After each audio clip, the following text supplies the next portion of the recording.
Hello, everyone, and welcome to our Friday night coverage here of the Niagara Falls BullShooter tournament. My name is Nick Shira, joined by Will Stewart here. Welcome to Niagara Falls, buddy. Yeah, happy to be here. What a sight! What a sight! If you haven't been here, man, you got to attend. It's pretty cool. Yeah, it's beautiful to be able to be at a tournament, but then be able to walk 10 minutes away, and you're at a natural wonder with some wonderful people, wonderful views, and wonderful chicken wings as well here in Buffalo. Tonight, Friday night singles. I mean, we saw Mike Porterfield, Jason Barlow, Trish Grezik all go on runs here in the past. What do you think is going to be in store for this weekend? I think a few more Canadians are going to be in the mix. I know that a couple friends of mine are going to be in attendance from across the border, so really looking forward to seeing how they do this weekend and just in general. So a little soft tip for these Canadians. It should be fun. I love it. Although Lauren Ivers upsetting Maria Carley in the final last year, we're going to see how she performs, especially with newcomer to New York, Jillian Phillips in the room, top 4 at the Invitational Shootout. I always love our Friday night singles, huh? Yeah, it's definitely a good coverage. You're going to want to tune in the rest of the day. Just keep it right here. It's going to be a fun night. Day 1 of 3 for some amazing action out here in Niagara Falls. Don't go far, folks. We're going to get right into the booth and get right to the action. Well, here we are back on the road for our 4th stop here of the BullShooter Season 40 Tour, Niagara Falls, New York, one of my personal favorites, and we are live and better than ever. Joined here by Will the Thrill Stewart. Will, it's a pleasure to have you out here with us. Yeah, looking forward to this one. This New York Regional sure is something special. We see a lot of players attend this one every year, so yeah, looking forward to a good Friday night of coverage, a good weekend of coverage. Yeah, it should be a good time. So let's talk a little bit about our format here for level 1 singles, double in, double out, split bowl, which you always love to see some mathematicians here on our dart line. Cricket, 0-1, and then 0-1 for last leg as well if needed. Race to 3 on the winner's side, race to 2 on the losers. And we got Robert breaking the law, taking on Sean, not so green Ryan for this one. Breaking the law, breaking the law. Well, here we go. We're already seeing shenanigans. Trip 20, double 5 with 3 darts in hand on 70, and that's a win for Sean Ryan in leg number 1 here. My. Not the ideal way to take that out, but boy, how about this? We're getting a little play on this board here. We're going to have to move the masses, but let me tell you, folks, this room is packed. I mean, there is no room to move here in our area of play. Even out in the hall, it's getting a little crowdy out there. Crowdy?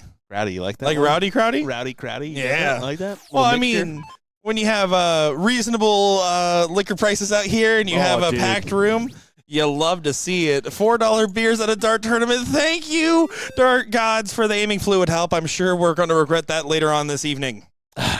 Yeah, the casino may appreciate that next to us later on this evening. We'll find out. But, yeah, there's a lot to offer here for this New York Regional. So if you're thinking about attending, definitely do so. Of course, you got Niagara Falls, within walking distance, 10-minute walk out of the way.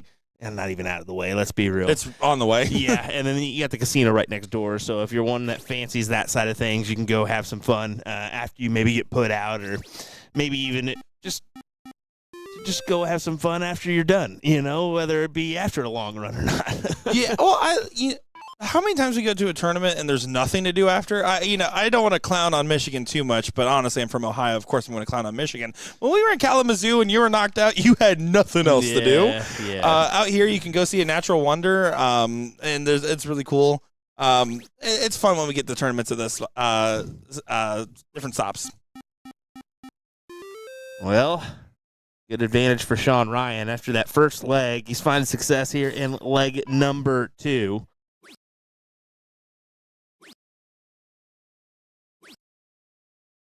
Early stages of our bracket, though, we're just getting going here on a Friday night. It's going to be a pretty long evening. I mean, we've got, over 200 in our playing field today. Yeah, just shy 250 unique players here in our women's singles and open singles brackets.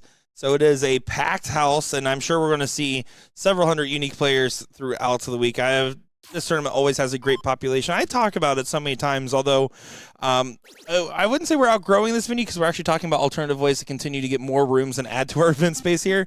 It is healthily attended, and it feels healthy. We've traded out the layout here to try to make it a little bit better, and it doesn't help when more players show up than last year. Yeah, exactly. It doesn't seem like it, right? No, that's what you want in a tournament. A lot A lot of good players, and that's what we have this weekend so far. Great 6 from Sean. Spelled the proper way, by the way. Yeah, that's fair enough. No scene. Yeah. You're welcome.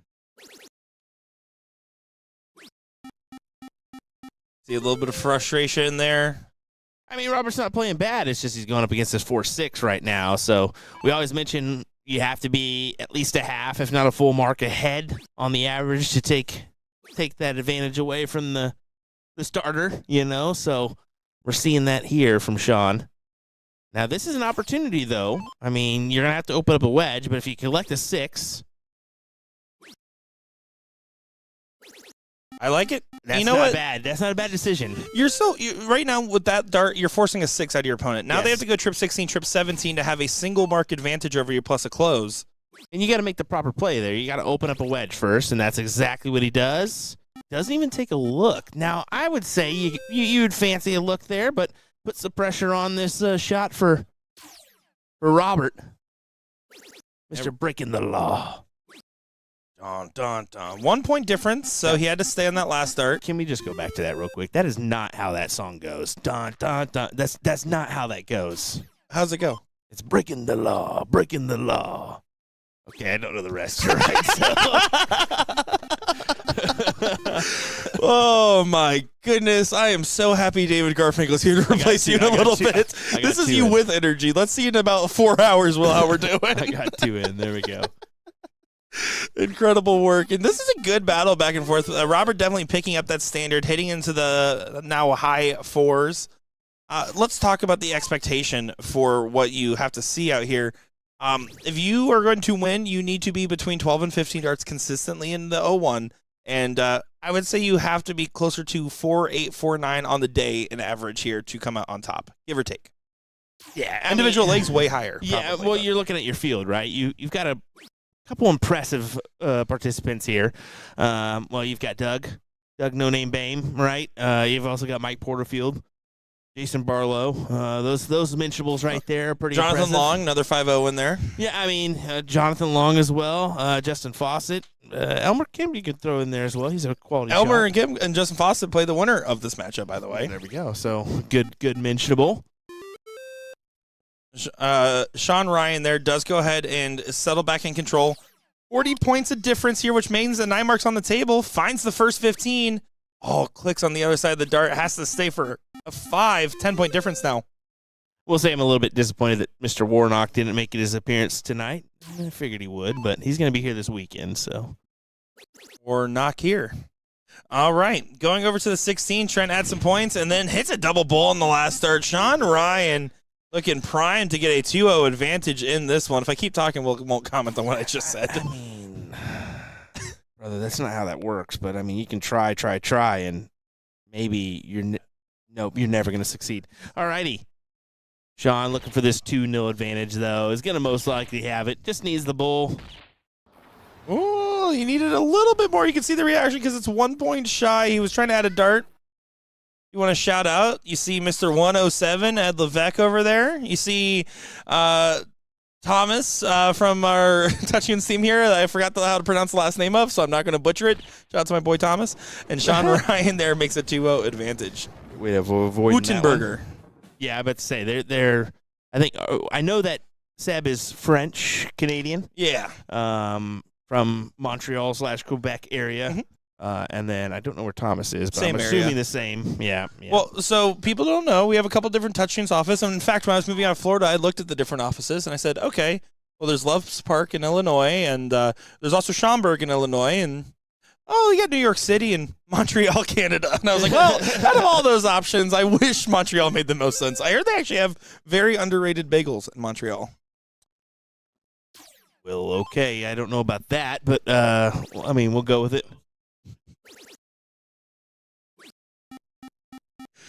Yeah, you're gonna. There was actually a company survey that was done by our CEO that's and there was a big hot debate of Montreal versus New York City. I don't know why you even said that. You're in New York, bud. I'm not saying that Montreal's better. I've never been there. I'm just telling you what the people told me. So if you're mad at anybody, blame Thomas in the background over there. Hot take by Nick Teixeira here, ladies and gentlemen. I did not say that, by the way. Bagels in New York are definitely better. Was Joey Lanaz messing with the DPFL where when he was on the stream, I just kept listing top-rated New Jersey bagel places the whole time? Yeah, it was his mom you were picking on, and she was about to throw a conniption. Why would you even do that to Joey's saint of a mother? It's true. Nice lady. All right. John's going to have to open up a wedge here. It's going to be 17s that he eyeballs. I mean, good collection on the 7. That'll get you out in front. Forces Robert to collect on these 20s. Yeah, Kayla even says, Nick, simmer down. I agree. You guys have not watched enough of our streams to expect. This guy is 27 years young and acts like he's been around the world 17 times to experience everything there is to experience. I promise you, I do not think I've experienced everything that needs to be experienced. Brother. Listen, I'm just learning how to be a travel vlogger, okay? I'm trying real hard out here. That's it. It's tough. Yeah, it goes for the steal on the closer on the 17s. Good shot there from Robert. But it's such a close one here, and you really can't afford to make things interesting being down 2-0. Well, it's a death sentence in this format because it's 0-1 cricket 0-1. If you go up 2-0 and then you lose in the cricket, I get the start at 0-1 with match point advantage, right? That's the tough aspect of it all. But here's the good news. Robert Law, although having just a 3 mark on the turn, has absolutely picked up his pacing here. And he's doing some of the right ingredients. He's just not getting the full conversion. Big moment, though. Sean Ryan can slam the door closed. Yeah, one big triple. Yeah, what a shot there. One big triple in the 18. Takes the look when he needs it. 5.17 here. Pretty impressive. Trying to break through once again. Good first. Oh, ricochets off the dart. And he stays on it there. Listen, I understand that first start felt good, but it wasn't a little bit of a tricky spot. You need to find at least 2 singles to, at bare minimum, add a dart to the air throw. If you find a trip on dart number 2, you get the swing. You have to swing for the fences here when you're talking a 2-0 deficit. But here's the return. You will get a little bit of a favor and a little bit of a crack at the smile here from Sean Ryan.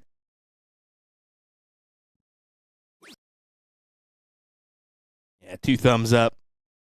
And who scored 1 mark? This guy.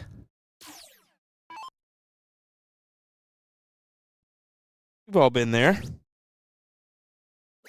Nick, you were there today. Look at this swing. There's the shot at a big 8 mark, giving it some stuff, ringing the bell, and staying alive. But match shot here for Sean Ryan. Oh, just kidding. 2 numbers. No match shot available for Sean Ryan. Great save there, Nick. Great save. Or knock right at what I was saying. It was still a massive 8, though. I mean, what a collection there for Robert. Had to have it.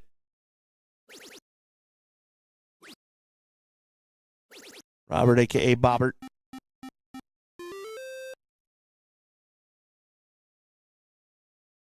Sean now can try to get the darts back in his favor. He needs at least 4 bowls to have the point lead back, and you can see the frustration. He's kind of throwing that last dart away. He's going to go ahead and concede this 3rd leg here. But again, as long as he starts off fine in our 0-1 leg for leg number 4, job effectively done. But here's the hat trick and the delivery from Robert. Not breaking the law. He's actually following the rules and doing what he needed to do there. Yeah, good 4.7. That's quite the leg there to get your feet out from underneath you here. Do you think there's enough people in this room, Will? Yeah. This is just one half of a very packed room. Yeah, I would say so. I mean, it is sardines in there, man. Well, we don't have to talk about the smell of the room. Well, come on now. Once you got out of it, it wasn't too bad. Got to switch. He does stay, finds it on the last. Your goal is to hit a good double and try to find at least 1 trip or at least 2 big singles on this format. So Robert can go ahead and get out in front. Drops low on the 20, drops high. Can't drop high, goes high, and then goes and pulls it inside. Doesn't get in, and now Sean can really make this one hurt. Yeah, take advantage of the miss on the opener. That's the That's the key. I mean, it's the double in, double out is. I mean, it can be difficult if you're not finding that in. You're probably not going to win that leg, man. And don't get me wrong, Robert going second should absolutely chase the double 20 in the very first start. Oh, yeah. But I'm not saying he shouldn't go for a 9. But what I am saying is that first start was not convincing. Switch the heck away from it because you can't hit a 9 darter if you don't find the first dart. Exactly. That's my TED Talk. And you're going to hear me say it all day long, Will. Great position on that first dart. Can he grab another? He will with the last. Good 140. Yeah, definitely the front runner here. 200 plus for Sean. Just teeing up the checkout when he returns.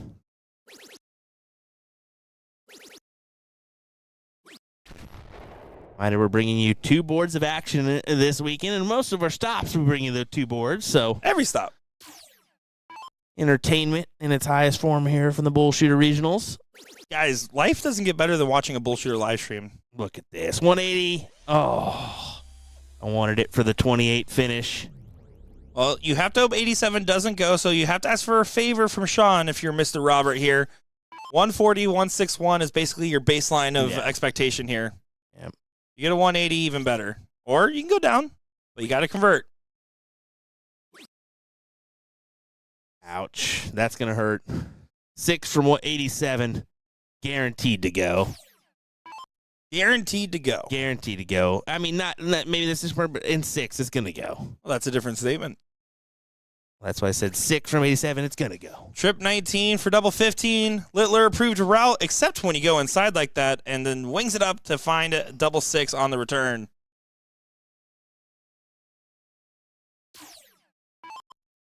But double 6 can start to get real tricky real quick. You have to put pressure. Good switch to the 19s. Great shot for the 134. Yeah, solid. It adds a little pressure to this double 6, doesn't it? You pull inside, and then you're all of a sudden at double 3. I think double 3 is worse than double 1, definitively. But there you go. Sean Ryan does convert and gets the win there. Head on over to that beautiful ice board. See if we can catch the ender of this leg number 1. Freddy and Will here. Finally, a Will that's good on the live stream here. Chili. Good. Starts 19s. Good taste in comedy with the Kill Tony hat on. Oh, good mark. How does that not convert? Beautiful darts, huh? Yeah, you figured. I like the statement of good mark. I mean, that position of that dart right underneath the triple, ideal to just place it right on top for another. Couldn't quite do it, so will this double 2 go? Yeah, first dart for Fred as he gets 1 on the board. Fred Parent goes ahead and finds that first one. And here's the thing. Singles to me is like the Super Bowl of any weekend event. I want to win singles more than I want to win anything else, barring a handful of exceptions. I mean, how important is it for the rest of the events you're playing to get a good run going tonight? Yeah, it is pretty important, right? Singles, I think we did a little, and this is not without a little bit of study. Like I said, we did a little bit of some asking around on this one, and most of your males are going to actually prefer your singles. Most of your females actually prefer doubles over singles events. So I would say that most of your room is going to look at this as the marquee event. But yeah, I mean, the doubles tomorrow is going to be significant as well, right? So we'll see what happens here. But yeah, I cue this in personally as my go-to. The Friday night event, singles, that's the one I want to make a run in. I always think, like, what event have I seen players cry from winning? I think Taylor Thaxton winning and the Top Gun singles in Chicago and crying, right? I can tell you when she carries Carrie Thaxton, she doesn't cry. Well, maybe she does for different reasons. Her back hurts. Just kidding. How you doing, Axeman? Hope you're around. And if you're not, hopefully not. Actually, I don't want you to hear me talking smack. Oh, he's definitely going to find out now. No one tag him. Tag him. Tag him right now. Should be able to close the 19 in this shot. Be a tied score, but it's a good use of the single mark. And it does do so. Now, you did leave a 6 for your opponent. Freddy does need to start with the 17s, though. Don't get caught into it. He goes right to the 18s, but finds it in 1. Can he convert on the 17s? And that's the problem shooting in that order, because if you look at the efficiency of your shot, now all of a sudden your opponent just needs to hit a 4 mark to punish you while you were trying to go for a 6. Yeah, hammer the 17s here, steal it away. It's going to feel significant if you can do it. There you go. And even just one single from this point. Oh, no. Gets away with it. Do it. That is such a crummy little turn there. It hurts, doesn't it? Because no matter what, I mean, you know Freddy's going to close it down, and it's going to be tied. Well, again, though, he switches to the last start there. If your goal was to close, then you're going to start with the single mark or secure the house. Now your other 2 marks are way less efficient, and you're leaving a 7 mark here for advantage going into bull with the corner pockets, but you're not contesting the X. You're going for the 16s. If you hit this last start on the 15, you're a genius, though. I don't get it. Well, all right. I mean, he's got the points. That's what counts here. He's got the higher ground as well. So here we go, Freddy. Red punish. Not be able to get the point lead. Nah. Yeah, that's a bummer. The 1, 2, 3. That's all you need. Just close the door here. 1, 2, 3, 4, 5. Mr. William Leak. Just a crummier version of an onion. Let's be real. Are you just jealous because there's a Will that can actually throw darts on the stream for once, or what are you talking about? I've carried you significantly, like in the last few events that we played in, brother. Did you not see when our mixed trips with you, me, and Jen, where I had the highest average, highest doubles percentage? Brother, one time doesn't make a... I carried you in all these events. Name's the last event we played in together. No. We got that TOC. An event or us just filming us playing? Back to the match here. Ready to convert. Just needs 3 bulls for a 2-0 lead. Might be the tail of the tape for how things are shaping up today so far. Good switchback. Love the conservative play. I think that's the ideal shot there. You're looking at a 2-0 spread here. You need that. You need that differential. You want that, right? And you want it early in the match, so why not? It's my money, and I want it now. Oh, J. G. Wetworth. Yeah, there we 877 cash now. There we go. You're welcome. I got you. Breaking the law. Breaking the law. We need that dark. BullShooter needs a dark commercial. That's what they need. With the call hotline so everybody knows it. Now, that's interesting because you stayed on there even though you needed a double bull in the last start. You're only up 71 points. A single 15 makes a shot so much harder. 3 bulls gets you a shot at a single 15. There's 1 bull. Oh, doesn't find the double. You got to stay on the bull. Does go ahead and get the point lead by 4 points there. But some risky play we're seeing out of our players today so far. I mean, yeah, it's dangerously close, right? I mean, usually we don't see that side of things. It makes it interesting, I will say that, but boy, I don't want to mess with things like that. I'd rather have a good point my way before I take some dangerous moves. That's not true every time I've seen you play the bull hitters. Listen, buddy. My strategy was banked on them not knowing how to properly play cricket, and I almost got away with it. I did, okay? The play on the bull was great, and you know it was. Anyway. Did you win? Back to this match. I was always told the winning strategy is the great one.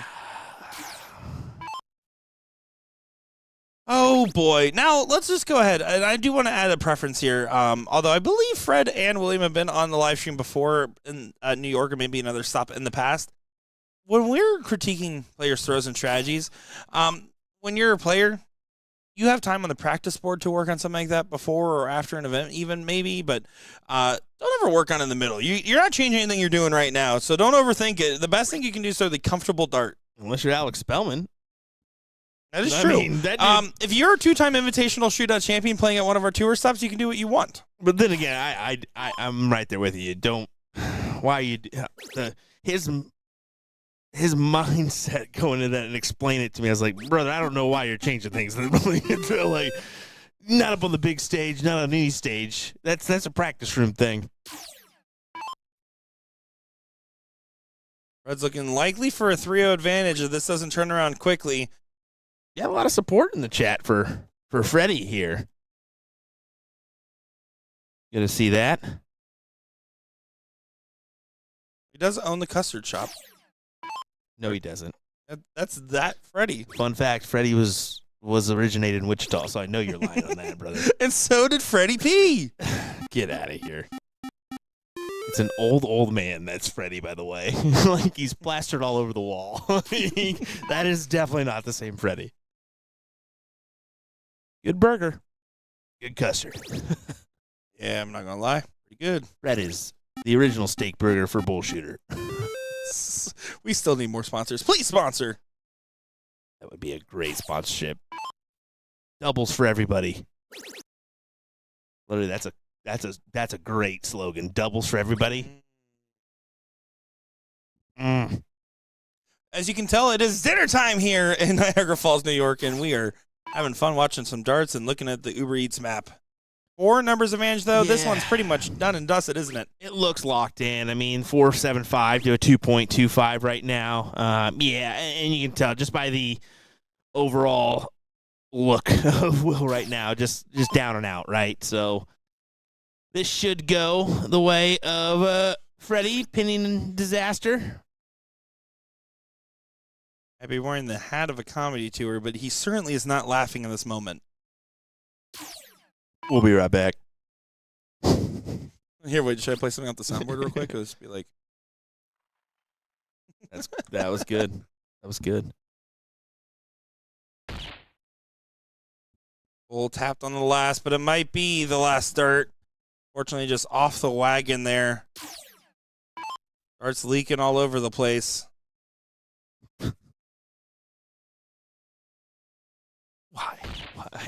Why, Nick? You chose to be here.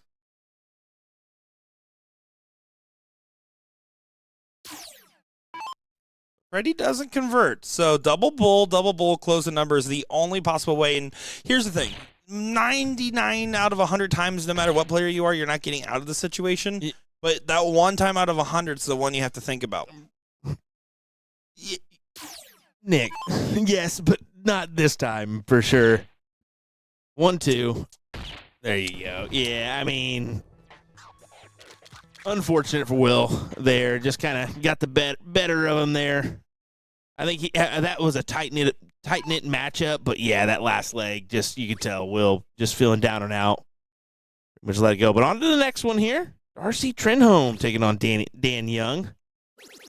I got to say, Dan King is crushing it with the mustache game today. Yeah, pretty good one, right? Ted Lasso-esque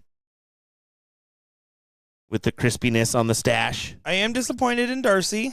In years past, he has actually worn his full Batman mask while throwing in this event. Yeah, what's up with that, Darcy? Come on now. Dark Knight, more like Dark Knight, not now. Nope. Why even try, Nick? Doesn't get better from here, folks. Thanks for all tuning in, everybody. Make sure you give us a like, give us a follow, and give us a share as we're excited to have you all here with us, and I hope you guys are as excited as we are to be here.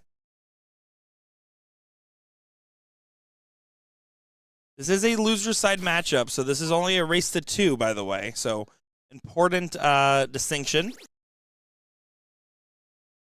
20 found Darcy taking the swing downstairs. And I can tell you the 0-1 leg was a case of Dan King having double trouble on the end, sitting around the 300s when Darcy took it out. Darcy did lose to Sean Ryan in that first round matchup. 3-1. Yeah, cruising right along here in our brackets. And we will openly say that it's gonna be a pretty good night for us. We're gonna have at least 3 hours more coverage, I would say, as we kind of just get into the round number 2 on our winning side here, or winner's side. Someone we forgot to mention, a previous CSC Division II champion, Aaron Ham, in the building.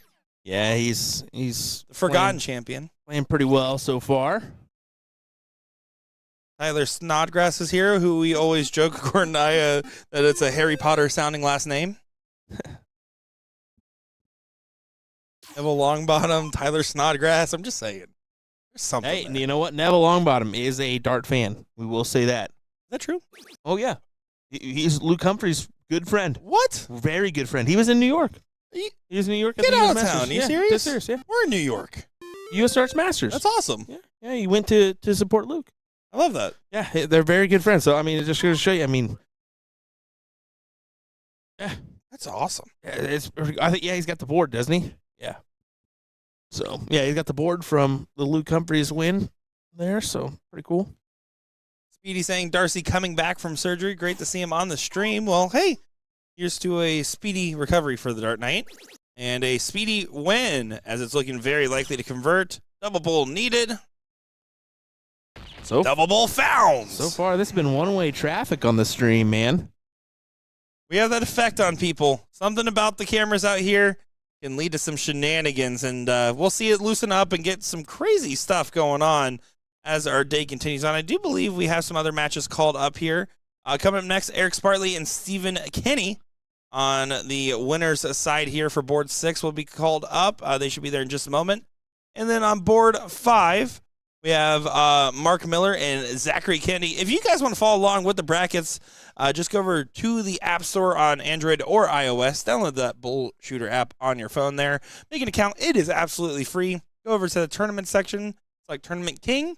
Switch it from my events to all events, and you'll be able to follow along with each and every bracket across our 4 different levels here in the Open and our 2 different levels of the women. We will be getting some women's singles on the team. I want to take a quick moment here to highlight a couple of names in that field on the women's, because it's a pretty sneakily strong field out here.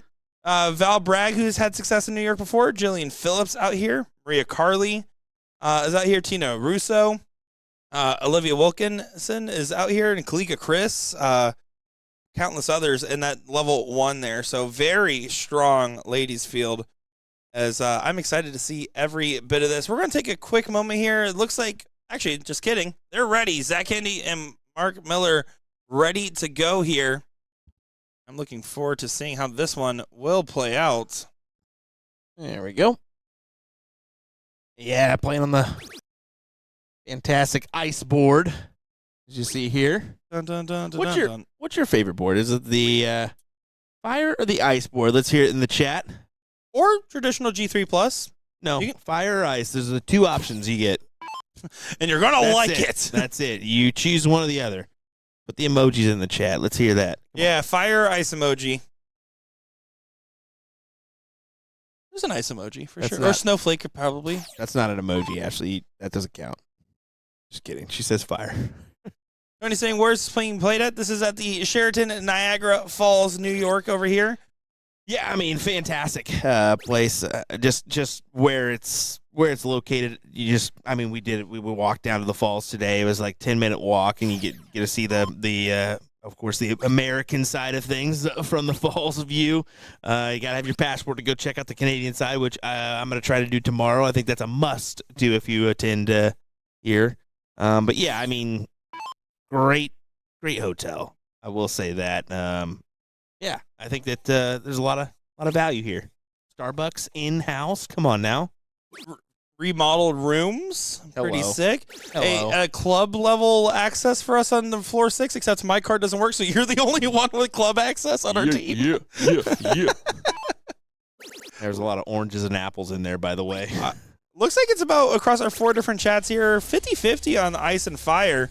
Joe Rabbit is saying, you forgot to mention the legendary Val Bragg for the women. That was actually the first name I said, so thanks for listening in, Joe. He did say Val. He did say Val. Pops I love it. Tuned in as well, of course, showing some support. Love that. Jim backing me up in the chat. Thank you, Jim. Just messing around. We appreciate all you guys watching and having fun with us. Let's go ahead and get into this matchup. This is a one-loss side losers matchup. Zachary Kennedy and Mark Miller not wanting to live up to the title of the bracket. They want to be winners today, Will. Yeah, we got Marky Mark and the Funky Bunch here, though. Just the good vibrations. Come on. You know who that is, right? Mark Wahlberg, Okay, the owner of Wahlburgers. Just making sure. And other things. Part owner of Wahlburgers, let's be honest. Part owner. If Mark Wahlberg wasn't famous, do you think that they would have opened up the restaurant? Well, Donnie's pretty famous as well, brother. Not in my world. What? You don't even know where Donnie Wahlberg got to start at, do you? Isn't that the guy from Wolf of Wall Street? No, that's Donnie Berger. That's New Kids on the Block, brother. Oh, yeah. Yeah, not my cup of tea. All right, back to the match here. 104 needed for Zachary Kennedy, but job done by Marky Mark, getting the 121 to leave the 113. What's your thoughts on 80s music, by the way? Worst decade. Exactly. That's all that anybody needs to know. Trip 8's a happy accident for double-double. Oh, baby. Go! Oh, baby. Go on! What a shot on the 104. Not a smirk, not a smile. That man is all business. Well, that's the benefit of going that route. Right? So anything around that 104, if you go on the 16s, is going to probably benefit you. If you hit the 888, if you hit the 16, if you hit the single 16, if you hit a 7, anything around there leads you to a checkout opportunity. So great attack there on the 104. Well, looking at this race to 2, you have to kind of come back from behind. So Mark going to try to come back from behind to assassinate Kennedy's lead and bring it to a last leg decider.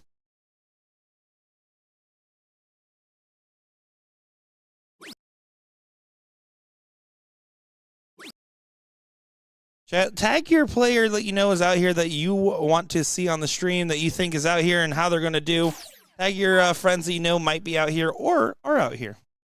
Oh, we see some waves to the camera. We see good job doing it in sync, by the way. They both waved at the same time. Get bonus points for that. Talent at its highest level.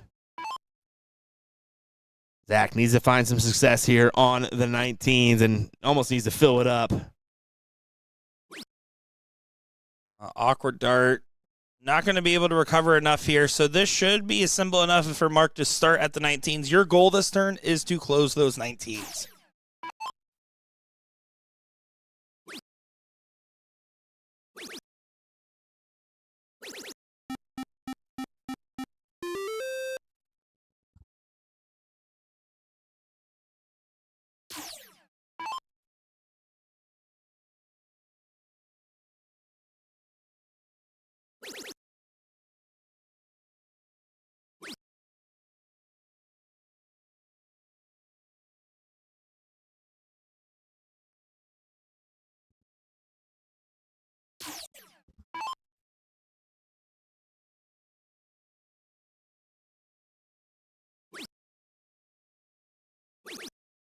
All right. Had to make sure we had our next match up on the stream ready to go. That was something. I see Donna in here tagging Zach Gardner, Justin, Nick, Kalika, Fred, all the different people you want to see the stream, and already acknowledging that Fred made it. So I'd love to see it, and love to see all our lovely faces in chat. We see Team Boom Shakalaka getting tagged there by Brian. And then Mike, of course, saying, appreciate the stream, guys. Would love to see Time Bomb Gino Florian on the stream. No. You can't do that. Nope. He's mac and cheese and syrup, baby. Can't allow him on the stream, sorry. Not Gino Florian. No, of course we got to get him. And that's one person we haven't mentioned yet. Gino's a great shot and normally sticks to the steel side of things, so... This tournament's also the reason I'm undefeated against Gino Florian in the blind draw 2 years ago. So thank you very much. Marky Mark is funky munchin'. Yeah, he's got the lead here, doesn't he? He's taking this start and ran with it, trying to make this 1-1, force that last leg decider here on our loser side. Lead is getting brought on down. And this is definitely set for that last leg decider, which means that diddle is absolutely massive with that last leg being 0-1, right? Yeah, it truly is. But I mean, you've got to collect on the start as well. That's key. I mean, that double in, double out format can be a little bit tricky on that open side. And that's why it's all about playing smart and playing good darts. I did see a tag here. Callie saying Stephen Kennedy, who you want to see on stream. Fun fact, they're actually the next on the stream going up against Eric Spartley. So there you go. Wishes do come true. And if you guys ask for someone in particular, I mean, we're probably not going to listen to you, but I'm happy that... No, I'm just kidding. Just kidding. We want to try to show off all of our friendly faces out here. As many as possible, right? That's our goal. I mean, keep you guys entertained. Keep it coming with the action. Try to have little to no downtime in between each match. That's ideal. And, of course, mix in some good players in there as well. Now, here's the question. Mike Porterfield in the 38th Tour has turned it into his own little invitational here, winning, I believe, every single event. 39th won over half the events. Do you think that that's going to be the case here? No, every tournament's different, right? You're surely not going to go back-to-back straight up and win everything. There's no way. I mean, unless your name's Luke Littler at this point, because that kid just wins everything.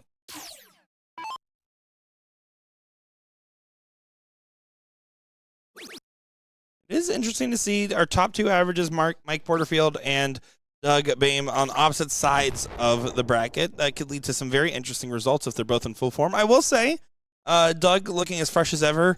Porterfield's kind of grown out the beard a little bit, and I got to talk to him about that because let's stick to collecting shoes, not growing out beards.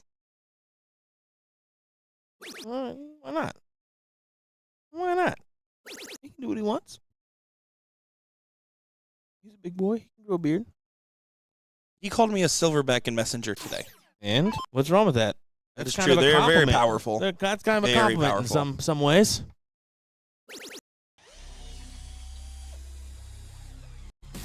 Could have called you an orangutan. That's somewhat like the smartest of the ape varieties. Thank you very much. Could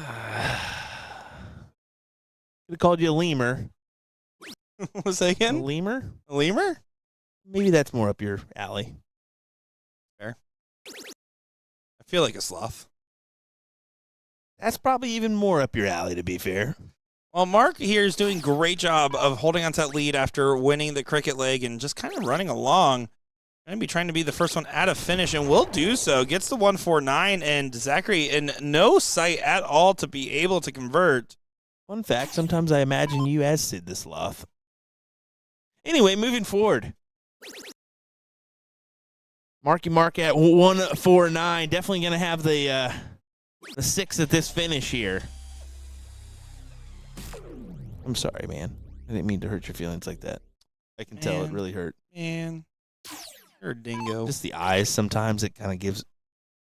I wear my emotions. People know exactly how I'm feeling.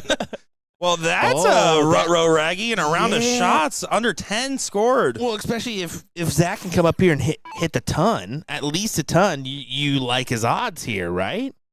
You would have to think so. Oh. Got to leave a finish at this point. Got to go neighboring bed. Yeah, this is going to be. Gnarly deflection on that last. Yeah, that's 2 tough darts. I mean, right where he wanted it, but. The chance if this doesn't go. And it's not going to. Going to be set up. A little scary, the miss little there. Scary, yeah, but it's set up. A little scary indeed.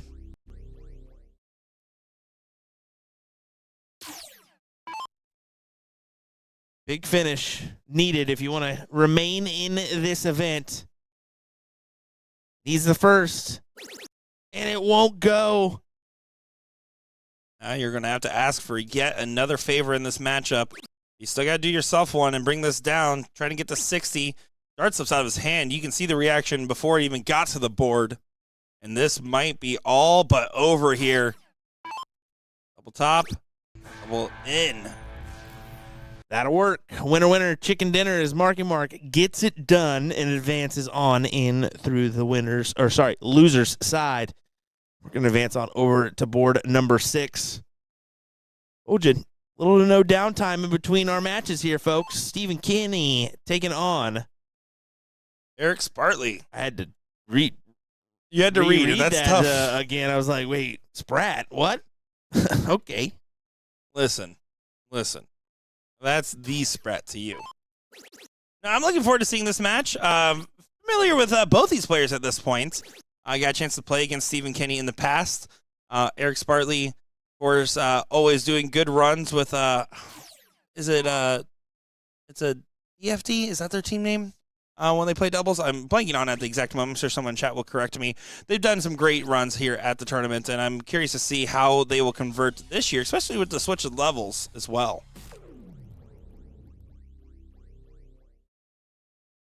Yeah, the level play. What a great addition. We're seeing the success with the numbers that have come out some of our regional events here.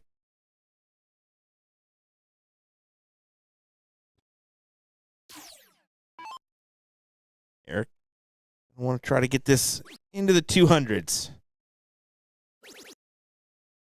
There you go. Successfully does so. And then, I mean, what a turn there.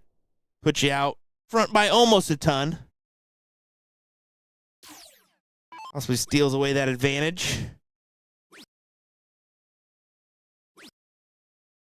Hey, DFT, that's what it is. He plays with Seth Smith. I knew it was D something D, and I'm sitting next to Garfinkel in the background. That's DJD. I was like, it's not that one. It's not that one. Not that one. Not that one. Drama-free darts is what we see. Yeah, DFT. It was DFT. I was right. Yes. Point for Nick. Let's go, Sloth. Let's go. My comments to myself. First time for everything, huh? Every once in a while you have to. Just for the greater success of things, right? I can't fire you now. Actually, I can. I actually have a replacement sitting right next to me. Yes, you do. Tag, you're it.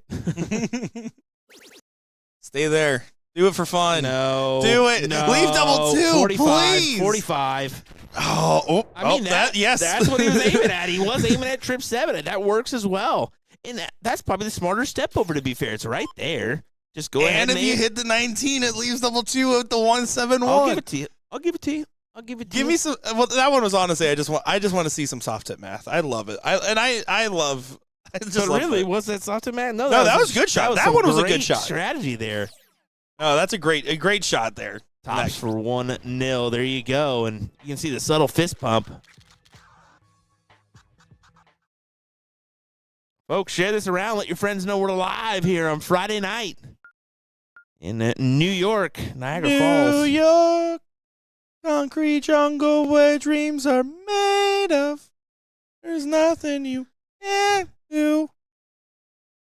Oh my gosh. This was reminds me of first season of American Idol where they showed all the bad people. You know, that was a year ago. No, that was fantastic. I really want them to bring that back. By the way. Well, did you know the 2 or 3 days ago was a year ago since you did your questionable mix of accents Simon Cowell impression? That was pretty good, yeah. I saw that pop up. Thank you. I believe I shared it, and I said the meme war, the A to Z meme war of 24 continues. Just, wow. That was terrible, brother. That was just awful. We've already covered that I didn't do a good job there. We're just going to stick with talking about that, or move on to this amazing matchup. Justin Faucet and Wilbur Allen in the loser side of the bracket about to play. Winner will play Rob Law, who we saw earlier on. Looking at some of these winner bracket matchups here. Seth Smith, Ed Smith, Smith Affair going on the winner side. Ed Levc, Doug Bame on the winner side of the bracket about to go against each other. That should be a banger. Mike Porterfield, Lawrence Anderson, Aaron Ham, Devian Dunn. A few other great matchups going on. Yeah, solid turn, number 7 there. Puts him as the front runner here in this leg and trying to lock in a 2-0 advantage.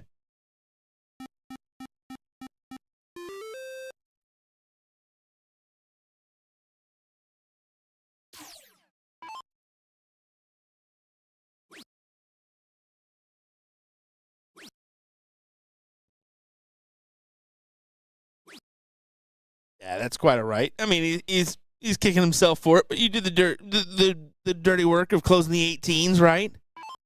Or set, I hate this play. I can't stress it enough. I cannot stand that play from Steven. And the reason why I can't stand that is just simply because your opponent only needs 1 to close that number now. So it just doesn't feel as valuable as a mark. I'd sacrifice the 16s rather than the 17s there because, yeah, he's going to kill shot it. Even down on points. Now your job is to come up here and close the 20s and 19s. We'll see if he can do it. If he can, kudos to him. I still wouldn't take that shot. But, yeah, now choosing the 16 route, and that's the smart strategy here because you need a house, right? You absolutely do. Eric's been impressive so far, dictating the pace of this matchup. And I always like the reason there's certain players I see on the stream all the time and I have trouble remembering one way or another. But Eric and Seth, they just get so fired up when they're on stream, especially together. They're one of my favorite like duos, and they always play together every year I've been out here. They get real fiery, and you see that still carrying on with Sprat's game in here. Stephen Kinney, more of a reserved player, very nice guy, but he's tired of being nice in this particular matchup and trying to really get things grooving. He's throwing the exact same flights as me, though, with those L-style blue to black gradients.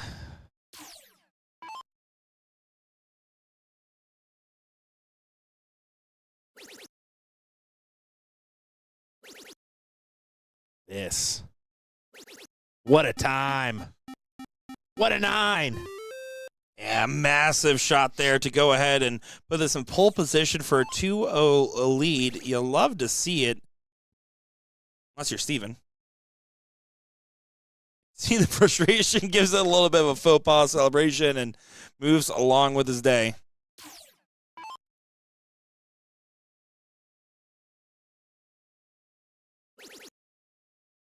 Yeah, you can see just locking in for 2-0.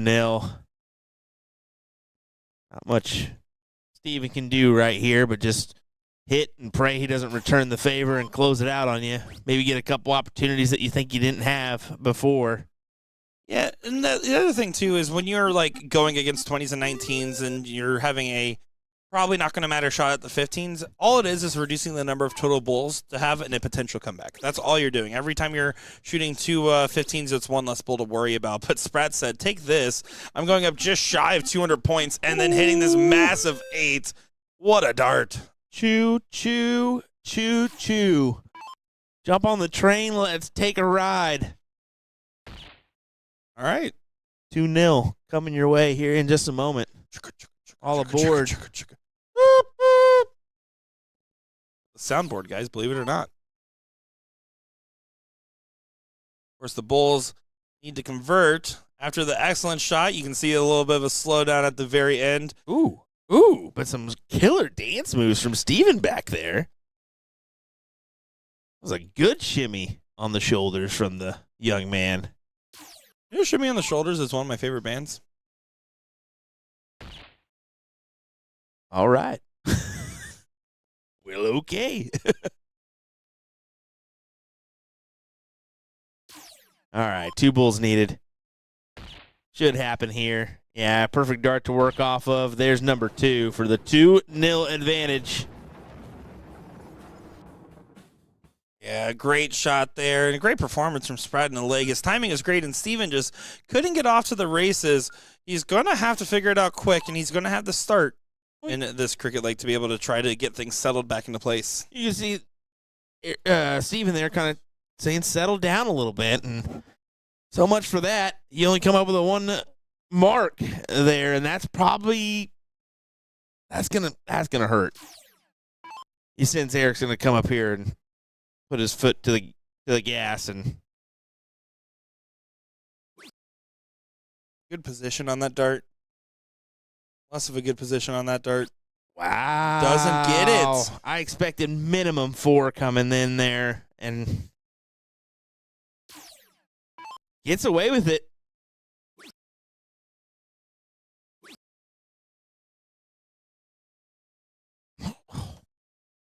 You know that there's a lot of reason here for Mr.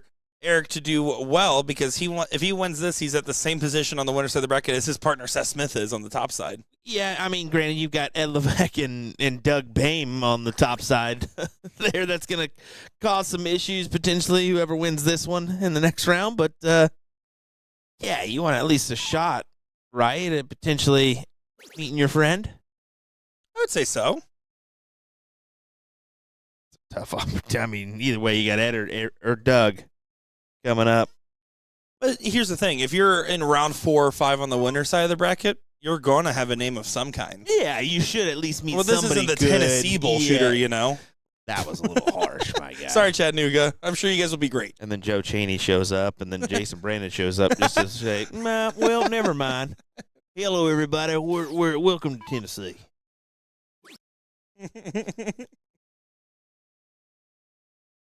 Dart world is a crazy place right now. I mean, you never know who's going to show up to an event these days. I will say, I am curious how our Tennessee crowd is going to go with it being on Valentine's Day weekend. It'll be fun to see a little bring your date out and win mixed doubles with them type of situation. And if you don't have a wife, come on down. Or if you don't have a hubby, come on down as well. Yeah, if you want to meet your future significant other, I can be honest, we're great for a lot of things here at BullShooter. Don't do it here. you don't want to. I say there's going to be speed dating on Saturday night. Speed dating, is that right?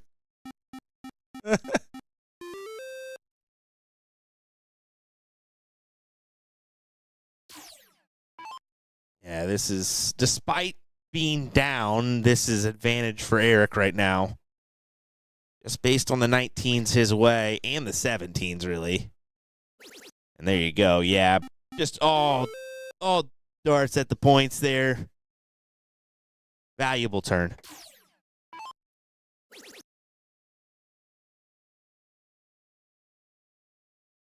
Even once again, it's not far off, but it's not converting either to a 3.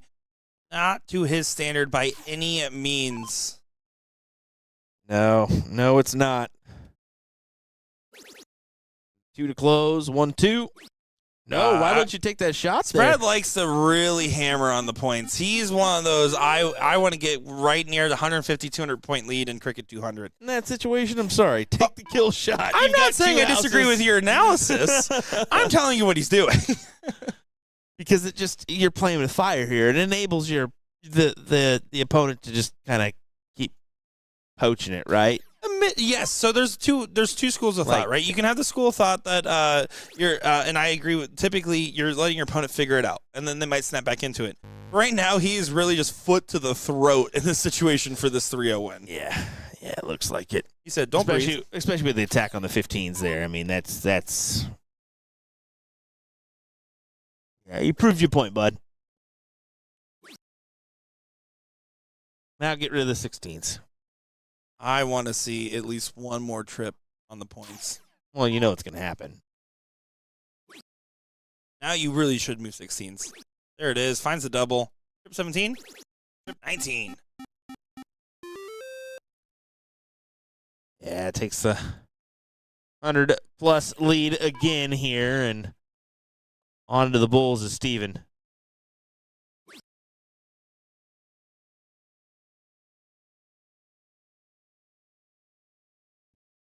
Going on our sideboard here, we also have Wilbur Allen taking on Justin Faucet right now. As this one might be said and done and dusted. Yeah, good win there. You can see a lot of love between these guys. And they're fired up. As Doug said, okay, you guys won. It's our turn to use the board. Move along now. Move along. Ed Levc and Dougie Bame will be our next matchup here that we'll get full coverage of. But in the meantime, as they're going to take a quick second to get over there, we're going to look at that Justin Faucet and Wilbert matchup. As this is currently a loser's side matchup with Wilbert in the C position here to go ahead and convert. If he's able to do so, but not in this leg, and looking more likely for a last leg decider so far. Yeah, looking that way. As Justin just needs to go ahead and clean up these 16s here. Even if it takes 3 darts, that's fine. 1, 2, and 3. There you go.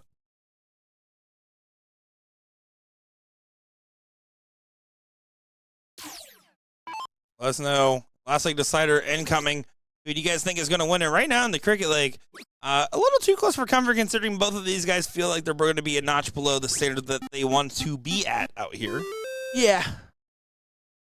A little bit below, but I mean, both had a 3.78 here in this leg.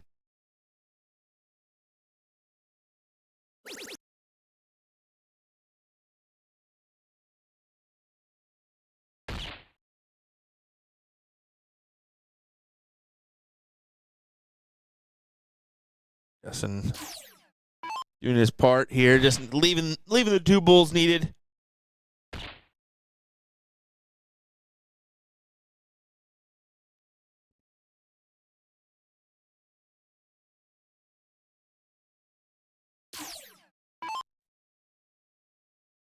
be able to gather it here. Yeah, first dart in, as we will go to a last league decider here.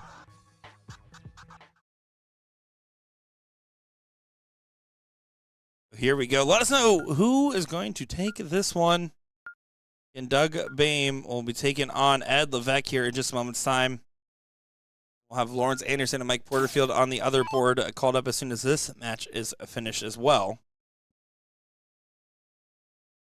Double in, double out. Got to get in. Oh, I don't know about that dart.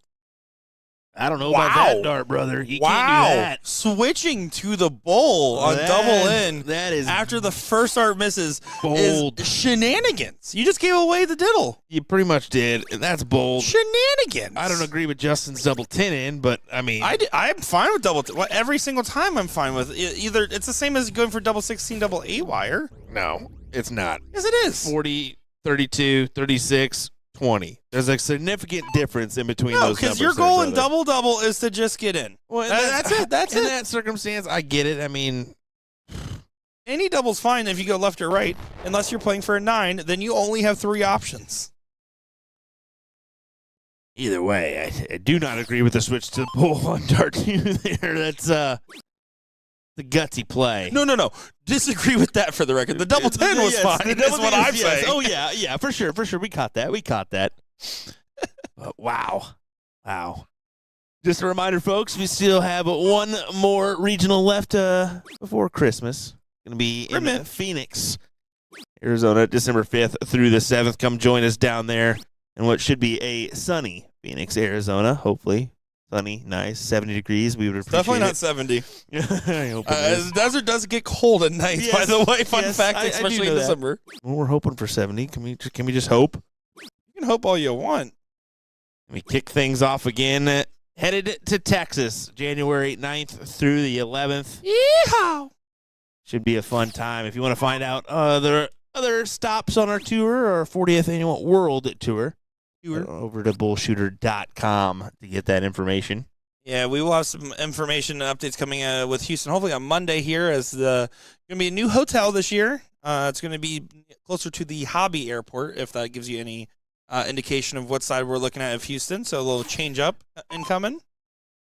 I mean, the Southwest fans will be appreciative on that one, I'm pretty sure. I think Hobby's a Southwest airport. Nice airport. Not sure on that one. Good job getting to a finish. Faucet made sure to find the valve and stop the leak. 151. We'll have to collect all he can get. Won't get to a finish now.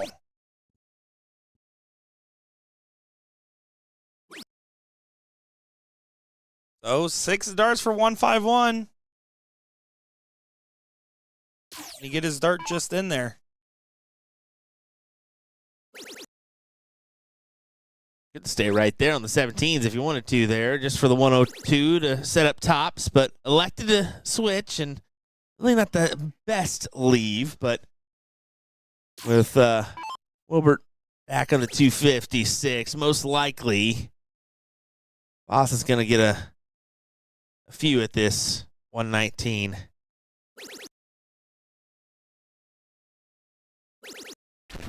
Maybe not. Darts. Great 2 there from Wilbert. Imagine if he had the 2 darts he didn't throw that he threw at the double bowl at the very beginning. What this position could look like. Could have had the leg. I mean, he could have got in the match. There.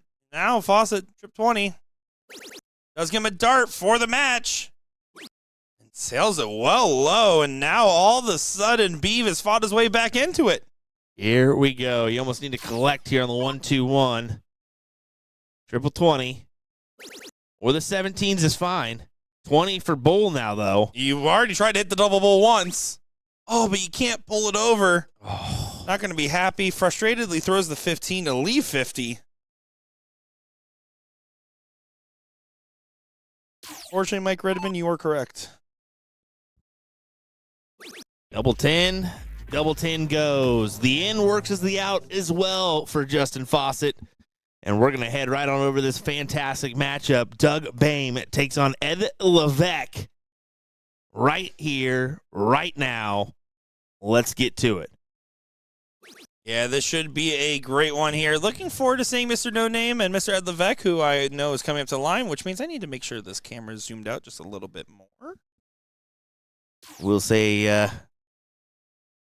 pairing up with Dougie Fresh is pretty interesting. Very interesting. The guy doesn't shut up. Let's just put it that way. Talking about Doug or talking about me? I'm talking about Doug. Could have applied to I'm me. definitely talking about Doug. Doug's a chatty Cathy. I love it. Oh, my gosh. You knew it was bad when it was a blind draw with the CDC folks. and people were coming to say, I got to see how this goes because the two partners you guys are playing don't want to talk, and you guys are definitely nonstop talking. This is going to be interesting. They said one word, and I looked at them and said, hey, shut up. We're trying to have a conversation over here. Love it. I got to say, now that you mentioned the CDC, this is actually the same hotel that they run some of their stops at. Yep. And I love that the hotel manager, Jordan, is playing every year. She plays in this tournament, and it's nice having a hotel that understands dart players' needs and wants, especially when the management has a dart player on it. It makes this in our lives a lot easier. So I'd love to see it. And I know the CDC loves being out here as well. Yeah, venues can be tough, right? It can be Yes, tough they to come upon and really get a good deal that makes sense for a tournament to be involved. So, yeah, big shout out to all our locations, man, for the regional stops. I mean, a big shout out to some American Legions out there that really host the grassroots effect, whether it be steel tip or soft tip. I mean, without them being involved, man, darts wouldn't be where it's at today. Truly the case. How about some mentionables here? Let's go into some names. We have to, just because you were here. We got this one, but the winner play is Eric, which we just saw not too long ago. Seth Smith is still on and kicking into the next. So I have a 2-2 scoreline between Sean Ryan and Elmer Kempt. And then we have Gino Florian charging on forward 3-0, 3-0, 3-0 to get him in position here. 3-0 against Jonathan Long, by the way, the third highest average in the group. So there you go. He potentially play Lawrence Anderson or Mike Porterfield. I believe that match we're going to have up next for you on the stream. Yeah, called at the same time, so we'll see when they get going, but we'll get partway through. Yeah, there we go. So, yeah, these brackets pretty good. Go ahead, Nick, with the remaining. Yeah. Aaron Ham taking on Devlin Dunn. Currently 1-0 in Aaron's favor. Fred Parent taking on Logan Jensen. Winner of those matches will play against each other. Still fighting. A couple names on the loser side. We saw Stephen Kinney sitting down over there. Ed Smith pretty deep into it. Mark Ricciarelli taking on Jonathan Long. And a few others, Jeremy Connell. And that's just level one. We're going to actually take a moment here as Ed Levc does go ahead and break the throw of Doug, by the way, in this first leg. And you can see Doug not thrilled with that one, shaking his head back there. Well, he is playing Mr. 107. And you can see Ed asking if Doug's ready. It's just like number one. Where does he need to go? Where's he going?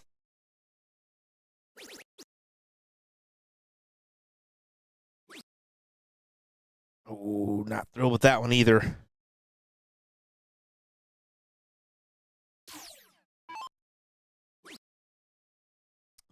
We got a call for the stockyards in Fort Worth. I don't disagree. I mean, the stockyards are fun. Billy Bob's is pretty entertaining if you have not been. I will say, because I actually love that comment. If you have a location in a state, like people, I was talking with Jillian Phillips about Utah, saying like, what would that actually look like if we ever considered it? We talked about like the Wyomings of the world, the Oklahomas.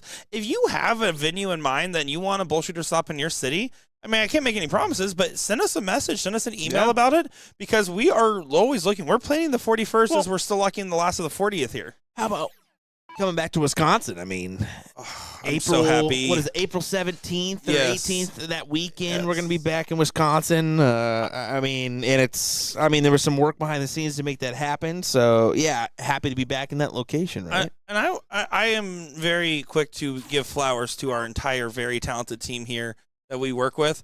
I can tell you from every comment that I kept seeing online, there were so many people asking for Wisconsin, and I can tell you I've never argued in any other meetings more since starting this company than begging to have the Wisconsin stop back. I know you guys have wanted it. I know I want it.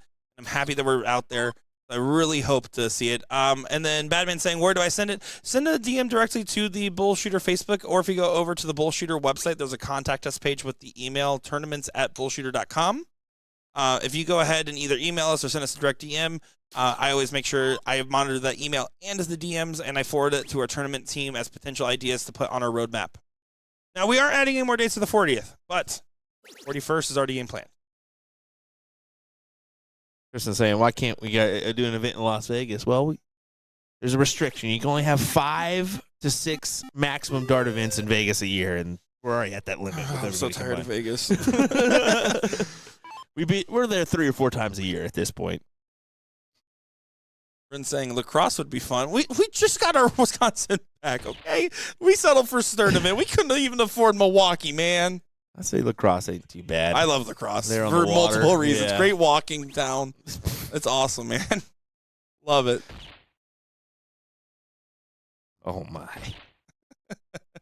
Over 540 people tuning in with us, by the way, as we continue to roll on. And let me tell you, these matches are flowing, and our voices will be worn out by the end of it with the flow we got going. I love it. Yeah, I'll be searching for a cup of coffee here soon. You did already have an energy drink and 2 coffees today so far. I've been keeping count. Did you drink your? Yeah, you did. Yeah. You got Celsius powders. Keep your eyes shut over there, okay? Calm down. Looking for 1-1.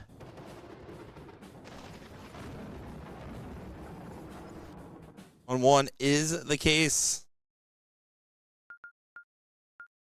Now, moving on to the third leg here. Ed did not keep rolling in that cricket leg.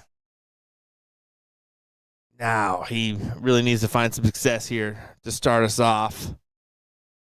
Especially against a player like Doug, right?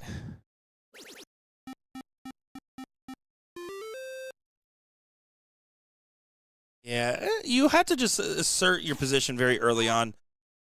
I will say, with Doug, looking back at the 38th tour, I was calling out some discrepancies in his strategy that I wasn't the biggest fan of, as he's going to go ahead and start us off with a nice 6-mark response to Ed's. I critiqued some of his strategy. He came up to me the next day, first thing in the morning, said, "Hey, you're Nick, right?" I said, "Yeah." "You're Doug, right?" He's like, "Yeah."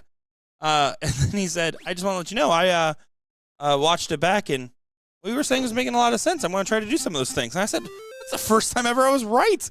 Love it." Dougie, searching for those 18s. You know he's going to turn it if he can turn it. Unfortunately, not going to have that opportunity now. Split the uprights for the triple. There you go.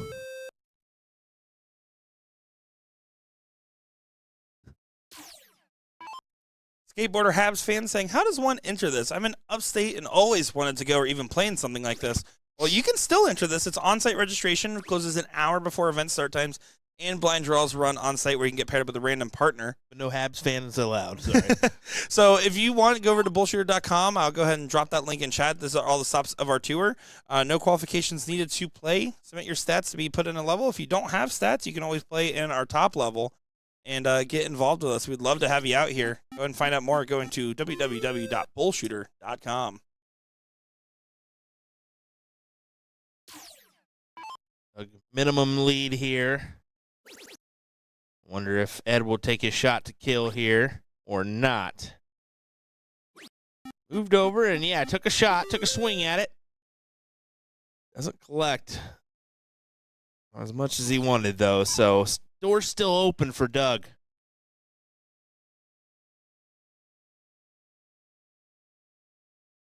You know what I love, Will?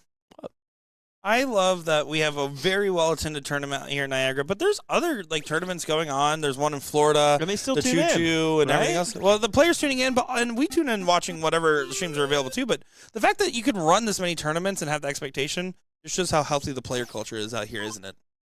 Well, I mean, yeah, there's not going to be a tournament where there's not something else going on now these days. The days of that one are old, are gone. So, yeah, I think that you're going to have multiple choices when it comes to dart tournaments wherever you're at, wherever you're located. So you can tell that's the case by how often you and I are on the road and ignoring our families. Well, jeez. Yeah, you ain't kidding. I've been ignoring the wife at home a lot lately, so it's been a big struggle for me, man.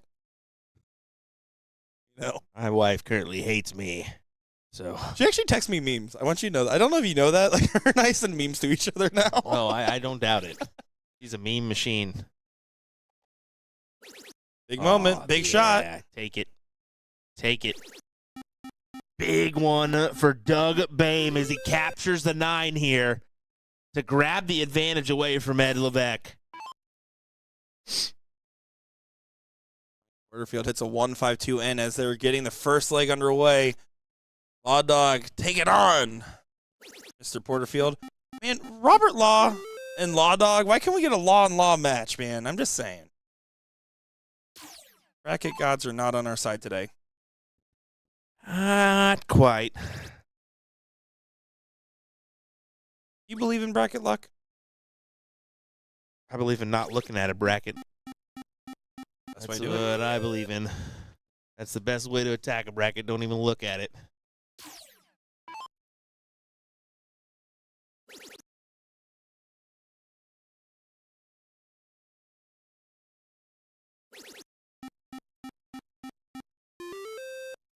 Yeah, good 6. But door's still open for Doug. He has that 18 to work with. And the 16s as well, so double bonus. That most likely leads to a closure on the 17s. Yep. You're going to stay there for more. I don't mind it. I think that's the proper shot there. You have the higher ground. Force Ed to collect on a biggie. Ed in the mood to collect. That first start makes it really hard. You bailed to the 15, right? Terrible first start there. Problem is one trip gets in the point lead, which is why he stayed, but you have no visibility. Shoot the 15 and hope that that mark can come back into play. Good shot. Finds the 15 on the last with the trip. Will it be enough to dissuade the man that does not have a name? You know what Doug reminds me of? And I don't know if this is crossing a line or not. But he looks like in like the 90s when you see like those movies that have like high schools and the actors look way too old to be in high school. He looks like one of those actors, man. I'm just saying. The bald spot isn't a dead giveaway on the back of his dome. Come on now. Yeah, it's 21 Jump Street, exactly.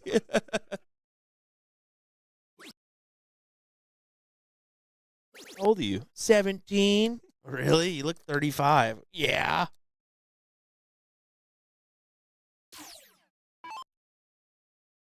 Should be able to clear it up here.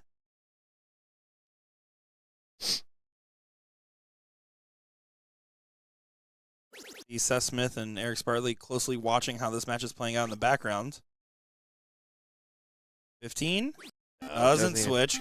Yeah, if he was switched, he would have done dart 2 just to kind of solidify, but Doug does play some interesting cricket from time to time. He called it, quote-unquote, forest cricket. Oh, okay. That's what he called it. I was like, brother, there's a problem. Either you or I are named Boris. Yep,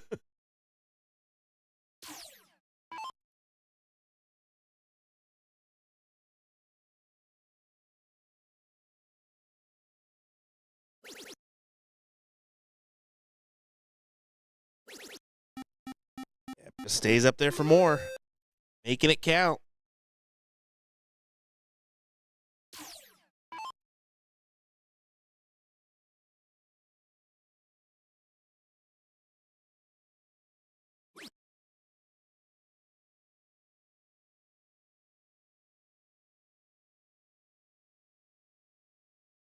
Yeah, those 15 should go here. 1-2 punch. Go ahead and take them.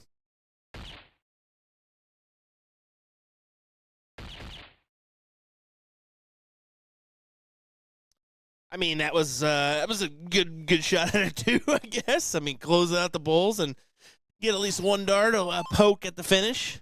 The only problem, though, is, I mean, this leaves Ed with an opportunity to 9 mark and make things a little more interesting. I still think this leg will go to Doug, but there's potential there. There's potential there.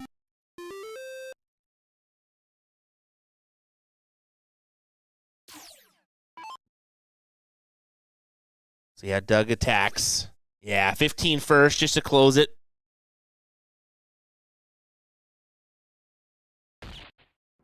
And there you go. It was still interesting no matter what because Ed still needed an extra dart in his hand, right? But it gets it done despite the even score line. 5.33 will lock in a 2-1 advantage. But we still haven't seen the full force of Mr. Levc. We know what he can do, and that leg 2, he really started to snap back into it. He's going to have to settle a bit. We haven't seen Doug full thing either, just to knock on that one. Agreed. Yeah, I mean, Doug It's a little closer to sharp. Perfectly capable of throwing a 6 at any given time.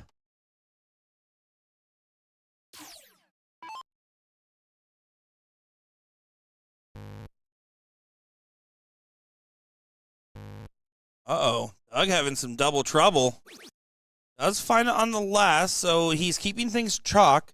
Not setting up for a big break early on with the slower start from Ed. This is a big moment here. Yeah, I would say so. Ed needs to find some distance. Another one? I'm thinking the 134 would have been great. 98, I'm so on because a big 180 here, or even a 140, is going to be significant for Doug, and this is going to be a 180.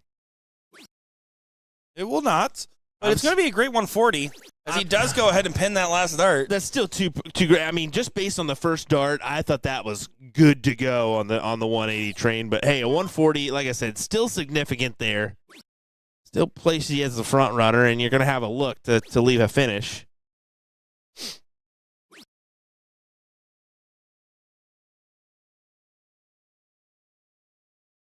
That's the key. I mean, set yourself up for a finish.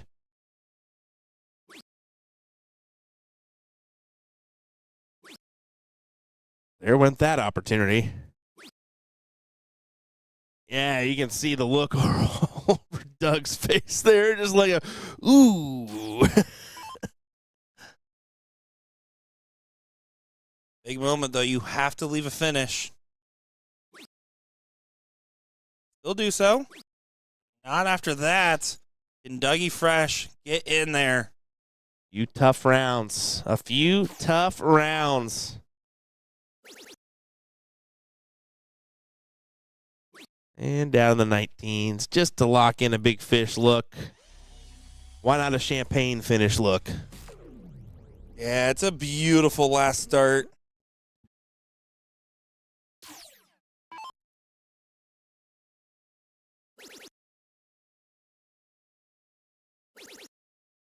Stay on it for the 171 and leave 24. Will do so. What a great shot. What a great pressure building shot here from Ed. On 132, while there's a couple creative ways to take it, pop in the cork here should be the move. You have to go bull first start, and you have to really give this a proper opportunity. Stay on it. Yeah, that first start was at the right side of the double bull to be able to try to shoot it. Unfortunately, sunk it low and was a little too good on that last start. Hits the double ball in the third, and now Ed can go ahead and push us to a last leg decider here. That second dart's so tricky, right? You get tempted, and he was tempted to go for it. I think you switch over on that one to trip 14. But it's low on it, right? It was in the right spot. Still, you switch over on that one. The segment is so much bigger with nothing in the way. Yeah, but it's so cool, Will. Yes. We don't play darts because they're smart. We play them because they're fun. Oh, my goodness. Well, anyway, it's 2-2 here. And we'll find out. I mean, if Ed gets the start and starts off well, Doug may be kicking himself on that bull look. But pretty good little diddle. You have to answer here, Ed. Little diddle. Doug and Ed Levc.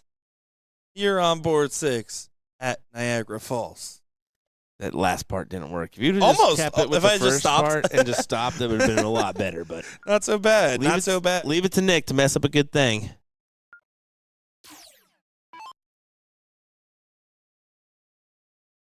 Well, Dougie Fresh gets us going. We always say the start is the big thing, and look at Dougie go. Starts off with a pretty good turn of a 112.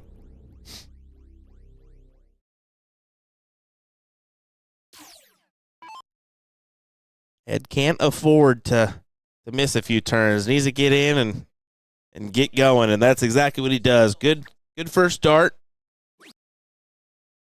Doesn't quite have to follow up on Doug's turn, but that's exactly what he does, ladies and gentlemen. 112 follows 112. Yeah, dead even, neck and neck.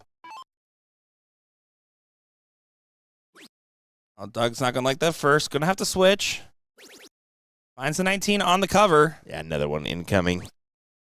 Oh, what a crazy dart. Well off the target. I can't tell if that flight took it for a whirl there or what. I believe that's exactly what happened. But look at Ed go. How about another? He is he's taking away the advantage. He only needs one triple. Doug needs two. 1-3-3. No, gonna stay up top. Oh, what a turn. What a turn for Doug Bame. Oh, my. Right when you say advantage Ed Levc, he throws in the 180 and keeps you guessing. Holy cow. Yeah, you just love to see it here. This is going to be the answer right back. You got to leave a finish. Does do so bare minimum, but does get to 164. 113 for Doug to go ahead and get the win here in what has been a little bit of a nail biter and too close for comfort for both these gentlemen. 54 won't go. 20 to leave double eights. Doesn't get there. And doesn't even get onto the double, so a little bit of relief. But you don't feel that much when you still have to find a perfect round here. Yeah, you've got to find, two doozies in that center bit. Come on now. And, yeah, right into the neighboring bed. And unfortunately, won't get the look at it. You can see some players on looking here at this fantastic battle. Shout out to our head of dart product development that newly promoted, Seb in the background watching along. Over at our Touch Tunes family. Double 20. Does go into, and Doug will get it done. That was an interesting one. But, yeah, it gets it done in the long run as we will keep on chugging along. Yeah, so I do want to say to all of our Porterfield fans out there, I know a couple people are trying to see that Law Dog Porterfield match. It was a very swift 3-0. That match started during the second leg of this match, and they were done. So, unfortunately, won't be able to get that one up and rolling. But I do have some good news, folks. Got some more great matches coming up, including the Level 1 Ladies Queen Seat. Erica Mardo taking on Maria Carley. Maria Carley losing in the finals last year to Lauren Ivers. Speaking of losing, Maria Carley has lost. She looks like a whole new Maria, man. She is looking fantastic out there. Good for Maria. I'm looking forward to seeing her play here in just a little bit. Yeah, and real quick, just want to highlight the remaining women's players here. Nancy Morey and Rachel Ellis currently duking it out. Winner of that will go to the fourth place match against Jillian Phillips. As it's blinking, you miss it here in our women's singles level 1. Level 2 still chugging along as well. So, folks, we'll begin that match in just a moment. Nick Teixeira and Will Stewart, don't go far. We'll be right back.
It is time for the Queen C matchup here. My name is Nick Teixeira, joined by the ghost of Will Stewart, and we have Maria Carly and Erica Mardo here, and what should be a fun matchup. I'm looking forward to seeing how the ladies will do over here on the stream board, as Maria Carly trying to go ahead and get another finals appearance in back-to-back years.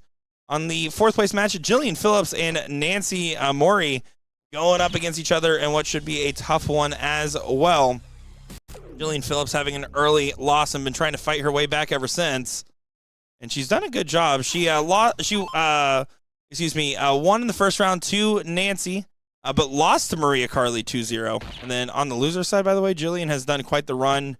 Brandy Brandt, Olivia Wilkin, and Tina Russo in her path to get back to fourth place. But right now, Erica and Maria taking the stage. The ghost of Will Stewart has come back to life. Will, what's your thoughts on this one?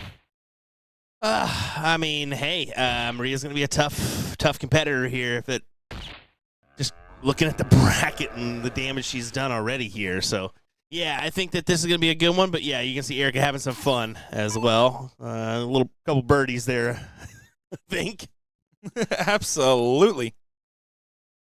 Well, it's blink and you miss it with a format like this, and Erica and Maria were having some fun pre-celebrating how this match would play out, and I'd love to see it. A lot of respect between these ladies. I'm not as familiar with Erica. I don't know if you are, but I'm excited to see, because every year I feel like we see one of these ladies really go on the run and do some great work out here. Well, Maria, I mean, going to get an opportunity to play at Lakeside this year, so, I mean, anticipating her making a pretty good run here. Kind of interesting that she's chosen a little soft tip to get her ready for that one. Yeah, well, she always has come to this one reasonably close, if I'm not mistaken. Her and Barlow always coming out and visiting. And 46 is the shot here, 14 for 32, or the 10-6 wire. It is double out in this Fat Bowl format, and you can bowl out, but there you go, that will work. That pin will work, but that one won't. Gnarly slap of the dart. Yeah, look at her. She's so confused on that one. She's like, how did that hit the 11? That was nowhere near. That pretty much hit the corner pocket of the double 8. But every once in a while, that flight do some crazy things. Would you rather leave yourself at 4 or go back to 46? Because 46. I think I'm like aiming that 120 wire. 46, like, I don't even care which side it is. There's just so much you can do. I mean, 6 with 6 darts tops, as well. 10 for 36. I mean, you can hit trip again and end up with double 8. Rhino Flynn saying that Erica is a very good shot, and her and Maria shoot doubles together a lot. So I appreciate the best chat in the business helping educate me a little bit more. Yeah, looking at that. And you can see they're having some fun here. Good back and forth.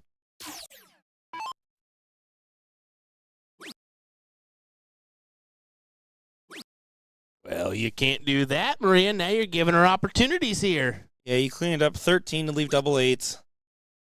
But Erica to do some shenanigans. The smiling and laughing is going to simmer down here, as this is a big moment. 16 for double 12. Or she'll go the 20 route. I mean, you can go that route too. Yeah, in a Fat Bowl, I like it. I like it in Fat Bowl. Yeah, I forget that we've been so used to the men up here, the level 1 guys. I guess I got into the flow of things there. Completely understandable. I'll allow it today, Will. But what a steal. What a steal. Maria now going to have to do some work in a cricket to make up for that first leg. And you mentioned it earlier, but Maria having some weight loss and working on herself. And you got it looking better than ever, but it's always so interesting. You see certain dart players, when their weights fluctuate, have different variances in games. Luke Humphreys lost weight and has become a top-notch, best-in-the-world class player, and stuff like that. It's crazy how much physical health really does impact your dart game. Yeah, I mean, everybody kind of has a little downgrade there, a little moment of getting used to things, because you're so used to the balance that you had, and then you have that dramatic loss, and all of a sudden, things are a little bit different, right? So, yeah, good to see her in true form here. Now, gonna have to collect and make this her leg. She doesn't want to lose this, right? You don't want to go to that third place position. You'd rather be locked in for a first or second place finish. I wish that last start would have been a single 20 instead of a single 19. It would have only been 1 point down. Erica, I'm not leaving unless I hit 2 trip 20s or completely blocked, which could happen, but does sneak that dart in. Stays. No, she does switch down. I don't like the switch to the 19. If it's a 17, I'm a little bit more open-minded to it. Again, I'm trying to defend my 20, defend my 1-0 advantage. Well, won't matter now. Big triple there. I was expecting maybe her to take that look and, yeah, kill it.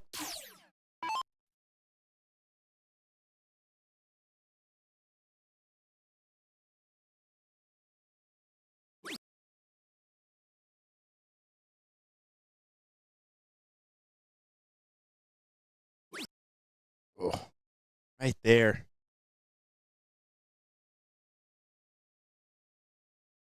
Yeah, but this is where Maria can definitely storm in and take control of the leg. Take control indeed. Now kill shot, no doubt about it, and just floats into the 5. Ouch. I just wish that dart was thrown in a different order. I think the whole goal of the turn is the 20. I almost want to start there so I can focus on just staying and getting the points, get that synergy of 2 darts in a row. It won't matter. Trip 20, you get the point lead back. Does find it in the corner on the last dart. That's a tough dart. Good hit.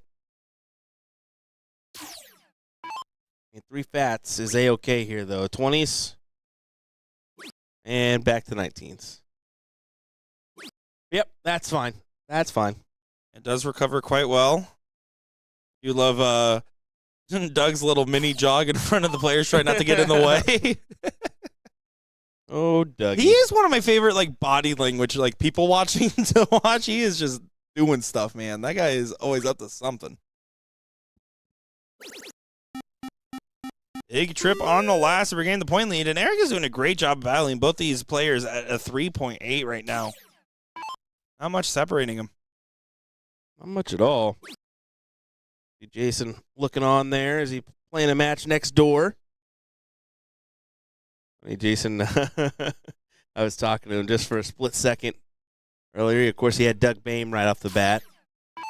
And, of course, Doug beat him, and he goes, yeah, sorry, buddy. I mean, I've been hitting the board pretty well. And Jason's like, yeah, I couldn't find my darts before this weekend, so how about that, buddy? Guess he just doesn't play as much anymore. Still a quality shot, though.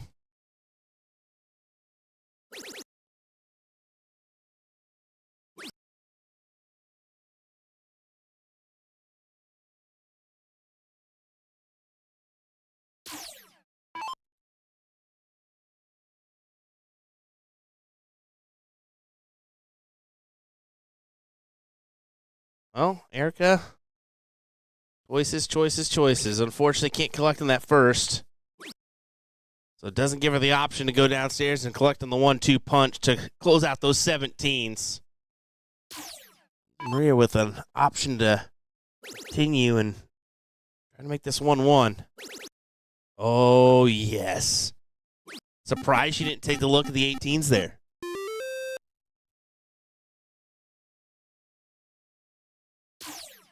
I mean, I figured she would. Yeah, but here's the opportunity right now for the 18s to come back into play on the other side of the ball, right? He needed that dart to convert to a trip. It wasn't a bad line. Doesn't happen.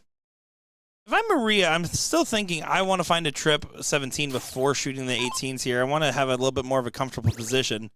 Nails that trip 17, and that's an inviting dart. Yeah, it's one of those darts that you want to stay for. Now the switch, and almost converts, hugging the wire. Maria Carly looking strong as ever. I believe, again, coming in as our highest average here in the ladies singles, if I'm not mistaken. Yep. Would not surprise me, yeah.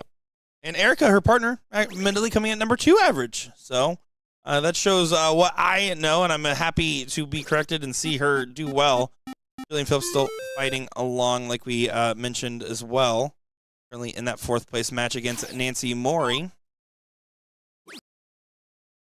Nancy coming in at the 5th highest average. So pretty much following the expected ratings here so far. Yeah, I would say so.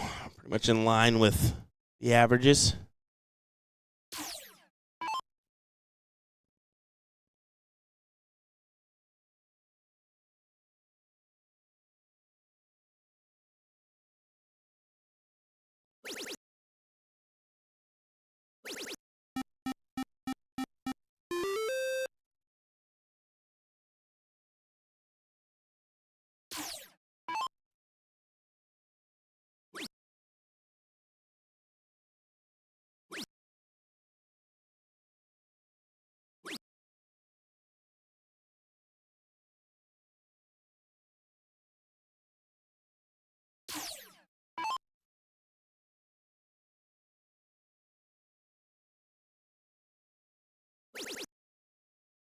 Erica's still doing a great job fighting, trying to get that 17. I want her to stay.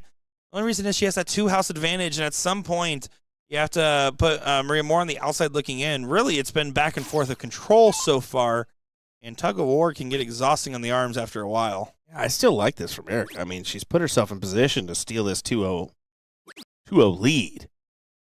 2-0 match. And lock in a first or second place. And the hill is so valuable here. Like, 3 mark, 2 17s and an 18, 2 17s and a 16. I mean, close the door. 2 17s. Close the door. Oh, wow. Wow. She couldn't believe it. I mean, mouth wide open. Mouth on the floor, to be exact. With mouth wide open. Shout out to Creed for National Jukebox Day, by the way, 2025 for Touch Tunes. Happy to have them for our month-long celebration. Welcome to this place. Sorry. Yeah, that was a very unfortunate deflection, but no punishment in sight. It's a 40-point difference, which also means 2 18s does not get you the point lead, though, so you need to find a triple if you want to shoot. I still kill. I start 17 single, first start, then points. I still kill. I mean, it puts pressure on Maria, right? But she hasn't been really collecting so far. She's still 369. What a shot, though. What a shot from Erica. Yeah, absolutely a smart decision, though. She starts with the 17 because, again, you have to ask yourself, what's the goal of this turn? You found the goal and executed on it. Maria not going to be able to punish fully, and now 3 15s, and all of a sudden you're looking at a 2-0 win. I just want you to know, it's not Erica, it's Erica from now on. Erica. Because she's how she put it in? Baller status right here. Shot caller. 20-inch blades on the Impaler. Here we go. 15. Can't find the bull. Should move back to points and does do so. And 32-point difference here means this one's looking real rough for Maria Carley, who did a great job battling back and forth. Erica just holding true. This falls a little short here, but she's going to have to adjust and adjust quickly. I mean, she's got a third-place battle coming up pretty quick between either Jillian or Nancy.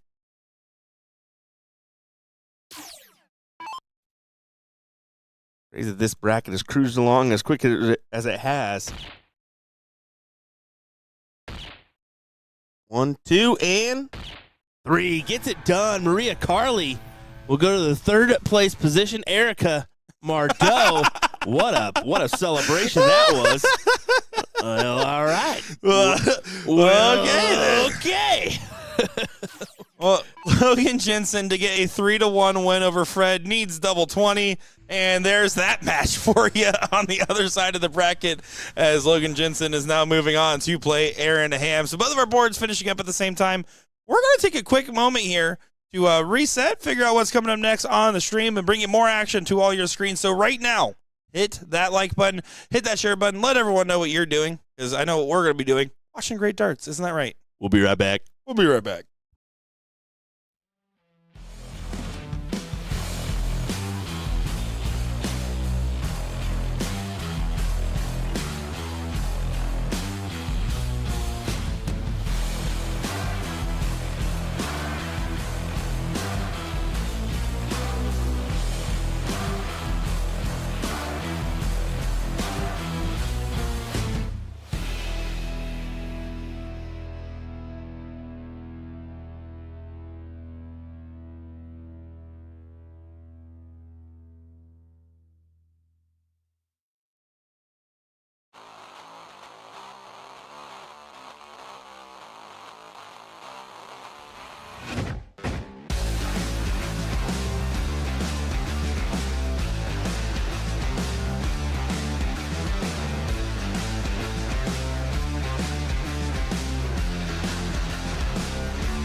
Well, it is time for another great matchup here in our level 1 open singles. And how about this one?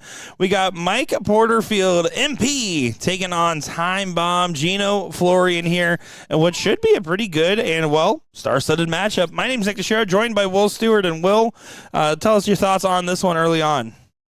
Pretty quick, fast-paced matchup. Of course, Gino doesn't mess around when he takes the throw line. Lunges with that third pretty good, too. But, yeah, this should be a pretty good battle between these two. I think you would be tempted to give the subtle edge to Mike, but don't, not too fast now. Gino can hold his own. Quality player. Now his choice of football team. Maybe not the ideal one with the Buffalo Bills. Sorry. I know we're in Niagara. Yeah, you're in dangerous territory. This is almost as bad as when Texas was playing Ohio State in January, and I had Gordon with me in Texas for that regional. Whoops. I can't talk much. My team sucks right now. So they do. Let's take a look. Gino Florian, 9-0 on the day. Yeah. And Porterfield, 6-1 on the day, losing one leg to Josh Gadley earlier on in that very first round. Well, I hate to tell you, Gino, you're probably going to take that first L right now. It's looking promising that you will. Pending you go perfect, but Mike still has the advantage. Yeah, looking to fill it up. That'll work. That will certainly work. A 1-5-3 sets up a 32 look, and he's going to get 3 darts at it. Yeah, cha-ching, second dart. And Porterfield, known for having success at this tournament, he's going to try to make Season 40 the same as it was in 39 and 38. Every time Porterfield comes up in a region, and you see him here and in Pittsburgh every year, there's people that don't see him travel as much as he definitely should be. And let me tell you, if you don't know Mike Porterfield, you should. Team USA BullShooter participants from this go-around. We got to see him play with George Daniels, Mike Segal, and Ram Guevara Jr. Self-imposed captain as well, as he put me on the sheet for himself. I love it. Like, so who's much. me? He's like, oh, that's me. I'm me. I'm me. Well, it helps when we know who me is. We is me. I is team. Well, all right, bud. Yeah, pretty impressive leg there. It wasn't even second dart. It was first start for Mike Porterfield to put it away. So, promising start. Gino has the advantage, getting that he gets to go first. And, yeah, has the 20s already and just looking for more. Great stuff. 6.5. Yeah, good plays here from Mr. Florian. Porterfield going to have to dig deep on these 18s. Look for 3 in the bed. There's 2 in there. And how about a third? Does find the 3 in the bed. So step 1 complete, but Time Bomb going to try to explode, finding a trip 20 on the first. Yeah, look at that, though. Filling it up and then some over the 18s for a 9 himself. Back-to-back of bangers from these gentlemen, wasting no time throwing haymakers. 7-0 plays 7-3-3. Last time we saw Mike Porterfield at a regional in Pittsburgh, he did throw a semi-perfect game there against Mr. Brian Bigham, Bubba. He hit 3 single bowls on the last, which is the only reason that has any asterisks at all. 9 mark, 9 mark, 9 mark. Single bowl, single bowl, single bowl. Oh, these are legs we dream about here. I mean, look at this back and forth, and despite that triple, it's not going to matter. Gino, 3-punch. 15s get away with it here. Looking for 1-1. Good play up top. That big lunge forward with the last dart, man. He explodes. He explodes on the last dart. They don't just call anybody Time Bomb. Porterfield can't do much. I mean, you threw a 5-6 after hitting 3 bowls to bring down the average at the very end here. It's hard to do a break when your opponent going first is throwing a 6-4 for the leg so far. Oh, hello. Well, we might not have a board camera much longer, but we do have a leg win there for Gino Florian. That was an impressive kick by somebody. That was a mule kick. That was intense. Top 5 perks in Call of Duty Zombies. Mule kick. I didn't know where you were going with that one for a minute. I was like, what are you were strapped in. You were like, let's see what's going to happen here. Never heard that reference before. Anyway, Porterfield, only 4 openers, so could be a detrimental opener here. Especially against somebody like Gino. And only 1 for Gino, and you can see the disappointment.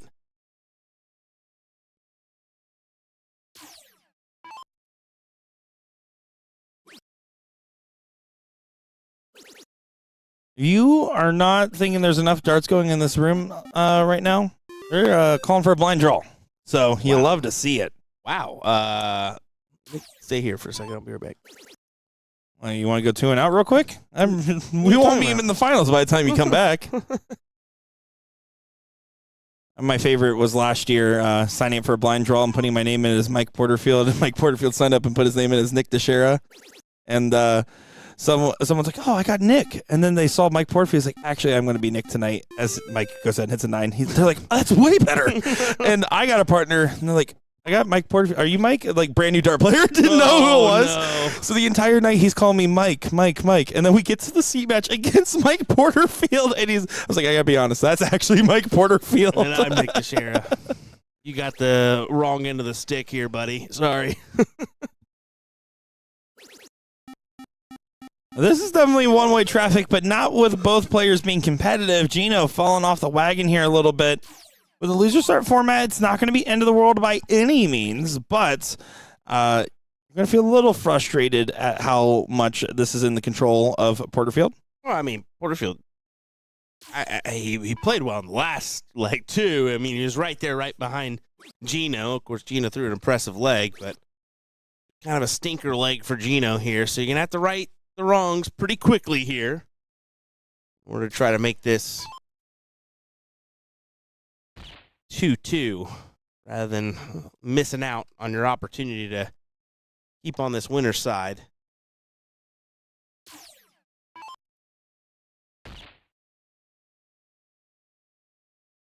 Oh, and that's that first dart. The position of that first dart makes it extremely difficult to capitalize on your next 2 from there. So that's why you see that floater on the outside with dart 2. But nowhere near is Florian, so going to get away with it. Porterfield could probably close his eyes and capitalize here. Yeah, you expect and downright demand the conversion here. He does get it. Good job there from Mr. Porterfield.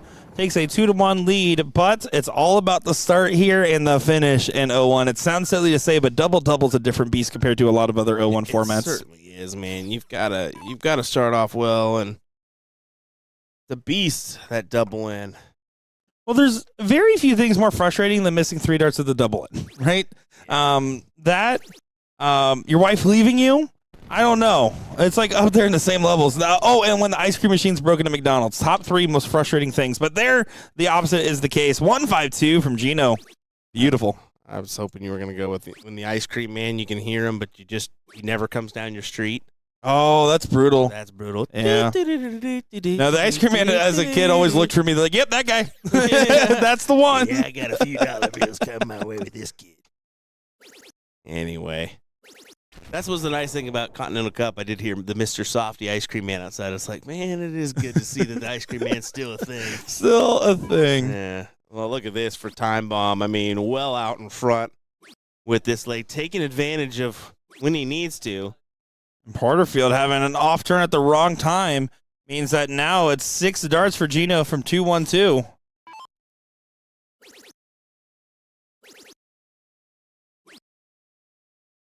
Does enough, gets to the little fish. Yeah, I mean, that's fine. Look at where Porterfield's at, 241 behind. Okay.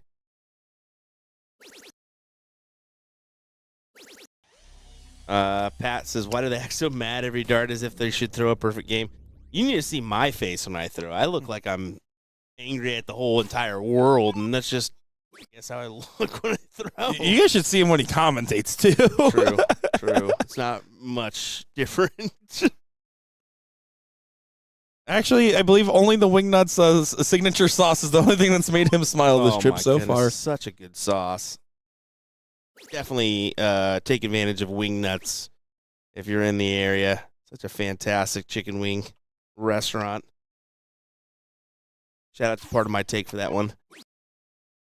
20 for Bull. Yeah, you have to. No, you can't go trip 10 with Porterfield and 152, just in case. This is an just easier in case. out for some, and I think this could go. Oh, no. Oh, what a slap in the face it'd be. Oh, no. You can see Ed trying to tell Gino, hey, take a breath. Oh. And he will be back, so no punishment in sight. And Porterfield not even finding a meaningful triple, so not much pressure either on the 59. 5-9 feeling fine. He's kind of messed around with these last few rounds, though. Can't afford to mess around here. There you go. Does correct quite well. So it's 2-2. We will be going to the diddle here in this last leg decider. A very important moment. Indeed. I mean, this could be it.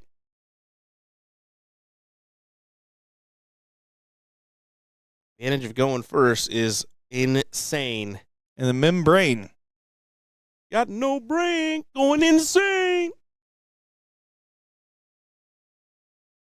You can see one hole out the double, but Gino not able to stack on top of the dart. The frustrations continue. But listen, when we talk about frustrations, Gino is that's how he plays. That is it. He plays with everything. He is going to be mad, and he's going to be even madder when he's hitting. It's how he plays. Get the some backing for the Wing Nuts in the chat. You see that? Oh, yeah. There you go. Quality. Yeah, I guess they were formerly out of a Knights of Columbus and then just made it work.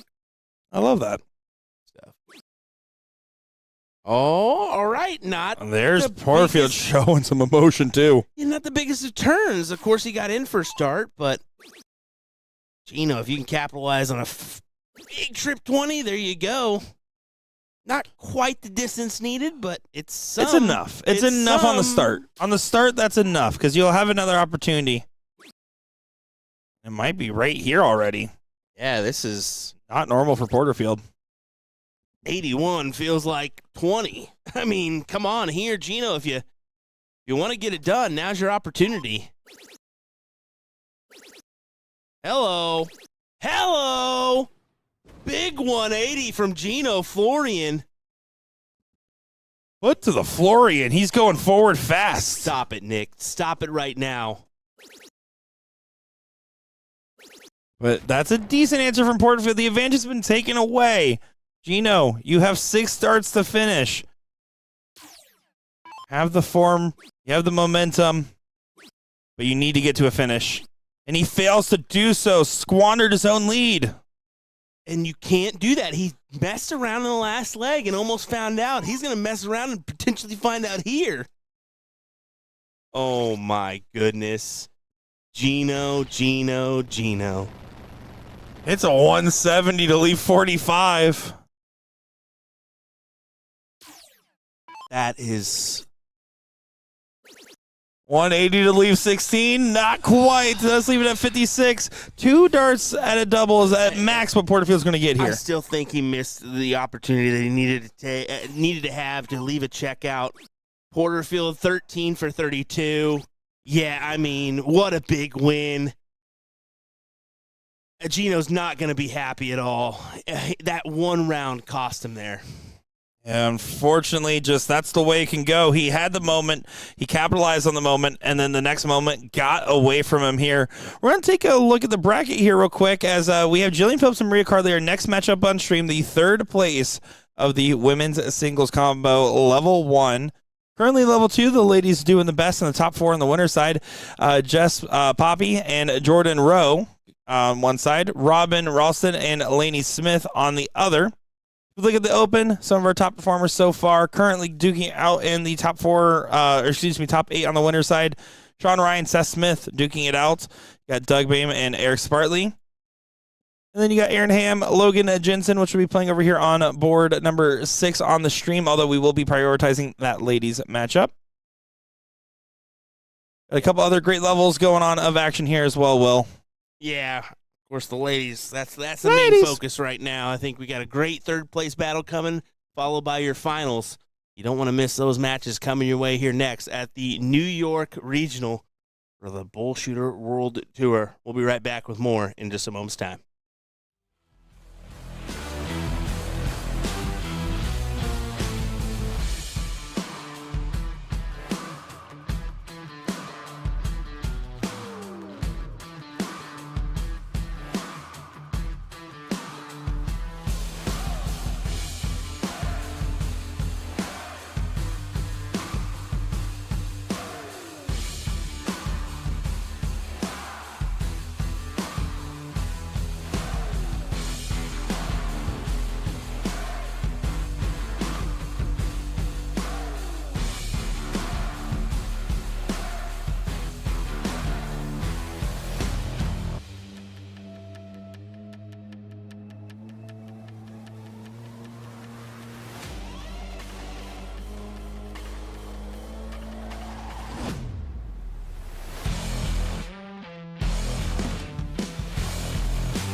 Here we are. It is the ladies' third place match in level 1. And this is a match that is to be expected. The top 3 averages are all that's left in this bracket. Maria Carly, number 1. Jillian Phillips, number 3 in average. Duking it out over here. I'm looking forward to seeing who will come out on top. Nick Teixeira and David Garfinkel on the mic. David, how you doing? Yeah, this is Will. This isn't David. No! Anyway, that was hello, the bit. everybody. Good to be here once again. No! That's not it. Anyway, good to be here for this fantastic matchup. Jillian, she really did well in that Orlando shoot for that invitational third place shoot. So, yeah.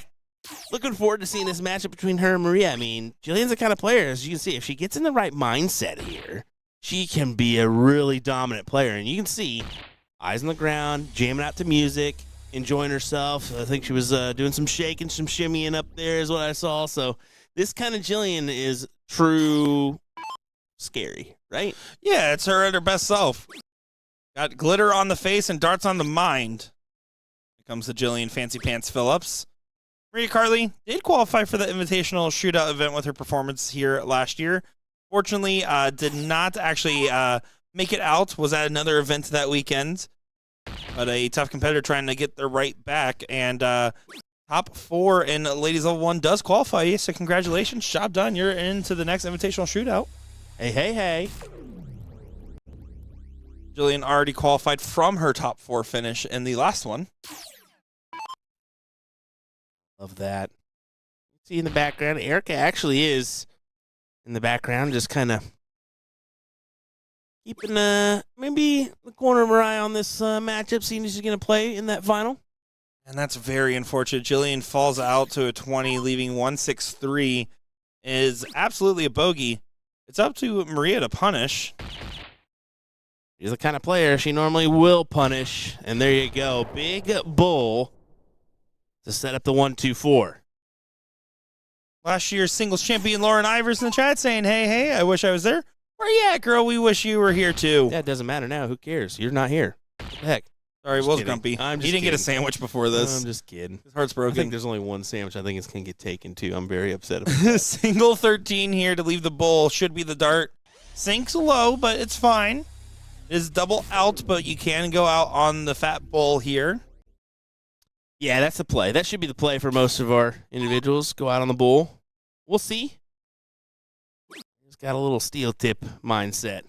You'll go bull for 57. Oh, I mean, you can't do that. It's double out, yep. That did not going to work. As soon as it came out of my mouth, I was like, that's not going to work, Will. Garfinkel, you're off your game today. Yeah, that's David Garfinkel here. My apologies. 7 for bull or 17 for top should be the dart. Now, this play, I would take 17. 19 for double 19 is not the dart.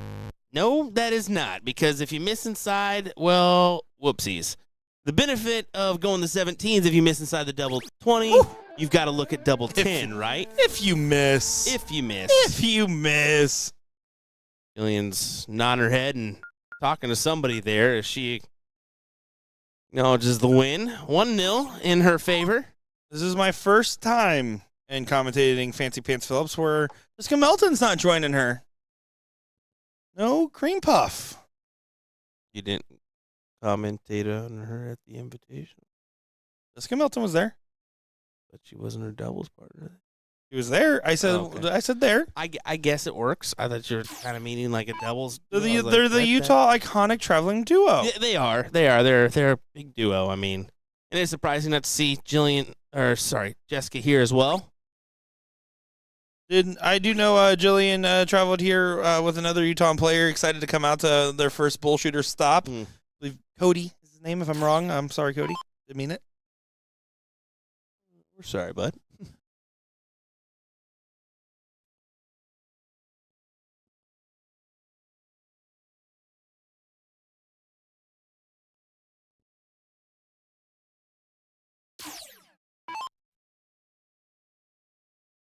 Low rut-row, both sides.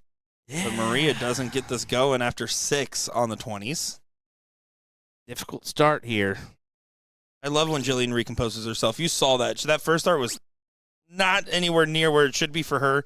and she resets herself and drills the trip to punish Maria's unfortunate first 6. Yeah, big time play there. Maria's got to jump on the ball and jump on it quick here if she wants to counter.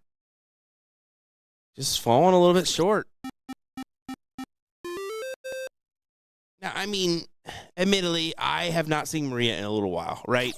But you kind of think that maybe the inconsistencies are because of the weight loss, right? It can happen. We actually do see that a lot with players, too. I think that could very well be a factor here, as the balance is very much an issue when you lose, I mean, upwards of 50 pounds. Yeah, I mean, we see it in high-level play. Other players, it affects everyone differently. We see people get a lot more stamina because of it, and it helps them out significantly. Again, like the Luke Humphreys of the world. But for every one of those cases, there's players on the other end of the spectrum that will say, like, actually, it's different. It makes you handle your aiming fluid differently and everything else. It just changes a little bit of the physique. But I don't think that's the case for her right now. I think that she was getting going earlier and has found some fatigue here towards the latter half, if I had to guess. Yeah. Still kind of early in the night. I mean, 11:30. That is true. Ladies' bracket is moving compared to the rest right now. These ladies are not messing around.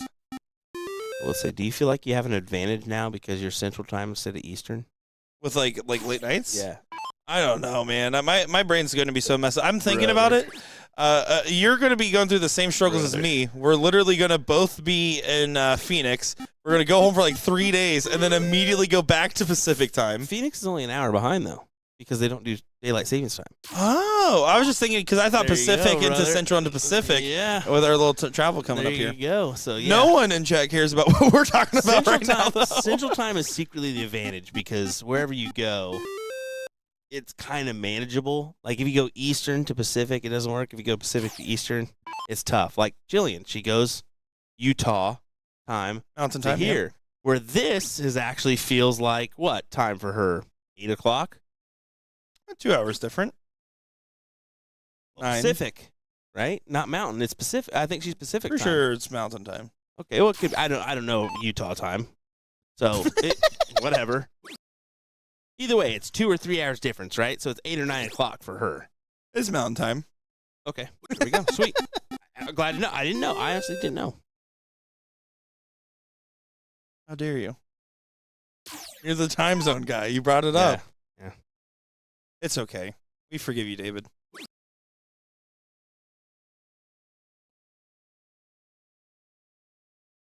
Thanks, Nicholas. Appreciate it, Nicholas.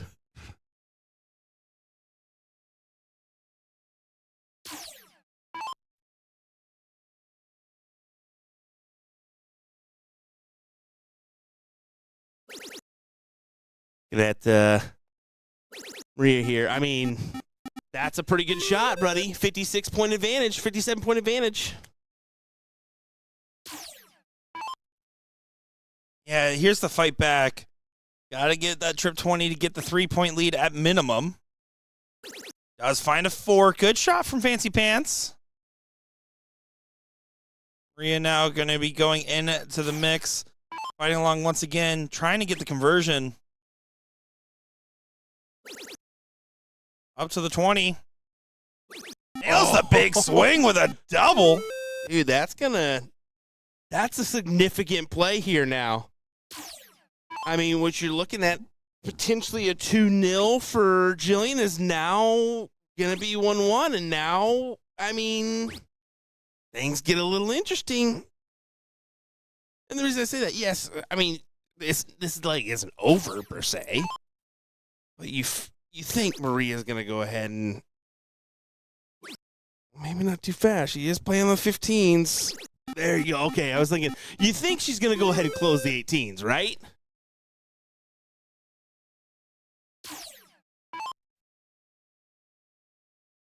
Jillian trying to get the control back. She was looking very likely for a 2-0 win here. I really like this from Maria.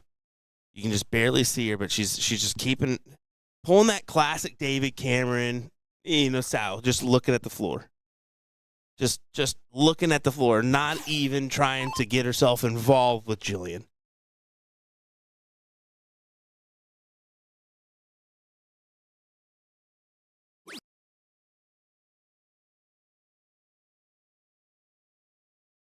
You're thinking of that, don't you? You're thinking of that question being thrown at you right If a now. train leaves New York at 3 p.m. and a train leaves AZ at 7 p.m., what time do they meet in Texas? Depends on how many stops. Final answer.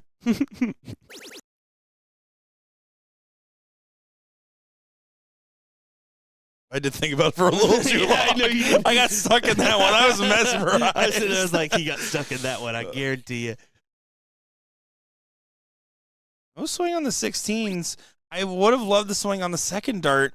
Now you're giving Jillian an opportunity to get back in here, fishing for a 7 on the 16s. Reducing deficit going into the bulls is still the goal, even if she can't get full control. Trip 16 would help. Nails a 5, and it's a pretty one. 30-point difference. So it should be single 16 and then 2 15s. Can go right to the bull if you drill it. 2 15s. So a single won't help. You have to find a trip. Doesn't do so. So with 30 points, honestly, there's a big argument here for just closing 15 and tapping one bull, leave it 4-3. It's a tough call. I think. You pick which one you want to close more. Yeah. 15s was the choice. 30 points, so would still need to hit 3 bulls to close, plus the additional 2 to get up. Need to hit at least 1 here. Double isn't a factor. Good shot from Jillian. That's a good shot. That puts the pressure on, right? She needs 3 to 3-3. lock in 1-1. If not, most likely going to go to Jillian. There's 1. Plenty of space to work with. Oh, I was about to say, I don't really like to play. Now, there's a lot less room to work with on dart number 2.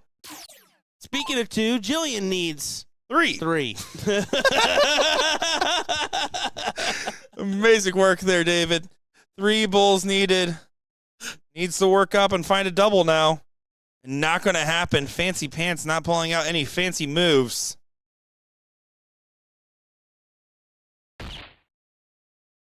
Carly, 3 bulls on the tap in here. On the tap in. Just tap it in. Tap it in. Wow. Jillian's shaking her head a little bit, knowing that could have been hers, and she could have been on into the final, but she saved her bull for the diddle, as a smart dart player often does. This is going to be 1 hole low of the center double. You're way too optimistic for me, Nick. I just want to tell you that. Are you just finding this out after 4 years, Will? I just want to reassure everybody that you never look at the downside. You always try to look at the upside, and sometimes you just need to say, no, I should have had that. Be done with it. Well, Maria gets it by 1. Mr. Grumpy Pants over here can't see the shining light. You're a mean one. Mr. Grinch. Kind of cute. Your eyes. All right, we're done with that. Here we go. For all the marbles. Well, I can't say for all the marbles. For almost all the marbles. For a shot to play Erica in the finals here. Erica. A moderate amount of marbles at stake here. Maria did best Jillian on the diddle by 1 hole.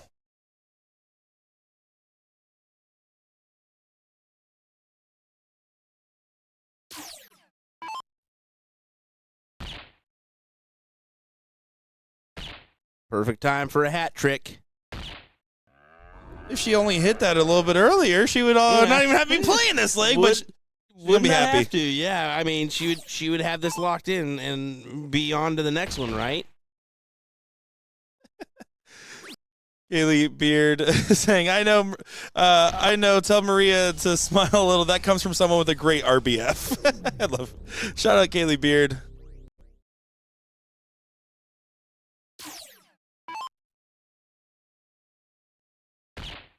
A resting beautiful face, David.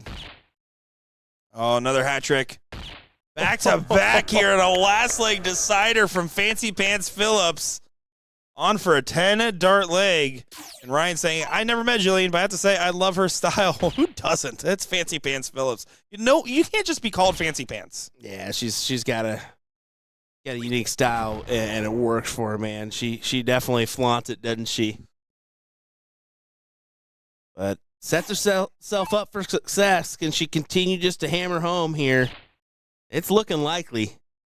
Now, no matter what, would have had to take the third dart at the 51 segment, but not going to now. Just tries to tee up this 140. Now, I will say, this could still be done by Maria. Yeah, she can't be conceding late from this position. She clearly isn't. Look at that determination. Yeah, that's a huge shot. So, bull tops to get it done for Jillian. And you got to drill this, dude. There's no other way to go about it. Yeah, let's see. She drops low after finding the bull with such success. We'll now have to hope that Maria Carly does not take out 107. 57 for bull. Wow. This is the kind of play that... Bull, she was going for the bull first. I don't mind it, but I feel like you have to shoot the more efficient shot. I don't know. You got to go 19s there. I don't hate it. No, I don't hate it. You have to go 19s, Nick. I don't. Why would you go bull if you hit a stay single bull the whole time? If you hit, there's so many things you can fall out into that won't work. And so many things you can that will work. If you play 19s, bullseye for Jillian Phillips to get to the finals here. You know how idiotic of a play that was. Drills the double bull. What a good dart there, and unfortunate for Maria Carly will not be moving on to play her partner in the finals. Fancy Pants instead will do so, and Will is left speechless at the great darts we just witnessed. Or at the call you just made, but whatever. I mean, hey, it gets the job done for Jillian. Congrats to her and Maria. Yeah, third place finish for her. Congrats on a good run. She's going to be back for more tomorrow, of course, as we are on to our finals, folks. Jillian Phillips, Erica Mardo. I'm going to defend myself for a second now that the match is over. Nope, you cannot defend yourself. Yes, whatever you say here is you're gonna be wrong. I'm not saying that the best shot isn't 57 for bull. It is. That is the best shot. But there is a legitimate argument and a must-hit need to find a double. The bull that you're aiming at the entire time to start there and get another dart at a double instead. Because if you go to the 19 and drop low, then you have to switch back up to the bull. Just saying. Okay, so I'm just saying. So 107. I'm just saying. 107. Let's say you fall into the 4. What do you do from then? Exactly. I'm Nick. not saying that. Thank you, ladies and gentlemen. We'll be right back. Yep, we're going to be right back. Game over. This is it. Women's finals up next. See you guys in a second.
Here we go to Jillian Phillips, Fancy Pants, taking on Erica and Mardo in the finals here of Level 1 Women's Singles. My name is Nick Teixeira, joined by Will Stewart here, and that was a dramatic third-place matchup that we saw with a heartbreak end, and I'm looking forward to seeing how this one will play out here. Yeah, one problem, though. You said it wrong. It's Erica, not Erica. Erica. Here we go, ladies and gentlemen. Hope you're ready. This should be a doozy of a back-and-forth battle. Jillian coming out on top of a tough battle with Maria Carley, righting the wrongs of her previous matchup with her, where she suffered a 2-0 loss, actually, in the early stages of this bracket. Getting it done in the third-place position to meet Erica here in our final. Looking forward to this. Yeah, this would be a very fun matchup on multiple different levels. I think Erica is very impressive in her play. Again, coming in the second highest average, there's going to be a little expectation of performance, don't get me wrong. But Jillian, the out-of-towner, trying to play some spoilers to our Northern New Yorkers and our Southern Canadianers. Yeah, I mean, whatever you said on that last back in there, but Canadianers. All right. Yep. Professional darts commentator Nick Teixeira, happy to be here, joined by semi-professional darts commentator Will Stewart. There's some bad stuff in my day, but that one's pretty good. Oh, yeah, no, that was definitely not one of my better ones. Anyway, yeah, still lots of action coming your way here, folks. Yeah, I mean, at least, yeah, we're just looking at brackets. Yeah, we still got a few to go, so keep this on your big screen TV on YouTube. Best way to view this great matchup. And look at Jillian just trucking along here. Yeah, good 105 find, but 279 can be the first look at a finish.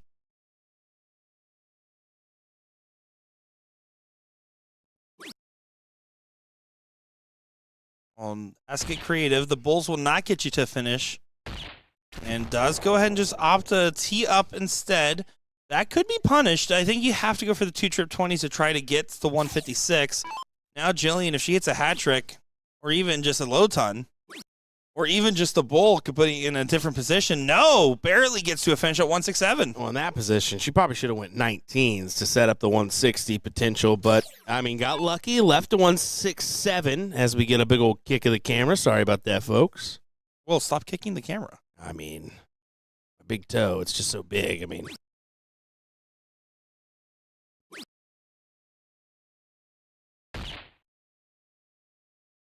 didn't take advantage of it as much as she could have, so here we go. Anybody's leg here.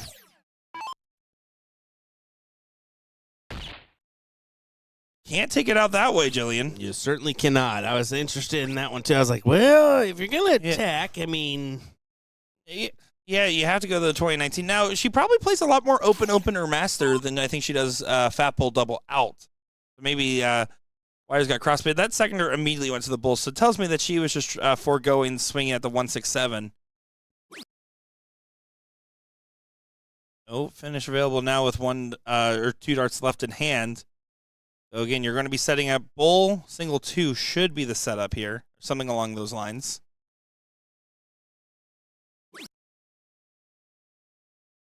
A request for more Christmas carols later. What, you and I? Just me. Just you? Mainly Mr. Will, as it says, not Nick. Please, Mr. Will, more Christmas carols. Your choir classes did not pay off back in the day. Really. Yeah, well, I'm tone deaf. That single 7 doesn't do any favors either. No way to shoot at the finish, as we just talked about. And now Erica gets the chance to break through here. Yeah, and this is big, too, you know, because it locks in a 1-0 advantage, and she has a 1-0 advantage. Kind of feels like it already, right? Because she has the hill spot. Exactly right. As she does go ahead and get to match point here. Again, Jillian Phillips shows that she will be ruthless throughout the entirety of the match with how she plays. That being said, Erica is doing a great job of proving herself out here and looking like she is in pole position to get the title. She'll be able to convert and get it done here. Jillian send us to Last Leg Decider in the first set. Jillian says, I want to send it to a Last Leg Decider. Here's a 7 mark on the open. Yeah, great stuff. Good 7. Fantastic opener here. Some pressure on Erica. And she's okay if she doesn't get it done here. She'll want to get it done here, but hello. Smart, doubles worth more than a single. How about an 8 mark response? What you can do, I can do one better, Will. I think that's the number you can define the least here in this game is that 8 mark, right? So how about that? It's a Bob Ross special. That's a happy accident if I've ever seen one. And has to reset after the drop dart. Don't mind the reset. It's an important moment. Needs to find this trip. Doesn't get there. Now Erica can afford herself the opportunity at 25 points difference. 219s gets you a swing upstairs. I mean, with the way she's been hitting lately, I was thinking first dart triple. And it goes. Oh, what a turn there from Erica. Beautiful 7. What a pressure building shot. You can see in the background they're having some fun with it. I mean, she's throwing a very inspired game right now against Jillian, who is not having the poorest of legs. Of course, not to her standard. She's starting to fall just a little bit here, but the pressure's on max. And frankly, Erica's doing what she needs to get done. She takes advantage of those 18s. A 3 mark on those neutralizes the X there from Jillian. Efficient play so far. That's exactly what Erica needed here to try to get this job done. I mean, what a last she start. Just keeps going, and right now she has free. She has the 19s and 18s her way. I mean, forcing Jillian up against the wall here. Yeah, Jillian almost needed to collect on that last start as well, and I mean, even 3 fats is A-okay here for Erica. And let's be honest, a 4-0 standard gets you through a majority of the legs in this bracket today. Right now, she's going against a 6-3-3. That is just brutal darts. Another first dart into the trip. Moving along. Can she close the 17s? Of course she can. Erica is playing phenomenal. This is... Right, look at Jillian. Giving her some stuff over there. Literally stops her and says, you are on it right now. And she's locked in for this final, man. She wants to take home that first place prize. And absolutely deservingly so with the way she is playing at this moment. And if I'm Jillian, I am not mad about losing this position because even if Jillian's on a 4-0, it's not like she's playing bad at all. But if you're going against a 6-2-5 in a situation like this, you're not really mad about it either. Look at this. It's free. I mean, everything. She hits another 8 mark as well. Look at this. Nailing it in, my guy. Jillian shaking the head. I'm about to give her a curtsy on this second place spot. Well earned from Erica, who is just absolutely loving it. A downright nasty performances. Jillian says, They're hugging like it's over. You got the floor. Go ahead and finish this. 6-6 and 1 bull needed. Erica to become your women's singles champion here. Does do so, finishing at a 6.18, and hats off to you, girlfriend. That was beautiful darts, wasn't it? All you can do is clap, and I mean, what a performance from Erica there. Even Maria coming in to say, what was that? I mean, 6.18 gets the job done here for our first place prize in level 1 or women's bracket. Love it. I want to make one thing expressly clear. Erica is a welcomed addition to our invitational shootout lineup. Oh, yeah, for sure. My goodness, I am excited to have her in that mix now. Now, Kirsten. Like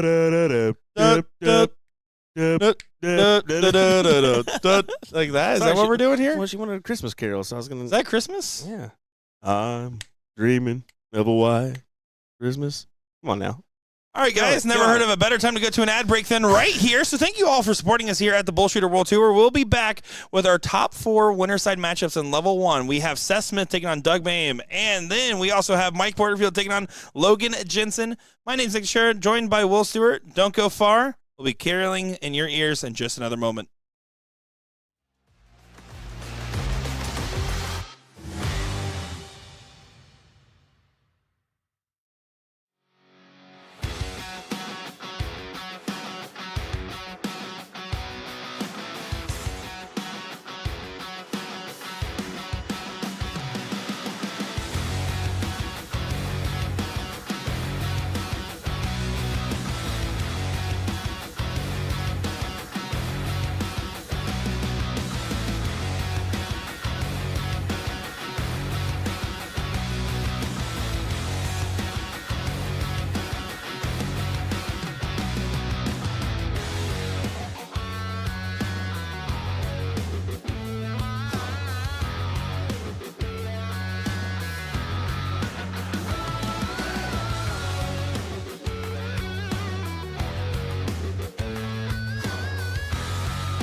Well, we'll get it together. It's the top 4 matchup here on the level 1 singles. Hope you guys didn't go too far because we got a good one here. We got Seth Smith taking on Doug Bame and what should be a good matchup here.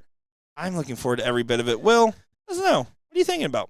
Coming down to the nitty-gritty parts of our bracket, right? So, got to continue to win if you want to find some success here and lift some prize money, maybe a plaque at the end of this bracket. So, these guys definitely have the best chance of them all. Well, other than 2 other names down there in the bottom, Logan and Mike. Yeah, they do love their gourmet firewood, and they're going to be fighting hard for it out here. Well, we kind of potentially already queued in the Doug Mike king seat match, right? We kind of already looked at brackets, and we're kind of looking at that and like circling the names like, okay, these 2 are definitely the favorites going into this. But could they be stopped? I mean, Seth has the capabilities to do so. Logan as well. A little bit of a newer player, but has the capabilities of doing so. Well, and right now, we're seeing Seth Smith going to be particularly inspired because Doug beat out his doubles partner, Eric Spartley, in the round before 3-0. So this is a case of let's get some revenge in here for Mr. Seth Smith. Yeah. Do you ever just back me up once? Just one time. One time. Building up a storyline here, Will. Yeah, the storyline is good guy, bad guy, and I'll hate to be the bad guy here, but yeah, he stands no chance. Sorry, just sorry to burst that bubble. I believe that every player has a chance. Here we go, back to the match. Seth Smith feeling frustrated, and Doug out in front can go ahead and be the first one at a finish. Would need to find a 10+ to do so. First one good, inviting dart on that 20. You can see exactly what that dart does. Follow it right up. Finds a 180 from Dougie Fresh. Yeah, big-time collection to leave 93. Ryan, interesting statement here. Says the Doug Bame fist bump might be the worst thing I've ever seen. Buddy, there's just a seen lot. How do the Dougie. There's a lot worse. I mean, have you ever seen Nick try to dance? Way worse than what Doug's doing. Pretty bad. So Seth needed that 180 to leave the 150. He was trying to dig deep there. But even still, the 150 isn't an easy take. Yeah, you fancy it over like a 167 or even a 151 or a 153. 150 definitively easier than 207 to take out. True.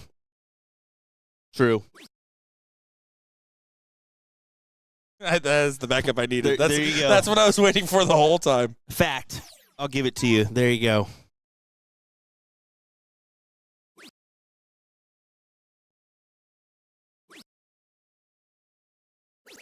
Good last switch on the 19s to leave the 110. But 40 is looking likely for leg number 1. It's back to that race to 3 format that we were seeing earlier. Doug goes ahead and takes it out in 1. It is a pedestrian leg as far as all things considered. Yeah. Again, your expectation is closer to that 12 to 15 dart range. So when you get a couple extra darts, you're going to feel a little frustrated, but Seth can try to bounce back here in leg number 2. It's all about setting the precedent in cricket. Yeah, set the tone here with your start. 4 or 5 mark. You think 5 mark would be ideal for him. That's a great first dart. And you can see, yeah, grabs the 7 mark. Good stuff. Yeah, great shot there from the drama-free darter. DFD. I was going to answer back in the 19s. Perfect spot on that first. You can stack right on top of it. It literally makes your darts like magnets. Beautiful 7 in response. I'm a little surprised he didn't actually come back with the 9. I felt like there was plenty of room there for him. But, hey, great answer. 7 answers 7. Dart's hanging a little bit low, but does find it. Going to stay. It's a 140. At some point, going to have to drive the boat. I would have liked that dart probably down to the 19. I don't mind it. I think points is a good one. A 9 mark sets the tone there, and Doug's not able to come back. But yeah, you see, he now you kind of get the option. What do you do here? You should start 19. Your goal of this turn should be close to 19. Hope you get an extra credit dart at the 20. 1 dart minimum has to go at the 19. Now you have to bail. He blocked up that 20 a little bit, and he stays down. It's high risk, but gets the reward. He takes it, man. Yeah, I mean, good collection. It's a must hit if you're going to do it, right? Yeah, exactly.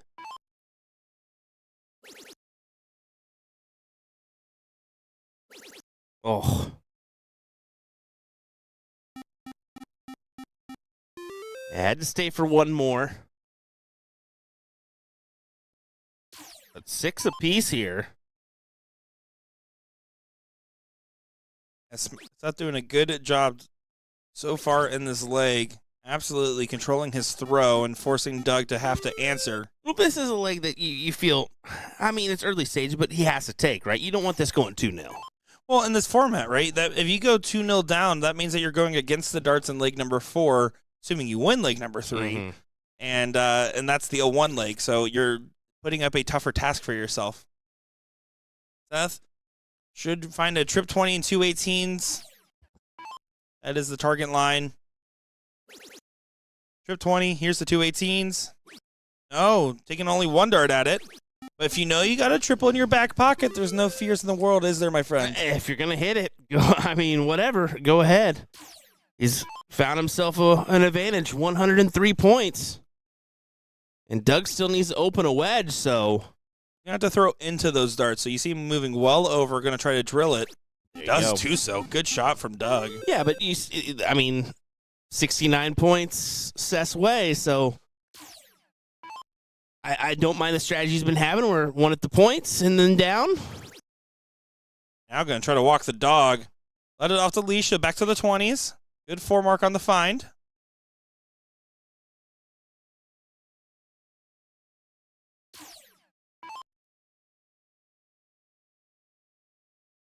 Three in the bed for Doug.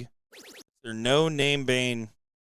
One of North America's secret treasures of top-level darts. Look at that. Takes the play at the 20s to close it. A big 9. It does at least ask a question. Seth needs to fish for the 6, right? And if he doesn't hit the 6 mark, there's an opportunity now for another 9 mark to recover the distance. Well, now it's a blocker on the 15s. And now the door's open. Completely open. He forced Seth to make a play. Now, it's an unfortunate dart that landed where it is. I mean, most of the time he's going to come away with at least three 15s, right? But forced errors is a viable strategy. That's exactly what that was. Oh, that's a builder dart, if he even needs to. But why I mean... Well, he was trying to shut the door. If it goes in, you're the hero, but now you're leaving a shot for your opponent. And that's what I'm kind of like, maybe you stay there on that last 16 just because, just forces Seth to stay, right? There you go. Good collection. Yeah, it's a good recovery, but asterisks. It's not over yet. It's a 5 mark now. Yep. We'll see if the 5 mark gets converted. First start trip lets you swing. You're going to need all 3. Yeah, it's only 2 fats, so 1, 2. There you go. Forced to the bulls is Seth. Double, double, double. Must hit moment. Already called it, Will. Yeah, exactly. You can't afford to go 2-0 down because then it's really going to feel like he doesn't have a chance, right? And it was a bold statement for me to say that. It just absolutely it was. Yeah, but you since already going to this. You lean the favorite towards Doug for sure. Sure. Of course, you're going to lean the favorite to the top average in the room. But then you said something I had to just I had to make a bold statement. So here's a bold statement. Mine's 3. 5, 6, 5. Wow. Yeah, well, I believe my friend Erica did it better. As she did. 6.18 does beat a 5.65. That's correct. Good job, Nick. Well, here we go. Seth did a good job of fighting with the 20s before. He's going to have to do so again, but this time maintain that control going into the end. And it was really just one good round from Doug and one mistake forced on Seth. That's what defined that last leg. Yep. It was an ideal start from both of our individuals. 7, 7, 7, and then let it play out. But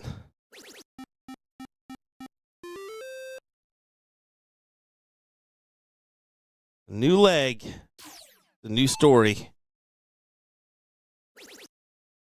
New chapter, we should say.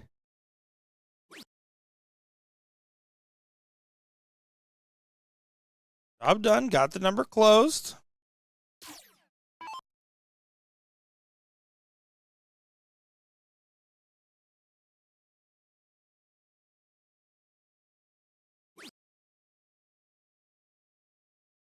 Looks like level 3 is cruising along into the 5th, 6th position matches. Same thing with level 2. Our open brackets here. Things are moving along here pretty quickly.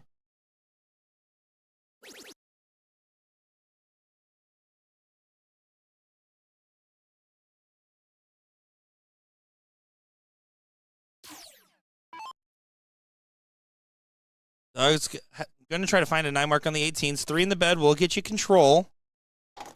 Going to play for a 7. Will, can you please stop throwing stuff? I'm trying to work here. Way to put that blame on me, my guy. Big last star on the 18, despite Will trying to break my concentration. You son of a gun. This is where it gets sketchy for Seth. The pressure is on, and you have to convert. And the Dark Gods are arguing with him. That was a brutal deflection. Yeah, that was tough. And I mean, I was going to say you got to stay, and he really had to stay and really needed a triple there because he doesn't feel like he's fully out of this. I mean, one triple from Doug, and you know he's going to take a shot.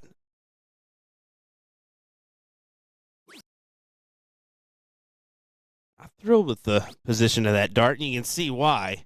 But you get to swing the 20 now, so don't worry about it. And, of course, he's going to find it. Big hit. The reason I say that is your goal is to get rid of the 20. At this point, Doug gets to play whatever strategy he wants because you're up 2-0. So unfortunate for Seth. I mean, missing or that dart number 2, not registering, right? Yeah, it was a gnarly deflection is what it was. We'll just call it the Nick curse.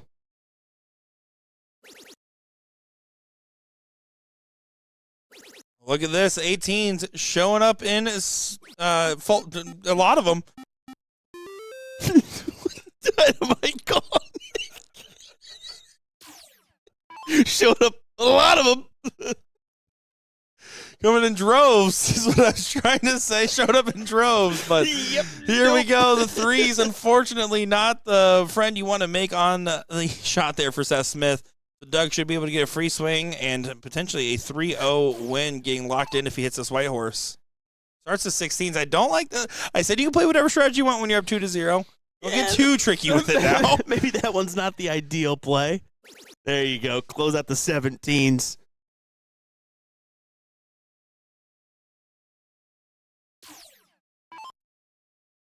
So here, 16s need to find all you can eat. Buffet line seems to be closing soon. He couldn't Golden Corral all 3 in.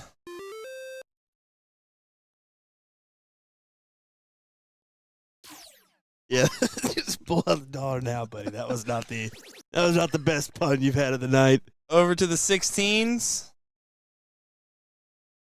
No name. Does find a bull on the last 2 away. He locks it in for 3-0 here. I mean, Seth had a great last leg. Really an unfortunate dart here in this one that kind of swayed things more in favor of Doug. So he's not out of this one though yet. 3 in the black. He still has time. Well, he's still in the moment. You never hit a 3 in the black when the leg's going well, but you're not going to be mad that you hit it just in case. Here's what Doug's going to do. 1-2 on the bulls. And, yeah, I mean, is what it is, right? Doug Bame doing Doug Bame things here at the New York Regional. As we'll head on over to Mike Porterfield taking on Logan Jensen in what is a 1-0 scoreline currently in favor of Mike. Logan, I believe, more of a newcomer to the game, if I'm not mistaken. Are you? I have no idea. But I'm excited to see how this one will play out here, as I'm not as familiar with Logan, but we're rocking that dead center dart jersey, so nearby where we are here. Of course, Mike Porterfield, the man who debatably has made this the Porterfield Invitational with his performance over the last 2 years. Going to try to continue to keep that performance going and prove the prophecy of us earlier correct by trying to meet up Dougie Bane in that seat match. Right now, Logan doing a lot right in this leg. Has the opportunity to safely get this to a 1-to-1 situation. T-Dubs in the chat likes the Golden Corral comment. I'll take my $1 back. Thank you very much. You're never getting that back, brother. It was a terrible, terrible play, no matter what you say. You don't come here for good commentary. You come here for Nick's puns. That's all. That's it. That's the whole reason that we have over 500 plus people watching along across all of our different platforms. Mike Porterfield fighting back in this leg. You don't want to mess with it, Logan.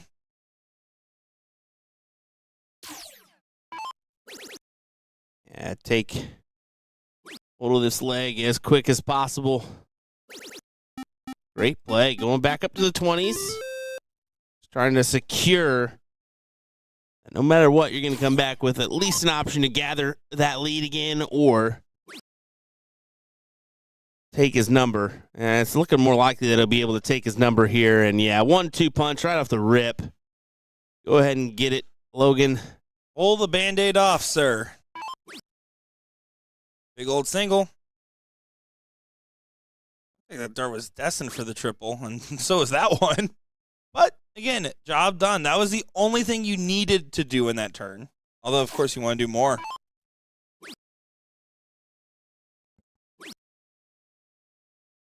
Seen on the fine does go ahead and nail the triple. But corner pocket Cobra combo, all Logan Jensen needs.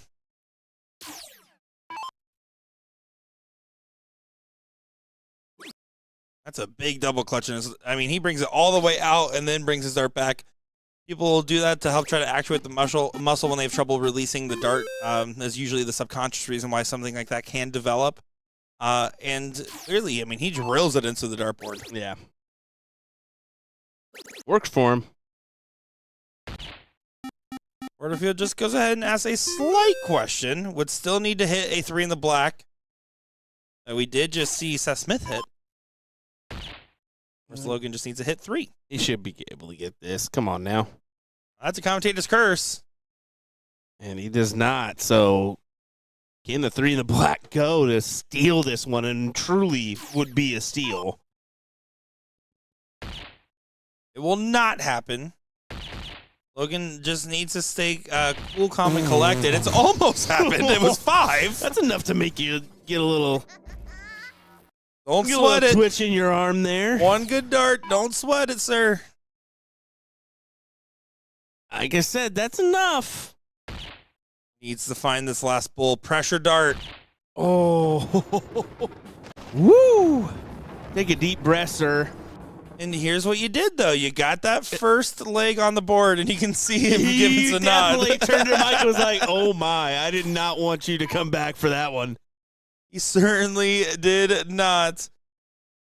And Mike Porterfield coming at the second highest average of the bunch today, just behind Doug Bame, who is waiting on the winner of this matchup. Good start. Porterfield with the 7.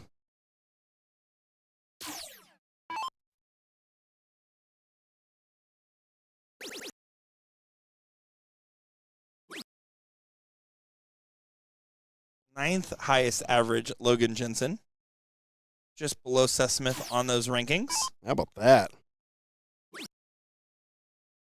Playing for a little bit of an upset in his run so far, doing a great job. Already guaranteed 5th, 6th position from where he's at. Lock it in. Exceeding his seeding, if there was such a thing here.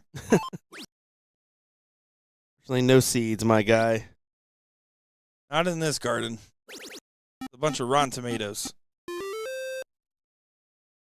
Mike Porterfield should be able to take advantage of the fact that he already has the 20. We know Porterfield's game. He loves a healthy amount of points, but that dart hanging pushes him down. He's going back up, and despite the dart hanging over, does deflect into the trip 20. For those that don't know, Mike Porterfield has more in his shoe collection of total value than Mike Haar is worth. Big 9. But it just doesn't seem that significant. It does. I mean, at the very least, gets you back into it if you hit another good round. And an opening. There you go. There, yeah, there's your opener. Somewhat surprised he's getting that opener. I don't like the swing on dart, too. You're going to only take one dart at the 20 here, right? And no matter what, you're only going to take one dart, stay with the triple you just found, and swing it on the last. Yeah, I think the last is the better option there, no doubt. I think that you just hit one, go ahead and lay in another. Well, and we know at the professional level, if you find your first dart into the correct segment you're looking for, the triple, your second dart is so much more likely. Yeah. The muscle memory's there. You just found it. And on top of that, unless it's in a blocking position, it'll help deflect into it as well. Take advantage. Do less work. Be more efficient. Now the door's really open for Mike, as unfortunately only finds the single 19. And, yeah, you're probably going to come back searching for a wedge. But I don't like this from Porterfield. Again, he likes to play that conservative style, but instead just grabs a single 20. Honestly, the focus might have been better spent collecting 3 19s there. You're 100% right there, bud. I love it when you say that. I'll back you up on that one. Mike, what are you doing? Get rid of that number. He should not have a chance here. 16-point disadvantage from Porterfield, averaging right now to 4.17. Normally his off legs feel like they should be a 5.17. Here's a snap back to reality. Again, last start probably could have swung. At some point, you need to change the momentum up here a little bit. But I think right now he's taking advantage of the time that he's getting to figure out what's going on. He's trying to wait for that ideal play where he knows Logan's not going to have an opportunity. But, I mean, the kid's not bad.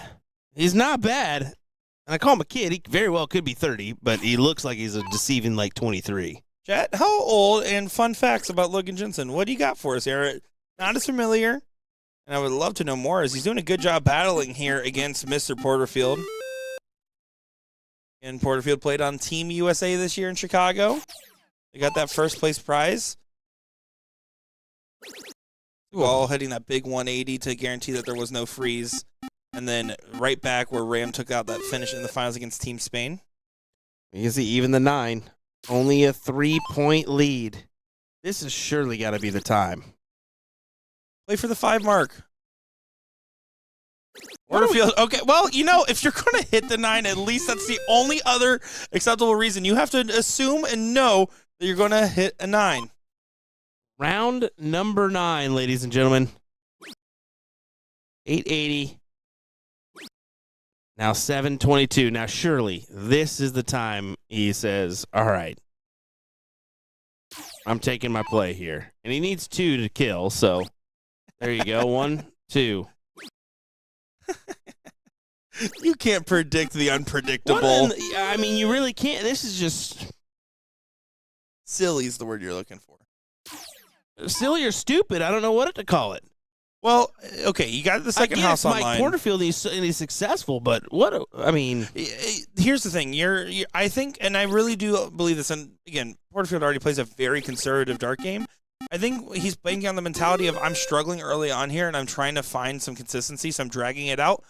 Here's the problem, though, is Logan's doing enough stuff right at the moment. Looks like Porterfield is having an equipment issue. He's off over at the table here fixing his barrel real quick. Yeah, and Logan doing the right thing here, just making sure to stop and allow him the time to fix everything. Yeah, I would hope so, right? I mean, to be fair, you could just play off the timer. But here we go. Getting right back into it. Porterfield said, thank you. Quick fist bump there from Logan. I really do think Porterfield elongating this game, though, is also helping Logan just get more and more comfortable. Again, not as familiar with him, but you're coming at the 9th highest average against the first and performing quite well, considering. That's more like it. Will, are you happy now that Porterfield finally got that 19? Yes. Okay, good. Good. I was beginning to question everything I know about the game of darts. Admittedly, not as much as you would think after multiple years of you streaming it. True. Porterfield here should be able to take advantage of that effectively open round now from Logan Jensen. Here's the thing, though. It's still 1-1. It's loser start in the next game's 0-1.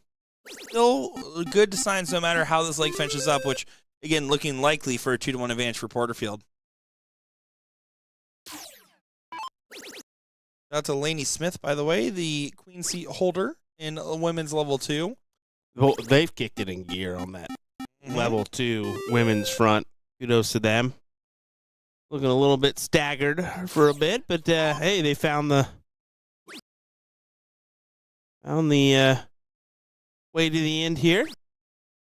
I mean, kudos to everybody. I mean, of course, we have a pretty big bracket on all fronts. I mean, close to 250 players here tonight to participate in our Friday singles event. How many boards? 50? Yes. Yeah. So I mean, do the math. That's it's pretty tough. So you do the math, Will. Kudos. Kudos, everybody. I didn't want to do the math myself. I can tell you that much. There you go. We are pretty much set for the 0-1 legs here. 125 first-round matches. I did that in my head, if you believe it or not.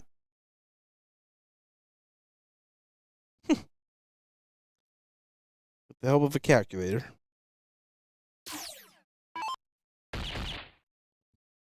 And there you go. 2-1 advantage for Porterfield. So now going in, Logan, how do you start this very, very important leg? You're going first. Just shoot a double 16, double 15 preference, some kind. First thing, get in. First thing is get in. There you go. Yeah, when you're going first in this format, I'm not a fan of going for the 9 unless you're really just a diehard double 20 in. And you saw the first start, he shot at it, but immediately shifted to a different double before shifting back. Porterfield, he will always go on the double 16, by the way, even regardless if he feels like he needs a 9 or not. Man, what a collection. Logan's like, what do I got to do here? Well, you gotta hit everything, man. Especially against Porterfield. Trish, stop calling me Patty Grezik. Saying what's up? It's Grezezik. Oh. Did you know that?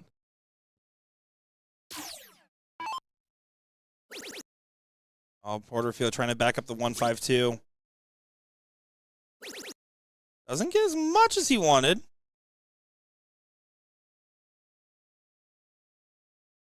So Logan's going to have to dig deep here. Will not get to a finish. Can at least get himself in range of set, and you have to get yourself in range of setup. That might be all she wrote for Logan Jensen, who has done a good job fighting, but Porterfield might be too much to handle. More likely get 6 starts for 260 points.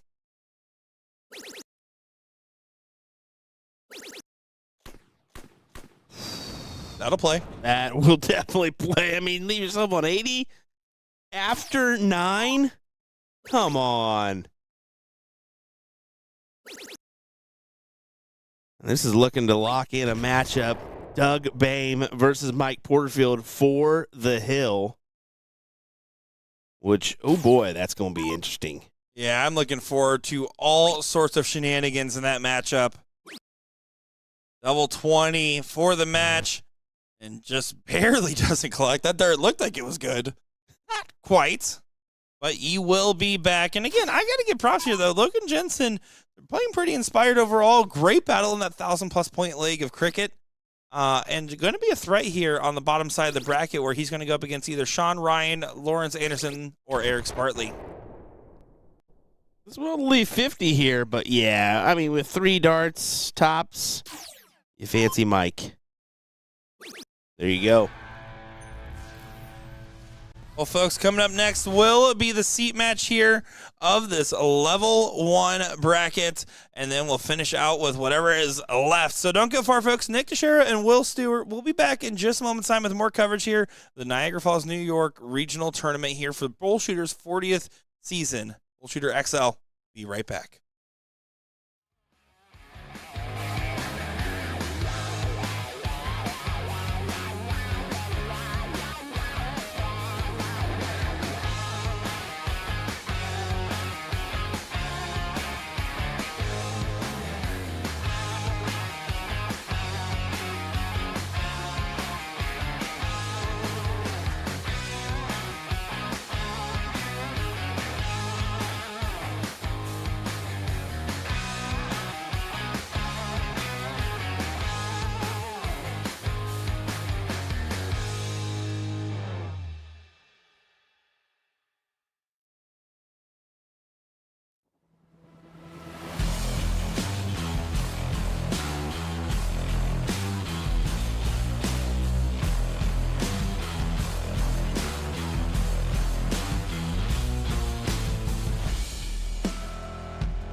Well, it is now time for the seat match here in level 1 for the open singles combo at Niagara Falls, New York at the Sheraton, Niagara Falls. My name is Nick Teixeira, joined by Will Stewart. And Will, we got another good one, don't we? Yeah, we certainly do. And, I mean, it's kind of, we mentioned it earlier, a couple names we circled at the very beginning, and we're seeing them play it out for the hill here in our level 1 open singles bracket. Here we go. Doug Bame, Mike Porterfield.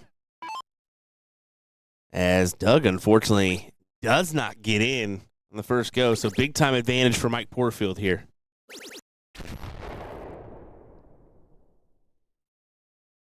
Yeah, and you can see Porterfield not going to be given that advantage back by any means.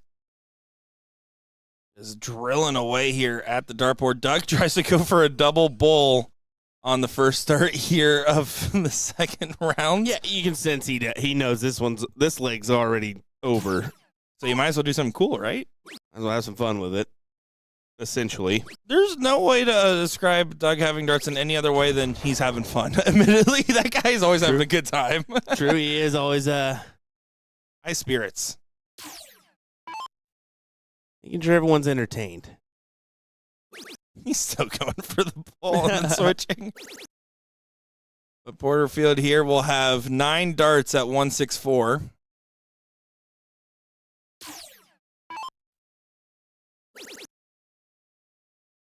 He won't take it. He will tee it up. Leaves double 14.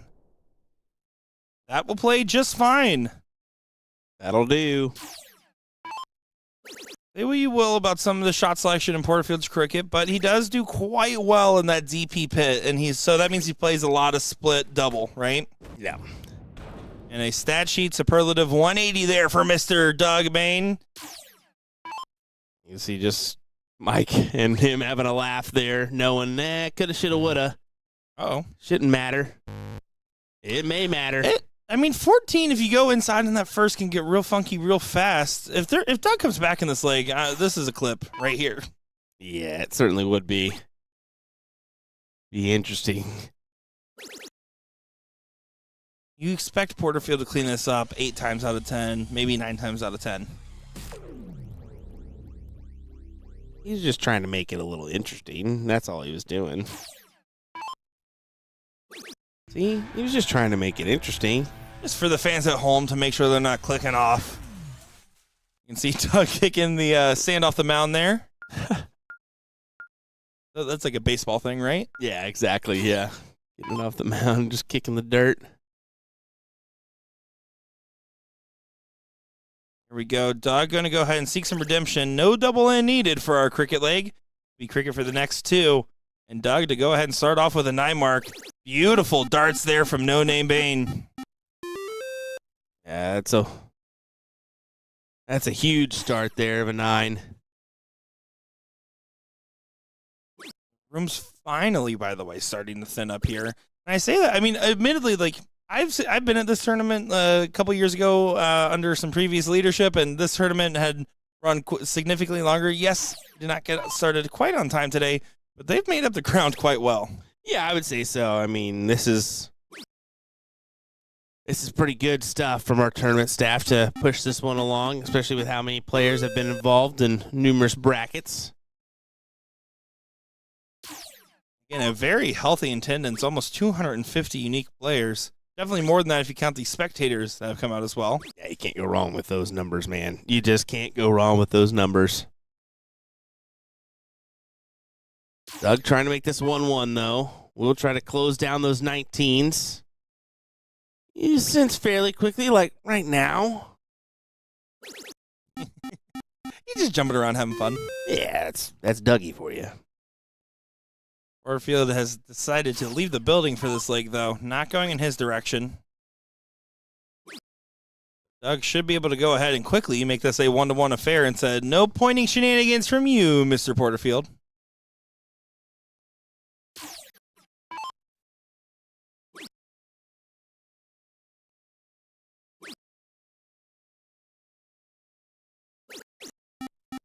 That'll work. I'll play every single time. It's your 4th house up, so it's worth just its weight in gold right there.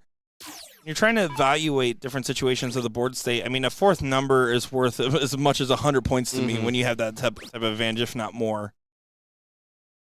Those marks do, people forget that like closing those extra numbers do have some value of hidden points, so to speak. I love Doug's semi-thermonuclear play style on this leg. Just jumping all the way around and drills it there. 6.6 will absolutely be just fine. Forest Mickey Mouse strategy, as he calls it. Good stuff. As we'll go to another cricket leg. Mike to lead us off this time. See, this match has definitely brought on a little bit of a crowd here. Finally, some of the matches are clearing up so they can have spectators. And that's a big-time miss here.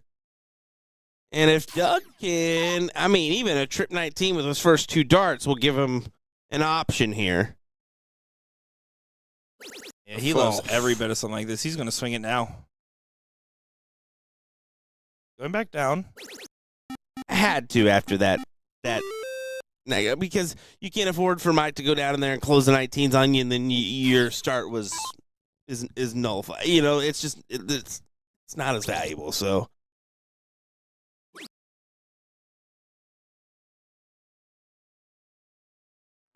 here he will get another shot for the same type of 6 mark. Trip 19 gets you a swing at the 20. You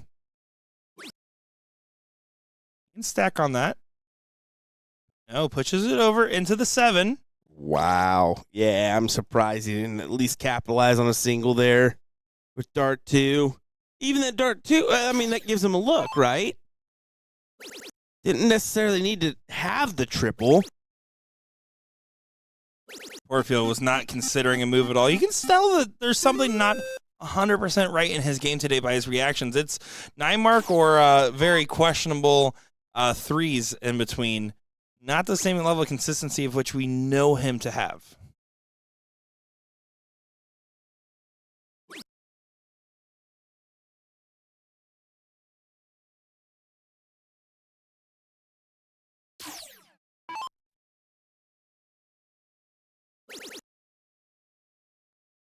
Yeah, now you can see him taking the look there, dart 2. Just knew that he wants that point spread. I mean, well out ahead of any of his opponent.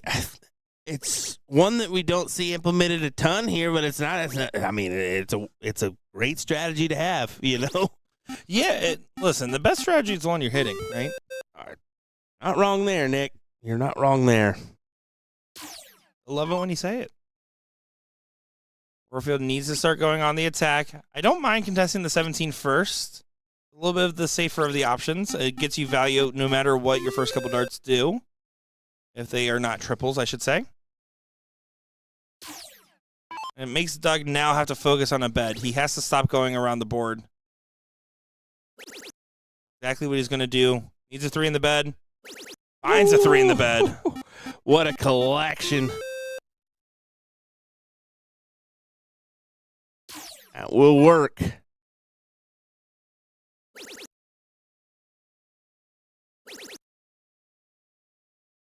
Oh, beauty. Return the favor. Again, Porterfield is trying to find that consistency, and he's doing it smartly, right? He is one of those players that likes playing point-heavy games, so therefore he doesn't mind trying to spend time resetting by just going and loading it up on the 20s.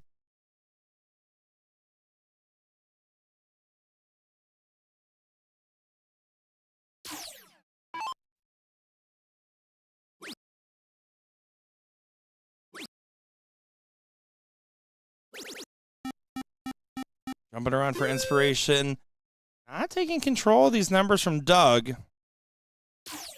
I think the reason why is he feels like he can hold his own on these 17s and 20s for a little bit. He knows how valuable that 20 segment is, right?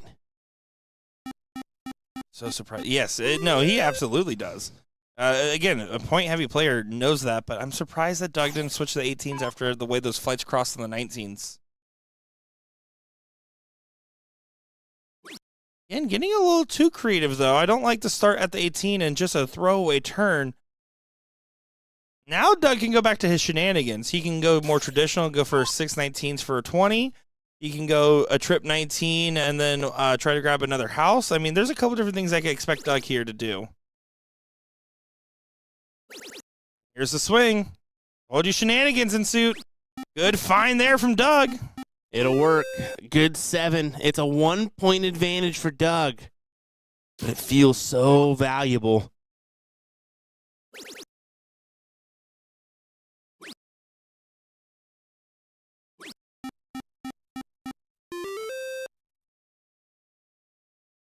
You wave to the camera in the background. Hello. We see you. No, that's a bye. Oh, bye-bye. See you later.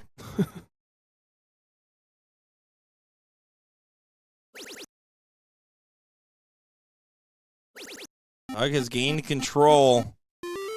Porterfield, and just a couple of turns where you feel like you have the control and you're playing with comfort more than playing with a strategy. Thing is, especially in singles, you're the only one that can drive the boat. Just drive that boat. Go rock the boat, baby. I'm on a boat.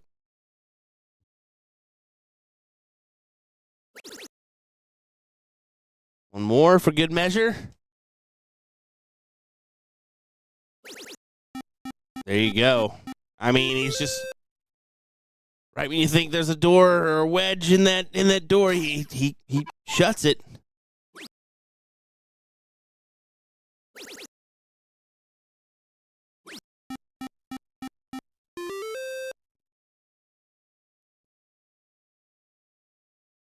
If this is the moment here, we'll sway back to Porterfield. Yeah, there's a collection on the triple. One single gives him a play on the 17s, and he stayed for all 3. I mean, hammer home the 9. Why not? Well, with the second house, that means that even if Porterfield does go up here and find trip, he won't have the point lead, and even if he wanted to close from behind, he can't. He can't afford to take that shot, so it's a strategic play that's going to pay off for Doug here. Now 2 17s and a trip 19, all of a sudden you're looking at a match point advantage for Doug Bame.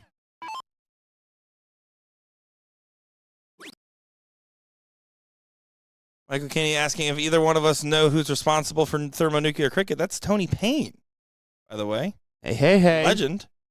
One of the most notorious lost documentations in Dart. Actually, the full article is now a lost document. There's only pages of it still existing. Fun fact. Really? Mm-hmm. There's books still available of it. Yeah, but the original articles, I should say, from the first time it was posted. I wrote a report about it the other day for work. Oh, wow, look at you. A report. I haven't written a report in forever. Anyway, back to this match. I mean, if you know how to read, let alone write. What's reading? There's the 17s and on to the 15s. I mean, point it up. I don't. Either way, that last start's fine. Yeah, either way you go about it, I think it's locked him in this leg for a 2-1 advantage. Again, with the favors of the format, Porterfield will be getting the start in 0-1 and is a 1-1 advantage. So you just have to focus on holding. But the body language for Porterfield's not inspiring confidence right now. Everybody's smiling back there, trying to get a screenshot of them on the stream. That's kind of funny. Love it. We see your play and we'll raise you one. We just swap roles with them. We make them come back here and get us on camera. Hey, you guys come back here. Talk while we get a picture.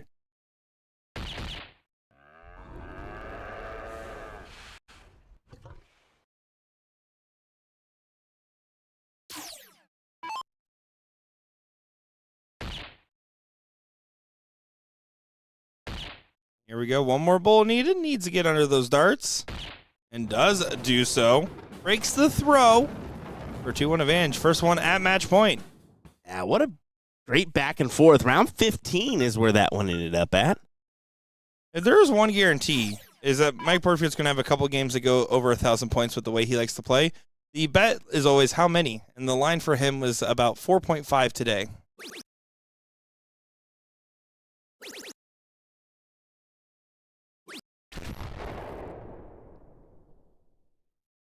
Good in. Anytime you get in on that first dart.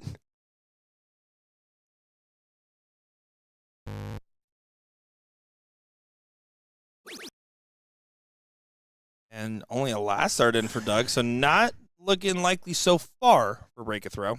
And, well, that was the trouble with the first leg too, right? He was just unable to find success there for most of the leg until he finally got in with the third round. So I'm not messing around too much with it. Got in on the third dart, but it just still feels like you're a little bit out of this leg, right? Well, if he hits a 180, he makes it chalk, and that's exactly what he does. That's a great collection. That will work just fine here. And if Mike doesn't capitalize on 2 triples, you're getting a look for 2 triples to leave yourself a finish. But it's Mike Porterfield. Come on, you know he's going to collect it, and it's a massive 177. Beautiful darts, huh? I mean, to leave the 112, come on now. Doug's going to have to hit another excellent round to get a what-if option. What if you get an opportunity? Now you need 2 trips to do it. Another one. Good dart. Not going to find it. So Porterfield has 6 for 112, and we're set for a last leg decider. And Michael's saying, I could probably get you all an interview with if you're interested. Well, hey, if you have any connections, and especially something like a legend like that, send a message over to USA Darts over on Facebook or BullShooter over on Facebook. And we're always looking for cool opportunities, especially for someone like that. So here we go. 2-2. Doug to show first.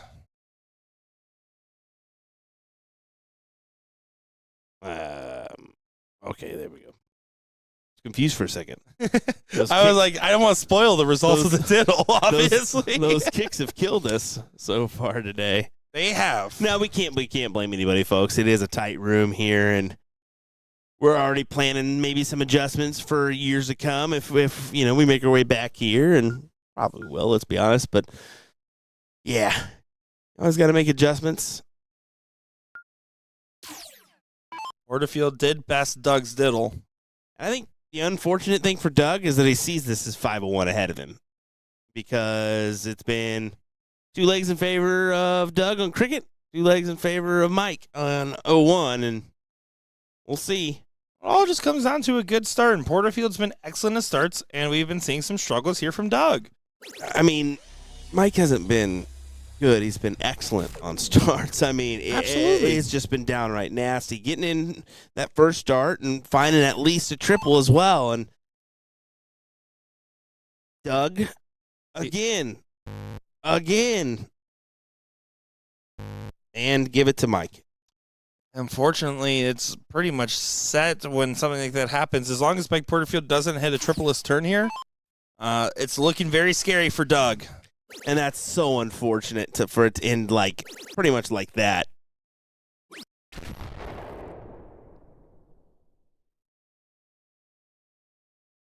I hate to be down and out, but we've seen it time and time again. You don't get in, you're not going to win.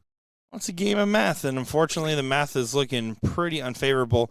You can see, considering the difference here in this leg, though, Doug is not shooting the random bowls. Just trying his best to recollect. It doesn't go, and Porterfield, again, will have 9 darts from the 200s.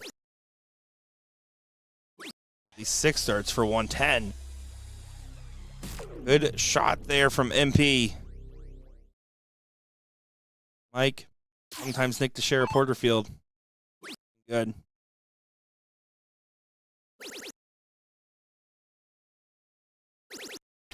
He's trying his best to get back into the mix, but he'll need not 1 but 2 favors. He needs Mike to not take it out here and the next. A lot of favors for a man that doesn't seem to be in the mood to give one. Double 18 for the match does go to Porterfield. Yeah, great stuff from Mike Porterfield there. And yeah, you can see the head shake from Doug. Just knowing, coulda, shoulda, woulda. It's not going to go his way here in this one, as Mike Porterfield will hold the seat here as we will advance into our next round. It's going to be Logan Jensen taking on Lawrence Anderson, and this, folks, is what, 5th, 6th match? Wow. Yeah, so we're going to be rocking along this bottom side of the bracket for the rest of the way here. Winner of this will go ahead and move on to go ahead and play Gino Florian, who we saw earlier in the day. And the winner of that will play Doug Bame. And the winner of that will play Mike Porterfield. That'll be the tail of the tape here for level 1 as we continue on here. It's going to be a race to 2 formats, so blink and you miss it. Let's see what Mr. Law Dog's got in store for us here today. Our first true look at him.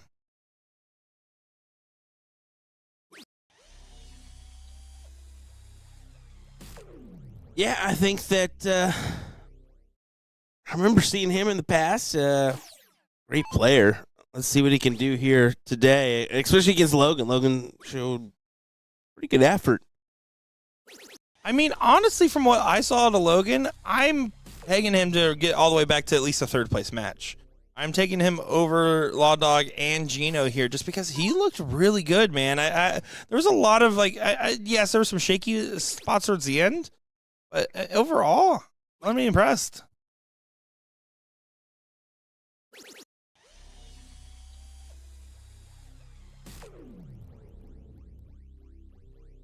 Sets himself up with the 101 here.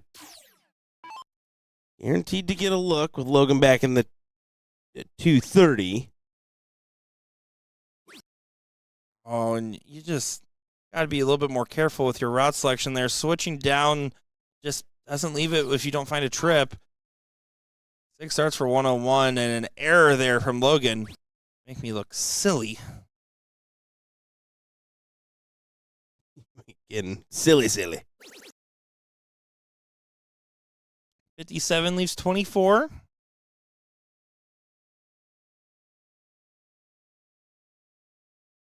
No matter what, again, you'll be back.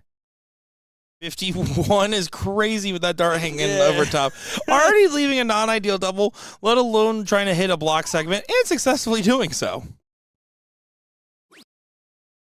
I love nothing more in CDC podcast clip history than the What's Grinding Gordon's Gears segment where he talks about this whole generation of double 15 and double 10 excuses getting set up. Yeah, can you help it when, I mean, Luke Littler's taking out double 15 for 9 dart legs? Like, if you're Luke Littler, good for you. I'm not telling Luke Littler to stop, for the record. He's a multimillionaire. Yeah, still not the ideal play, but whatever. You can talk ideal or not. If you're world number 1, you get to do what you want while you have world number 1 status. Just saying. He has done more in the last 2 years of his career than James Wade will ever do in his. Wow, that's a reality statement right there.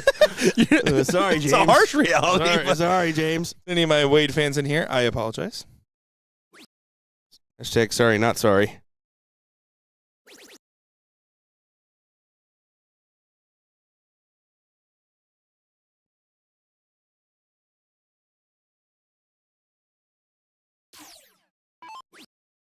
He needs to find the trip on this 19. Doesn't get in. Those darts are such ugly deflectors. And yeah, you saw it there. Kicks it well below the trip, despite the fact that that was a well-thrown dart.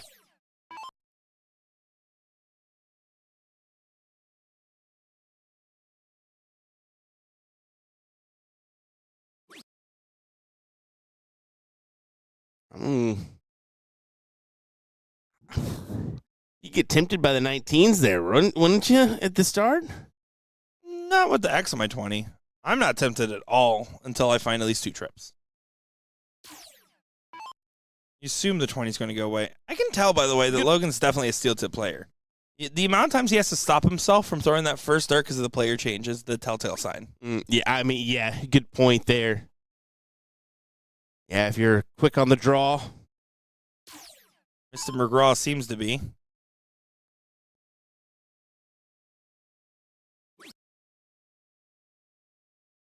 Will just doesn't even hear him anymore. No, I'm gonna be honest. I just look over him. I'm just like, well, that was dumb. All right, on to the next one. Fascinating my aspirations of making more puns.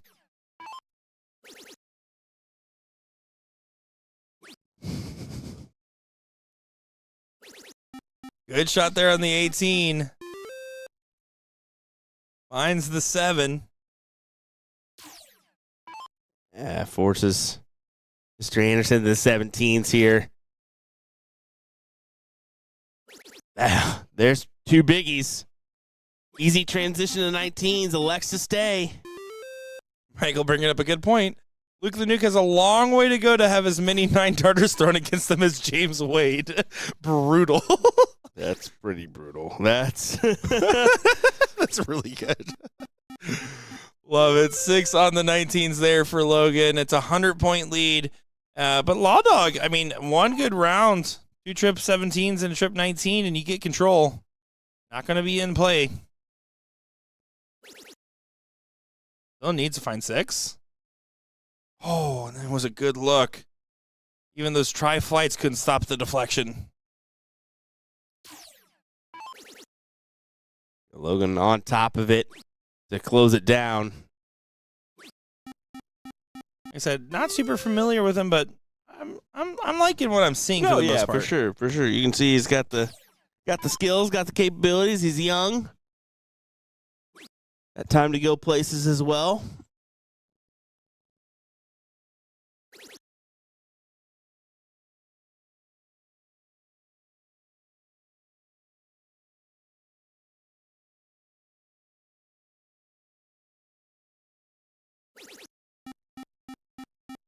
Find on the 19 on the last.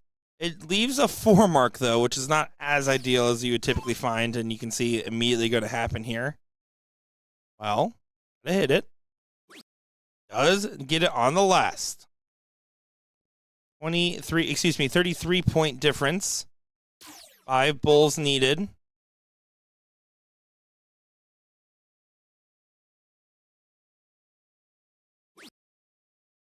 Happy accident on the fallout.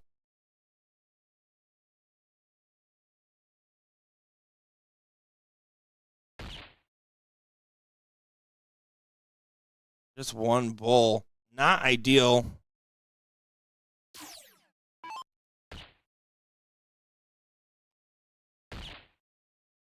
And not Double, so double. fast. It's a big look, but it is a look. Not going to get the sneaky little steal here.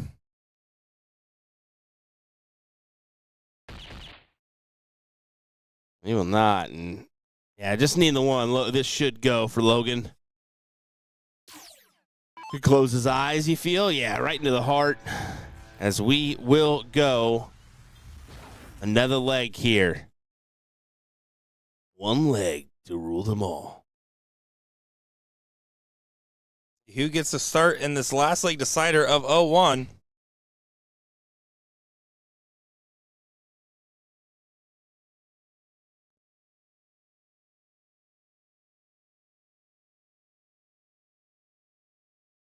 Outside, this is definitely easy to best comparative, but no.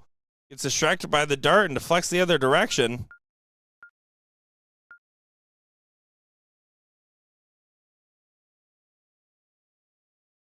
Here we go. Law Dog gets away with it. Can he start off well? Get the ball rolling here in this last leg decider. Will. Who's taking it? Another one of those big moments here. You got to get in. Switch. Yeah, I don't like. Don't move. You don't need to move. Our POV is different than their POV. He had to move. He can't have a good line. But exactly, I was about to say, him moving over is a big sign, right? So probably should have taken the different look with dart 2, but somehow finds it with the 3rd. He does go ahead and make it work at least, but see what happens. Now, see, that's actually a guide dart, but there he moves off. Does collect on the 8. So you know what? Scrappy start. Wash it away. You're playing a new set. Yep. Anyone's leg here.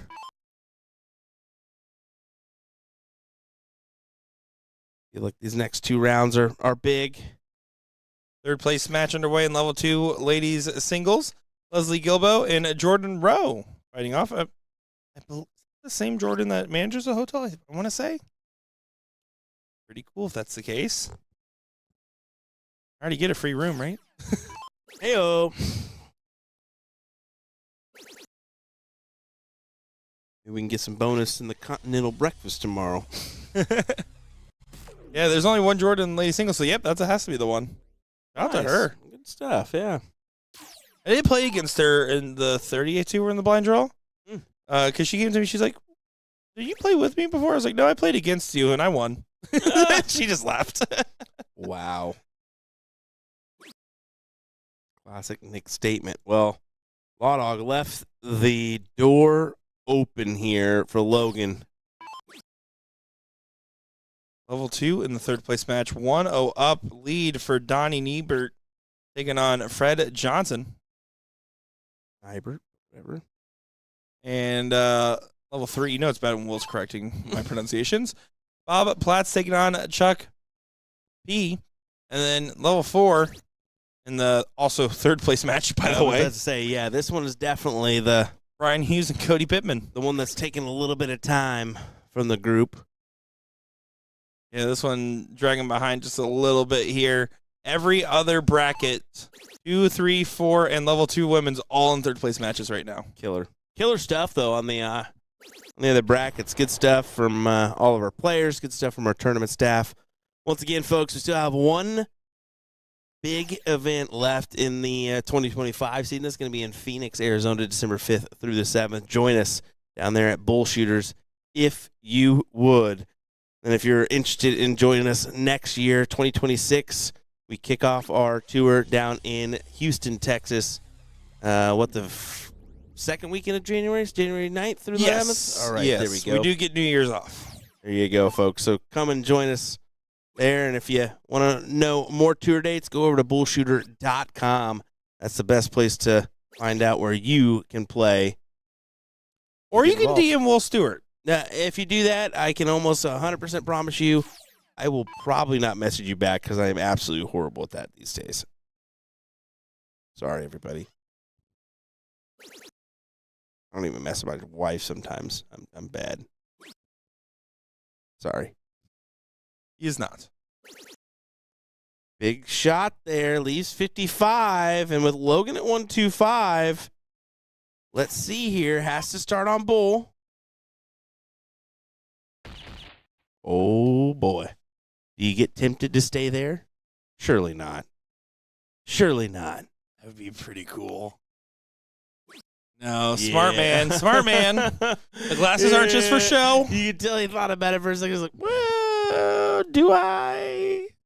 Hot dog to come out on top. Should get 2 darts at a double. He found the double 20 earlier on in this very leg. Drilled the 15. A little bit of a reset, deep breath. I actually like this a lot right here. He's not the type to overamp himself. He is a steady player like this. Double 20. Move on. Now to the double 10.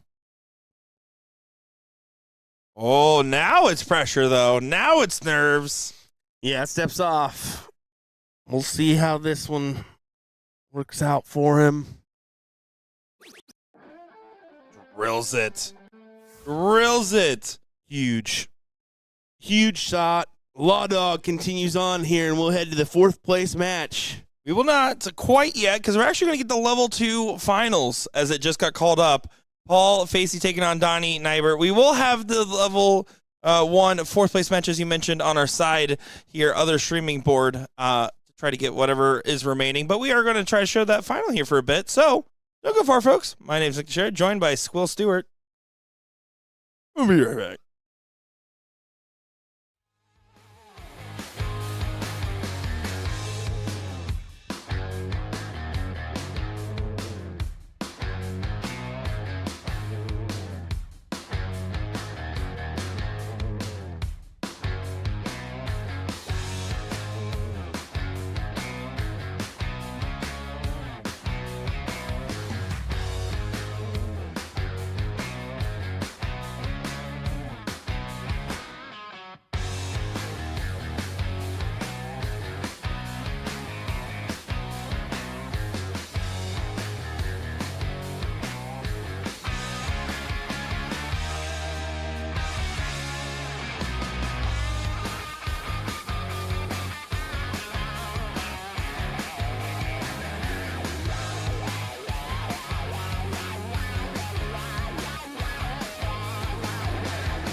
I hope you didn't go far. It is now a time to see this great third place. Let me try that again. Now it is time to see this great final match here in our level 2 bracket. We're starting off with a 180 there from Paul. My goodness, I am looking forward to seeing how this one's going to shape up. That's the type of stuff we're going to see. And no way. Almost gets a 180 right back there, as I don't even have time to introduce this matchup. Paul Facey taking on Donnie Nybert, and what should be a good one here, and so far is shaping up to be a great one with the way that these guys are playing. My goodness, this is some good stuff. 100 to follow up the 180 there from Paul. Paul is your seat holder here in level 2. Donnie coming back from the loser side of the bracket. I believe actually having a pretty deep run in the losers bracket, winning in total 5 matches to get back to this point. So good on him here.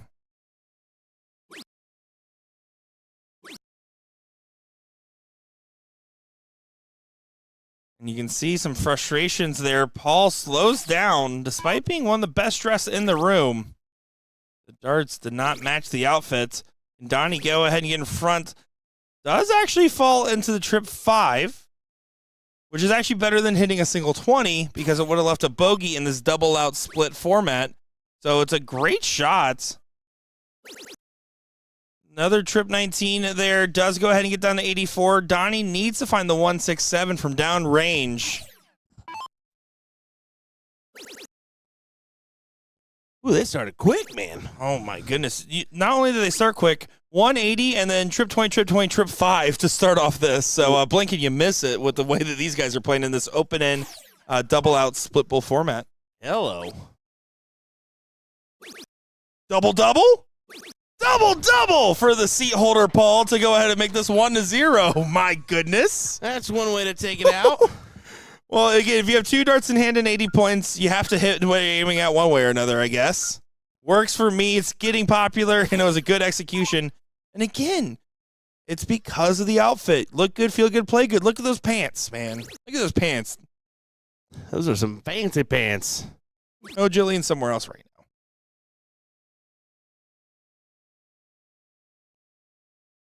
Some space pants. There we go. There you go. I like it. There you go. Space pants. Like a reference? It's a SNL skit. I don't know that one. Yeah, with Pump the Jam. Peter Dinklage. Is that right? Yeah. Oh, there you go. Okay. See Donnie trying to get the 20s going. Does find a 5. Wants to just get this done here, right? You win 2 straight in the final. Wham, bam. Thank you, ma'am. I'm going to the casino with my winnings.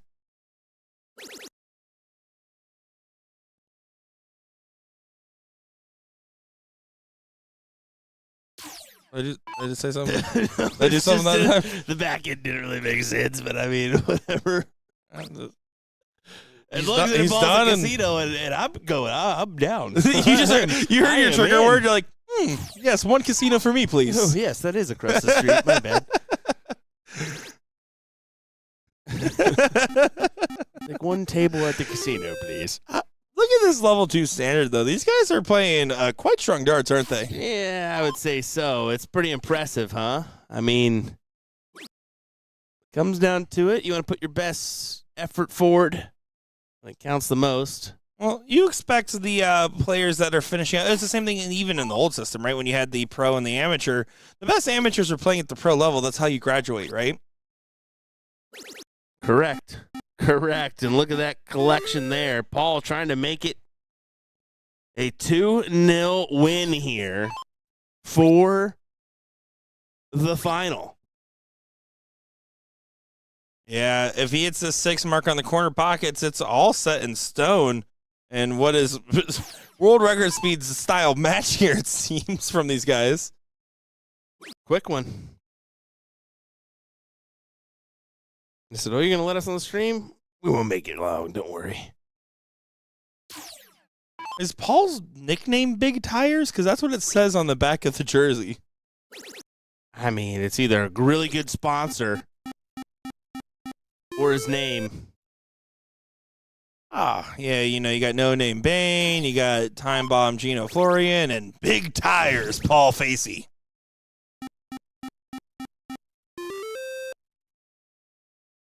Goodyear, big tires. Okay.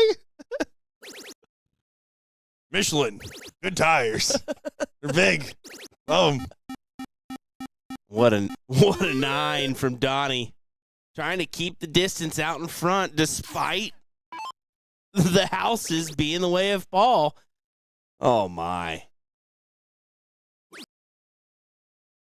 471, 471, identical averages here in a pretty deep round. Yeah, they're playing quite well right now. The swing to the 17s doesn't go. He does stay there for it. I don't like the stay. I don't mind the switch, but I don't like the stay.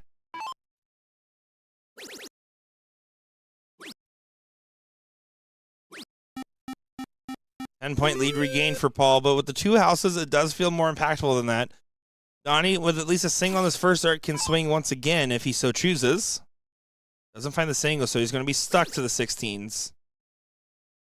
I don't like that last start there. At the 17, you're down 1-0, and you don't have the seat as a cushion here. Aggression from Paul needs to find a trip. What a dart. Oh, big last indeed. Oh, my.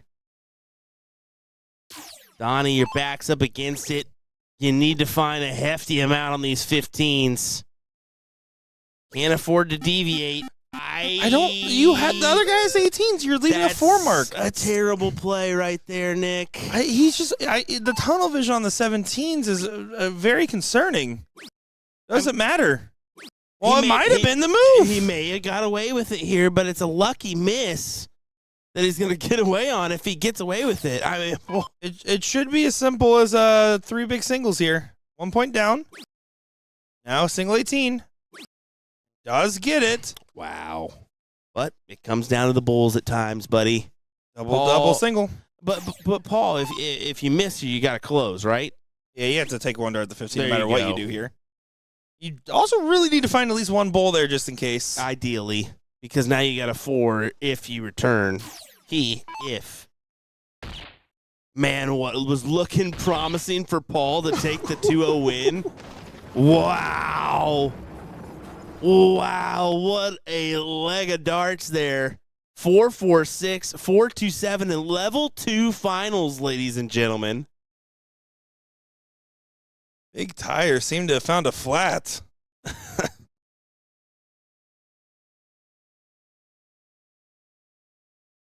And the PSI keeps lowering. Doesn't find the bull in the diddle.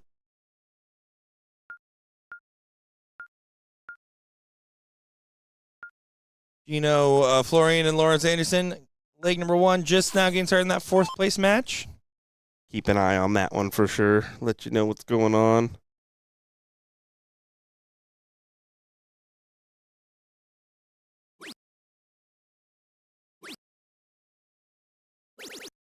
Oh, and Donnie does not take advantage of start 28 on the open.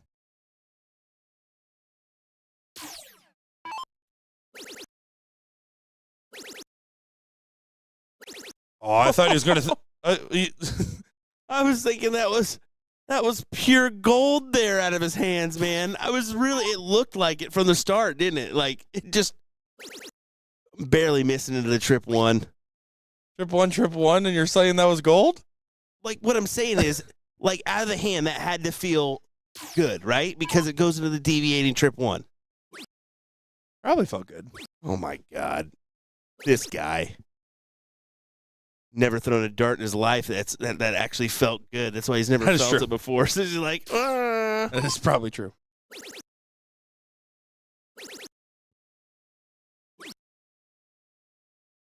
Donnie leaves himself at 309. Definitely the better, favorable turn than 350, but a 180 does leave the 170 finish here. Yeah, it's definitely what he was trying to envision. Unfortunately, it's not what he's getting. He's trying hard to break. I mean, he's gained 19 points of ground, which is effectively scratch. So now it's up to Donnie to take advantage. 140 does not leave you an out.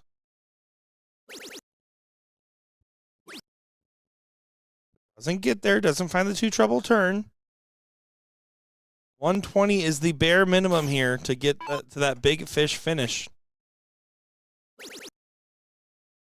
Yeah, I need the two triples and isn't going to find it.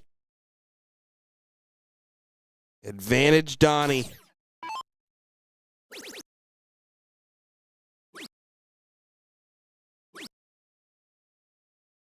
First start was good and does get to a finish, so effectively job done. Wanted a little bit more. Oh, what a time. Good shot. Good collection on the 140.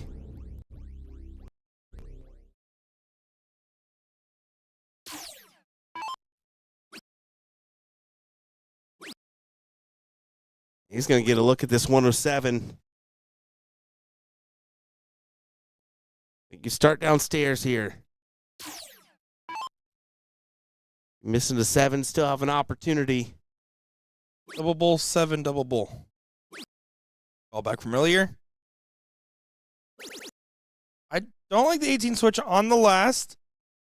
No, I mean, You probably just stay 20 for there. double 4. You stay there to leave double 4. But it's a moot point. You have to fade this dart. Trip 19 for double 19 is now the swing for Donnie. That's a collect. What? And he went 45 for 50, Nick. And now Paul gets 3 darts for the match. Wow. Unfortunate. He just threw up his hands like it may not even matter. Well, it does go in for Paul, who gets it done in dramatic fashion and some quick throwing darts here into that final, huh? I mean, good back and forth battle, gentlemen. I mean, that could have went either way in all those legs, to be fair. So, congrats to Paul on pulling off the win here in level number 2. Number 2. Yeah, is that right? We're going to advance on over. I'll be back to level 1 again. We'll find out here in just a second from our main man, Nick Teixeira. Sorry, some of us are actually doing work for once. Actually, I'm just kidding. I'm not doing anything. Don't mind me. Yeah, it looks like Gino, Florian, and the Law, a.k.a. the Law. This is game number 2. Gino stole first one, it looks like. 1-0. That is correct, and it's looking likely to go to a last leg decider. Law Dog started off just fine, but all of a sudden getting a little tight here. Single 8, single 8. Just move away. Don't have to overcommit. Don't like it. If you're not feeling it to that level, just go back, throw some more points, or even go for the 15. Grab that extra shot there.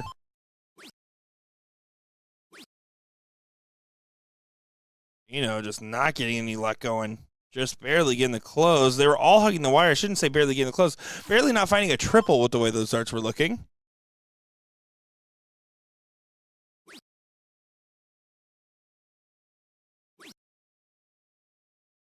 Trip 15. Doesn't go. 9 mark needed for Gino to get right back into this mix. Would get him 17 points up. Almost does it. Now 13 points down, which means it's 4-3 on the Bulls. So it still does a good job of helping you out here as it's get a little tricky. People struggle so much when closing out the end of these legs going into the Bulls. Not going to be a case here if you hit a first start trip, though. Yeah, this gives you the option to go ahead and go for the win. But it's the one opportunity out of 100, right? Double bull, trip 18. So he did. That's why that last shot mattered from Gino. Low percentage shot, but if you hit it, you're feeling great. Now you're playing for 5 instead by staying on. Doesn't get it. Points and says, that one, to the dartboard.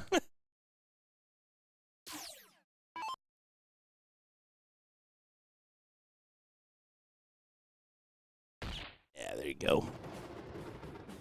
Grabs it.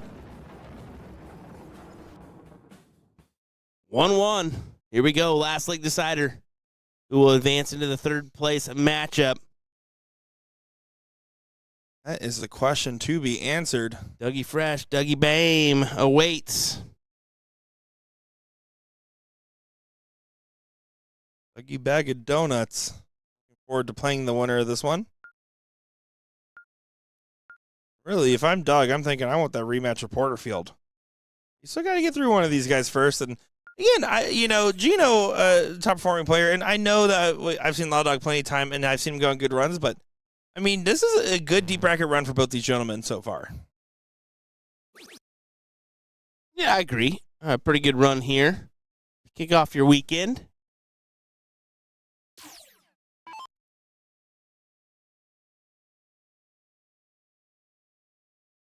We are far from done, folks. We've got coverage tomorrow as well as Sunday. Make sure you set your reminders to join us. A little darts action from Niagara Falls.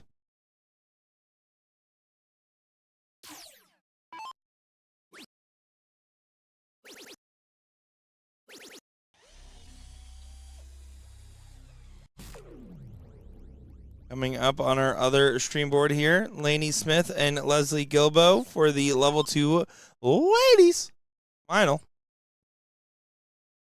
Which will be our last final. We'll be able to get coverage on the stream other than level 1, of course, which we are covering. Michael Taggart and Brian Hughes playing the level 4 finals, so best of luck to both of those competitors. Level 3 finals just got caught up as well. Brian Short and Chuck P in that final. Love to see it.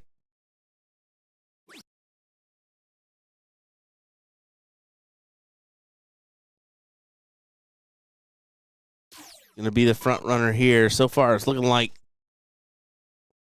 Law Dog has it.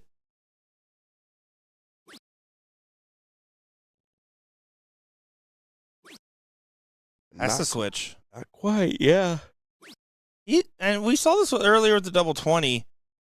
He loves to overcommit a little bit on certain segments. I would love to see a play there. I agree with you. I think you had to make the switch on that third dart.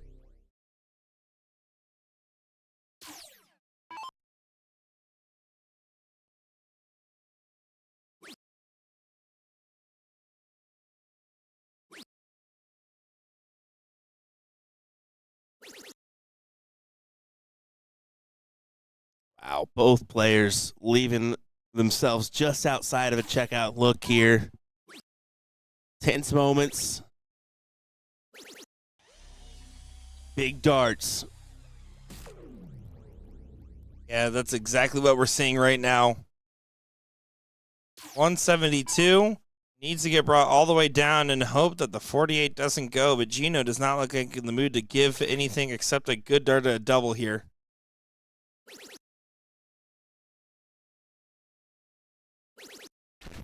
Wow, 48 and 49. Come on.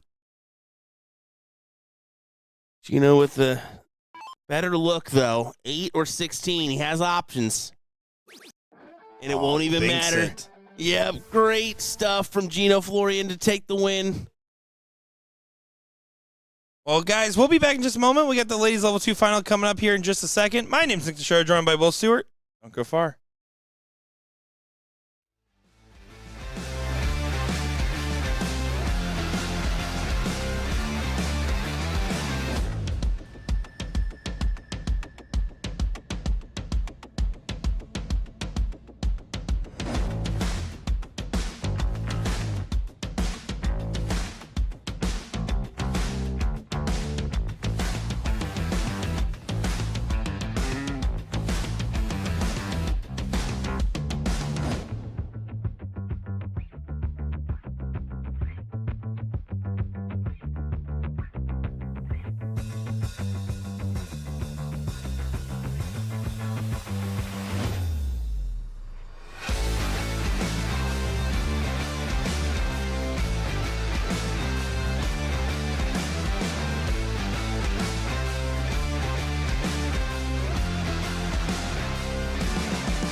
Well, we were trying to get that level 2 ladies final, but we'll check back in on it. Unfortunately, just not getting underway here before our third place match. So here we are. It is the third place match of level 1 in the open singles. It should be a good one here. We got Gino, Florian, Time Bomb taking on No Name. What's his name? Doug Bane. All right. I'm having a great time here, Will. How are you doing? I was great until that. Welcome back, everybody. Here we go. Looking forward to this battle, though. I mean, Doug, probably not pleased with the overall performance in the 0-1 legs against Mike Porterfield, so we'll see here. But, I mean, not the best of starts here. So if Gino can just start off hot, start off with a sprint, it would be ideal. And there you go. Big collection on a 137.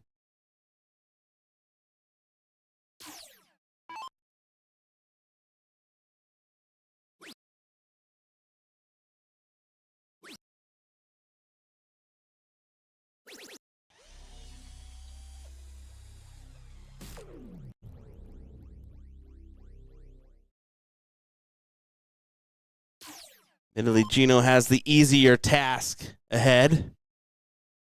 As 20, well, I'm surprised he went up. 25 would have left the 170, but collected on the triple 20 to leave the 135.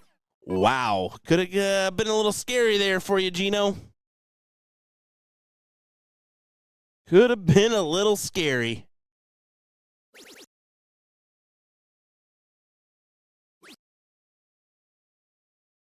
On 135 is the swing here needed.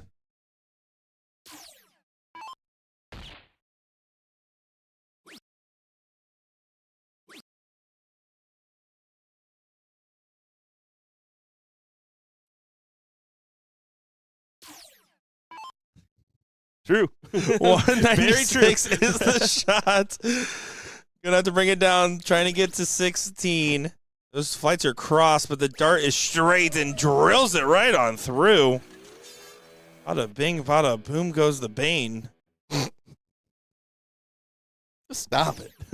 Just stop it. You need help. Stop. You need help. Triple 18, double 16. Doug thought it was going to be in there. Instead, he's getting another look at this double 8. Cut off the hook, and a big shot leads to a big opportunity. Yeah, you felt like Gino was going to get the leg there, and instead, Doug steals it back in his favor, if you can even consider it a steal, right? Yeah, I mean, he gave up the advantage and then earned it back. That's exactly how it played out. True.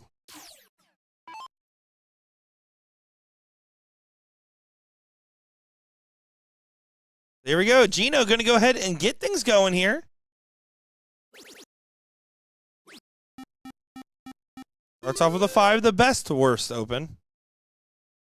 As Doug can still hit a 9, get the point advantage and the close.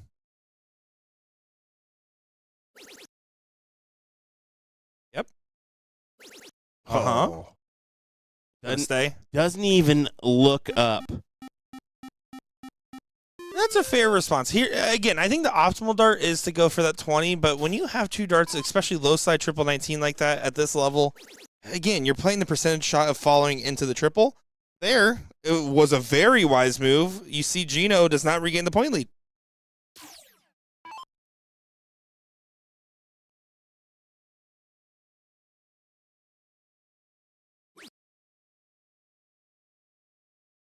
Talking to himself here. I don't mind the idea. Unfortunately, the execution wasn't right. Smart darts aren't always good darts. And yes, guys, if you're curious, half my commentary has been puns. The other half has been stealing lines from Gordon Dixon this whole weekend so far. I realize every time I say it, I owe him a little bit more of my royalties I have to pay out. Look out.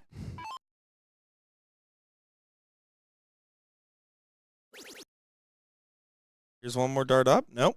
I'm going to stay. Once again,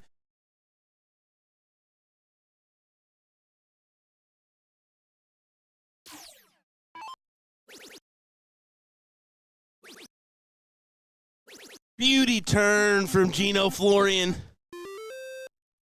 Florian flooring it. I thought back out in front. Really thought about playing off that Florian until I knew you were going to. Oh, Doug Bame gonna go ahead and load up the 17s, his second 9 mark of this leg. And Gino said, yep, well, that's what Doug does. And you can see Logan in the background doing a Superman celebration.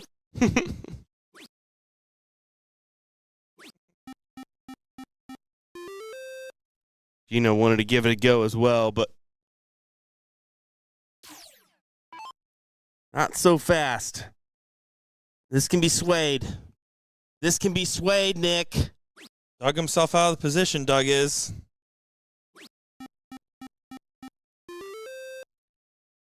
Not quite. Needed just a little bit more. The conversion on the second or third dart doesn't quite get there. Oh, Nick. Here is Doug, downright dubious, approaching the line. 2 20s and a trip 18. Starts with the 20s. It's the shift. Now this is the push off. What a shot. What a shot indeed.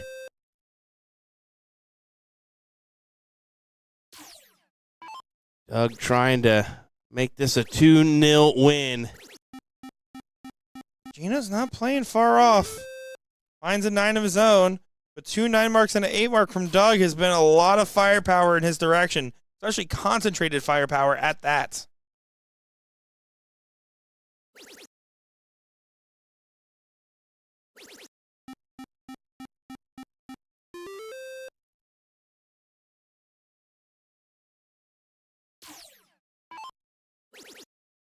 Gonna have to go back-to-back 9s on these 16s. Instead, hits 4.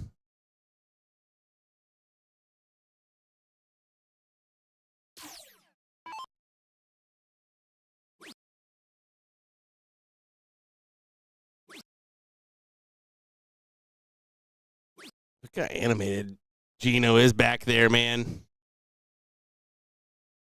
Just literally all over the place. Telling you, when his fuse is lit, he's going to keep going. And almost walks the dog all the way over. Misses the 15 on the last. Doug wanted it. Doug wanted it. Doug also wants to take advantage of his own opportunity. You know he certainly does, and he will take advantage. What a shot. Dougie fresh. 3 9 marks and an 8. I think that will do. Despite Gino's very inspired effort to thwart the attempt from Doug. Not.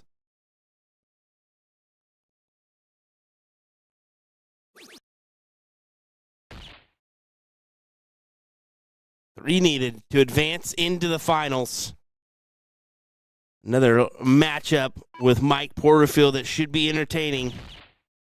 Double and single. And single. Maybe. Oh, barely.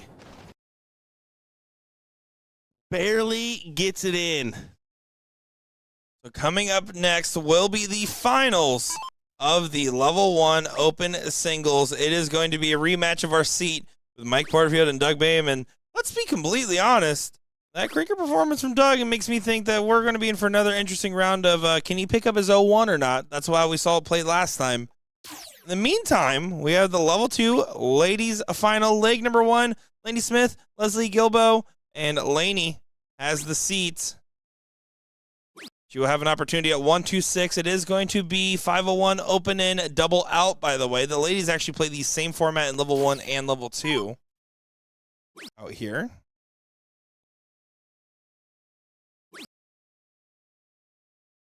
Not to be taken out the 126. No, she will not. And Leslie.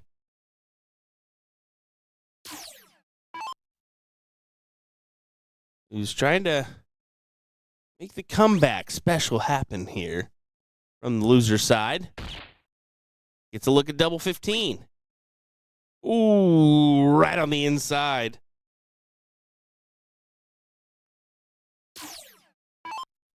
Correct, Mark Bond. We do not want to watch the Level 1 finals, so I'm not going to put it on the stream. Ridiculous statement, Mark. Come on now. You know better than that. Good find on the bull. Leaves 28 just in case. And again, double out in level 2 is no guarantee. You can see exactly what happens there. Tried to go for 3 for double 6, and it doesn't go. And double 14, well, Lady Smith to get a 1-0 advantage. Yeah, let's see if she can grab this here. Well, double 5. Got to swing it. She'll take it for the 1-0 advantage her way. I love that. She was about to celebrate the adrenaline and kind of calmed herself down a little bit. Gets a 1-0 advantage in this seat match, or in this final match with her seat advantage, excuse me. Yeah, that's big.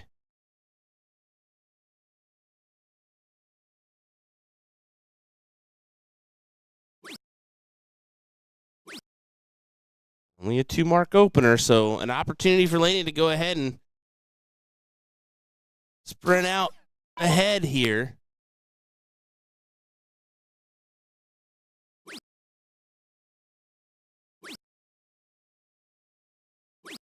Solid. Again, you're in level 2. The expectations do shuffle a little bit.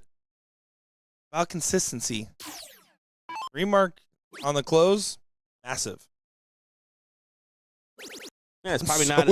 And that, yeah, I was gonna say that's probably not a bad strategy for Leslie to go ahead and close out that 20 right off the bat, so it keeps her from pointing on it.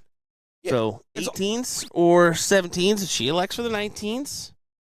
It's all about efficiency of how you're using your marks, right? So that single 20 to start and then switching to 19s makes sense because okay, if you're in level 2 ladies, you're more likely right around a 2.5 or less MPR. You're not expected to hit 3 every single time. Play around what's the best use of 2.5 marks. Best use there was the close. Mm-hmm. Good shot selection.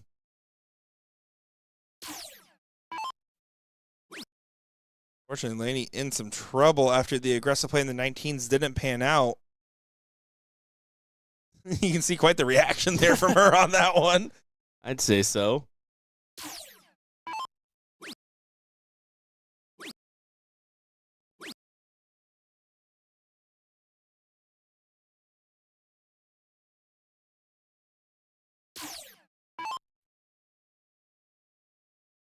Try to make a stand here. Definitely going to be a tough one, but shaped up to go last leg decider. But comebacks are more and more likely when you go to different levels, right? Yes. Well, Leslie's going to make a fool out of me, though. Go ahead and continues to find these closes.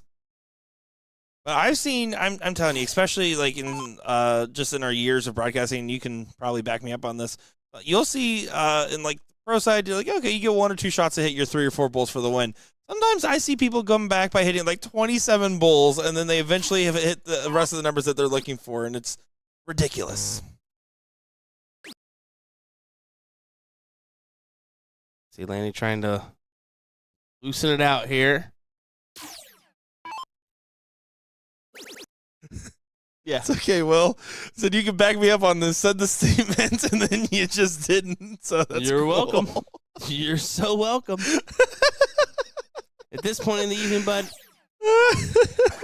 who knows what's coming out of your mouth? That was a sensible statement. We're dialing it back a little bit. We'll be right back. We'll be right back. Oh, my. Well, yeah, bull's the only option here.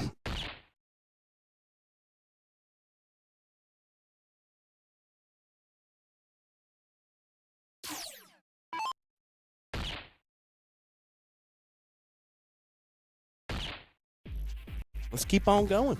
Yeah, Leslie does go ahead and make this a 1-to-1 affair.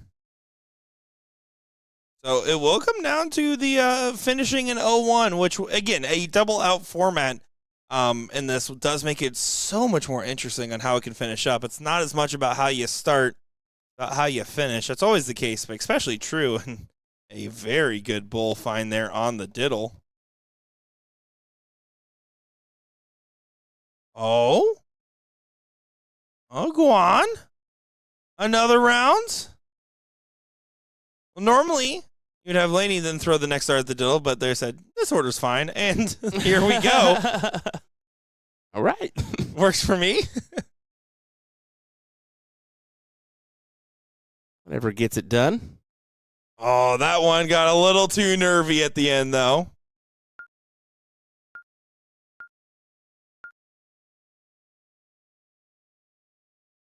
We're jamming back there behind these ladies. Definitely singing along to some music brought to you by Touch Tunes.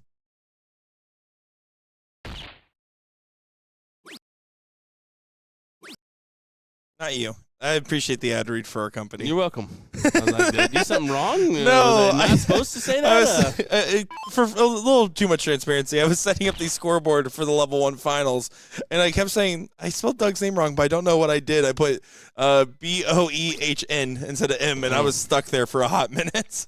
That'll do that to you this hour. Here we go. Just a fair warning, folks, by the way, because we've been following level 1, we will be switching to final once they do get going. But at the rate that things are going, this could be over now. Could be going to a second set. Yeah, we just won't know until someone hits the out, right? Outright hits the out?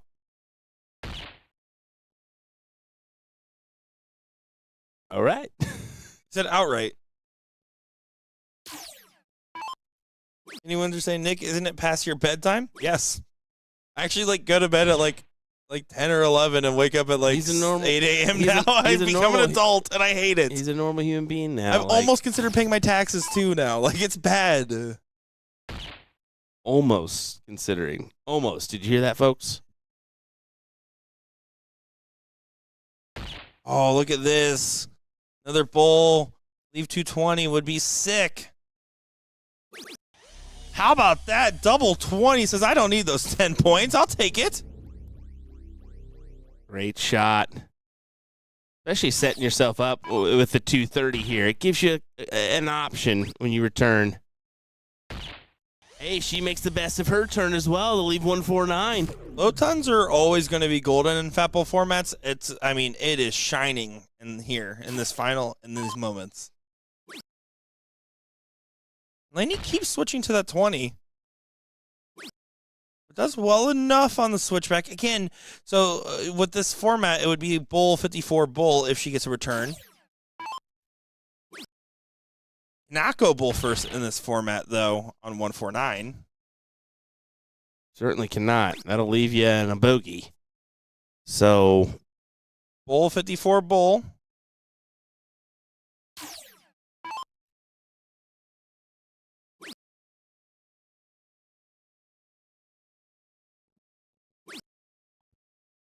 Got to set up a little bit more, and does do so at that last start. And again, no guarantees. It's a big glass, though.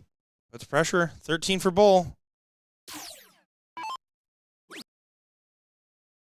7 for bull now should be the swing. Ooh. Oh, what a big win. They're going to go the distance, aren't they? They're acting like it's over. There's a whole nother set to the shenanigans. I believe there is. That should go one more. Yeah, they're going to waste no time setting back up. But we're going to go ahead and keep you guys posted from the sidelines here as we are going to be moving on to the finals of level 1 over here. It's Mike Porterfield taking on Doug Bame in this final, a rematch of our seat. And, Will, who's going to win this final? I give the sway towards Mike just because, he got the job done previous, and it was the 01 that was really the storyteller, wasn't it? Well, the problem is the 01 is the storyteller, and 3 of the 5 legs are 01 in this format. So it does. Yeah, you're right. If I'm going to pick one of the 2 games to be good at today, it will be the game of 01. It's all about the ends. It's not like Doug plays bad once he's in, but there's a big asterisk there. Mm-hmm.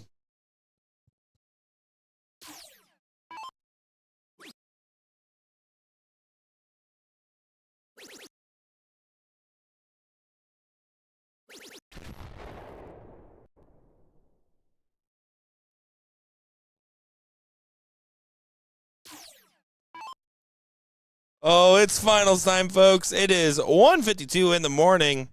We have this match left, and of course, that second set of the ladies' final. Ooh. I believe every other level is done now, or in their second set if they needed it. See the second set going in here. Ryan Short currently up 1-0 over Chuck. And in level 4, needs to hit final this. is concluded. So shout out to Michael Taggart, 2-1 win over Brian Hughes. There's 3 matches left in the building, plus whatever's left in the potential blind draws. Yeah, I forgot about that blind draw as well. That's still going on in the background, I'm sure. They've run 2 today so far, by the way. That's excellent.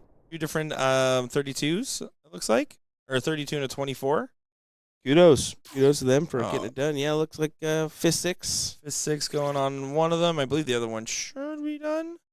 No, it's in the 3rd place over there. So, couple matches still going on. Considering the staggered start in the very packed room, I got to say, kudos to the tournament team for making up for lost ground there, though. Yeah, that was great. Double 12 collected from Mike Porterfield as he takes the 1-0 advantage here in our final. Imagine if Mike Porterfield traveled to the level of some of these players too, man. What could come of his game? I don't know. I mean, I know he plays steel tip as well, so that CDC front could very well be a factor on if he chose to do that. Yeah, it could be interesting, couldn't it? I mean, we've seen some other players come in the mix that are predominantly soft tip players and really do well. I mean, Mike Scarborough was a big one at the end of event number 6, I should say. Yeah, and Ram, of course, has done some damage as well. Yeah, but I don't like Ram. Well, that's the difference. I mean, nobody likes Ram, right? Take our Ramrod.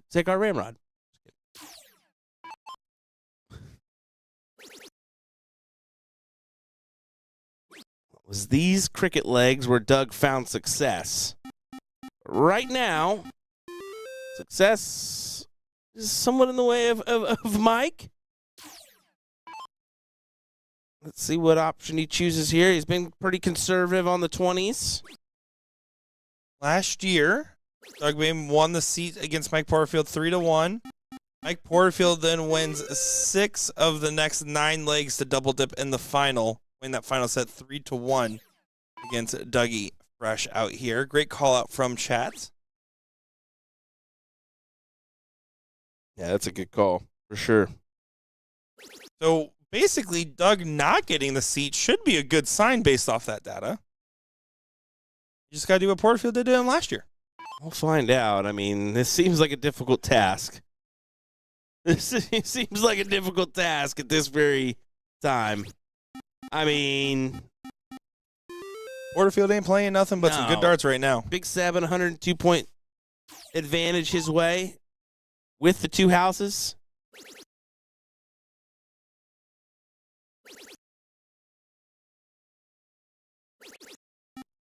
Great 9. This is what we're seeing from Doug. It's these very powerful bursts as Leslie goes ahead and gets her first true advantage at level 2 final.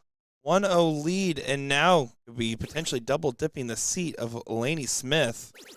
And no matter what, based off the reactions, those girls are just there to have some fun, aren't they? Yeah, they're enjoying themselves. Bonus for the winning person getting a little extra dough, but no matter what, they have had a massive amount of fun tonight. Back-to-back 9s. And then followed up with a 7. The standard continues to rise, but every time Doug gets going, Porterfield seems to find that extra gear above. And again, this 2-0 advantage is something to really fight for in this format. How about that from Porterfield? Going to the 17s before trying to close the 19s. I love it. I honestly just wish he would have committed a little bit more to it. I think that last dart essentially goes in. He was a little bit better. He was a little too quick on a switch. And now all of a sudden, Doug's going to go ahead and try to walk all the way around. Doesn't get quite the 9, but does do his patented spin around town. The spin-a-rooney. That's what we call that. Is that what we call that? Yep. Oh. Spin-a-rooner. Can I just say a little peek behind the curtain here more than I probably should? Well, hold on. Mike Porterfield hits a 9 mark. So peek behind the curtain. Will's been sitting on the order screen on Uber or DoorDash for way too long because he can't decide if he wants to pull the trigger on this very questionable looking restaurant. No, it's when I want to pull the trigger because I don't want to pull it too soon and then my food arrives too early, right? That's the key. I'll allow it. There you go. You didn't think about that one, did you? I just assumed you were like having moral debates about the haddock you're about to order. Imagine me just get up and leave in the middle of this final for my food. Let me tell you, slim to no options on the old DoorDash about this hour here in Niagara Falls. It's off season in Niagara. Every time we're out here, it's oddly a ghost town compared to what you would expect. Yes, very much so. I mean, in the summer, I'm sure it's jamming.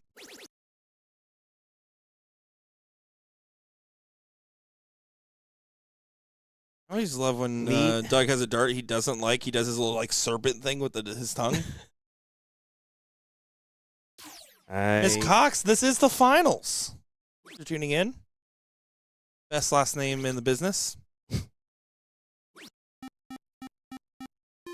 was thinking maybe to the 19s, but once again, Mike just hammering the points.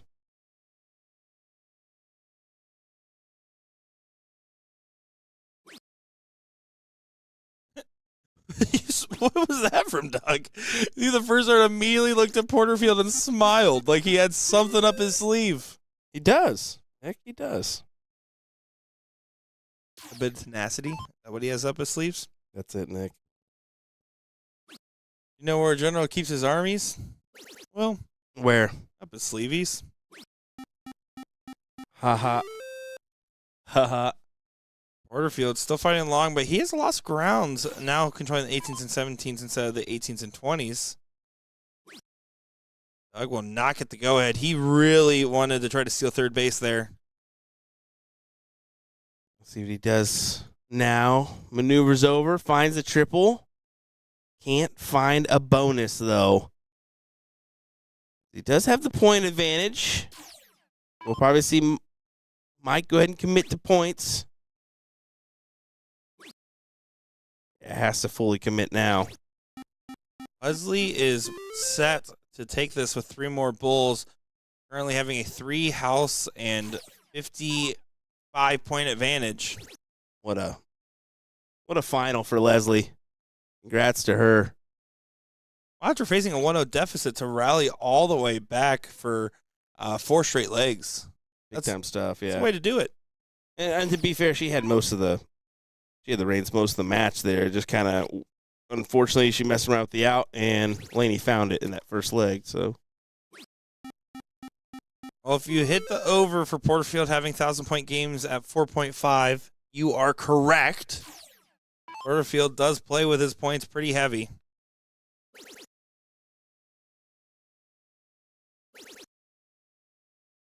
Another stay. He frustrated that the last star didn't convert. Leslie does get the title. Big hug from the 2 competitors.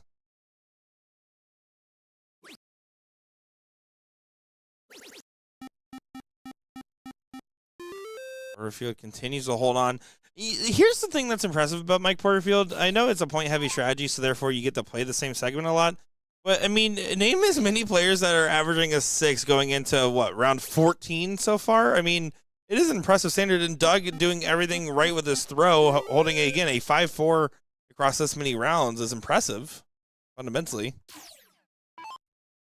Porterfield needs the first start trip so he can grab the 2 19s. First start trip, grab the 2 19s. Better trip on the last. You don't. So, again, play with the insurance policy there. You're doing a 17 to 19 transition. It's not even a top-bottom. Yeah, I just, you're playing with fire, and eventually you're going to get caught here, right? You will not. Wow. Wow. I just want to let you guys know that final, since I said it's finished, they are still hugging. By the way, the opponents, that's how much that meant to them. They just let go of each other. That's incredible. Mike, you just need one big dart. You just hit the single. Fat. Just hit the single. The fat. Hit the nick. There you go. Woo. Woo! Now a new segment might give a little bit of renewed focus as well. That's one of the best things you can't ask for when you get into battles like this. It's just let me think about something else other than the number I've been thinking about for the last 27 million darts.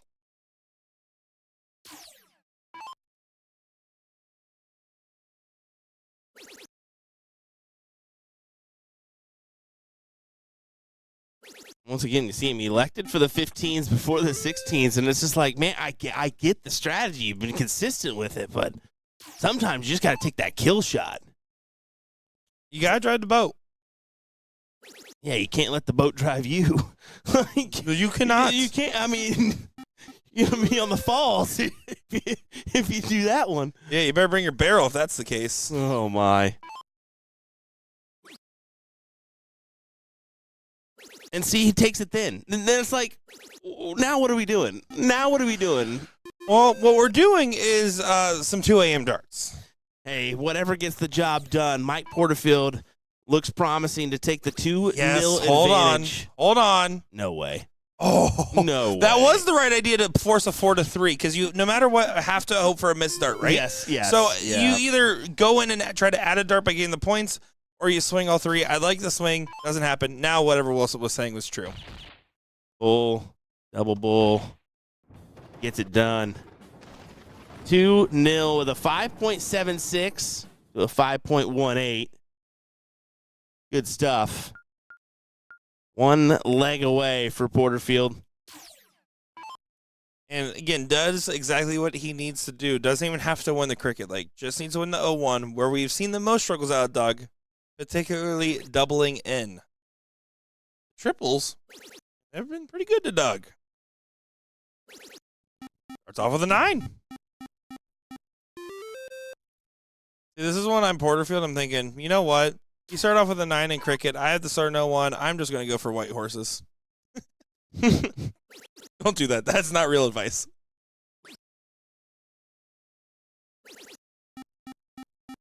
Good back up with a 7.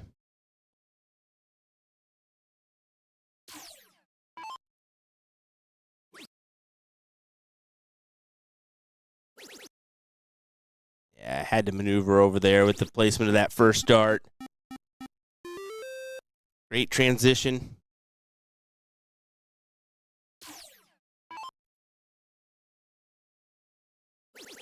Has to be a 9.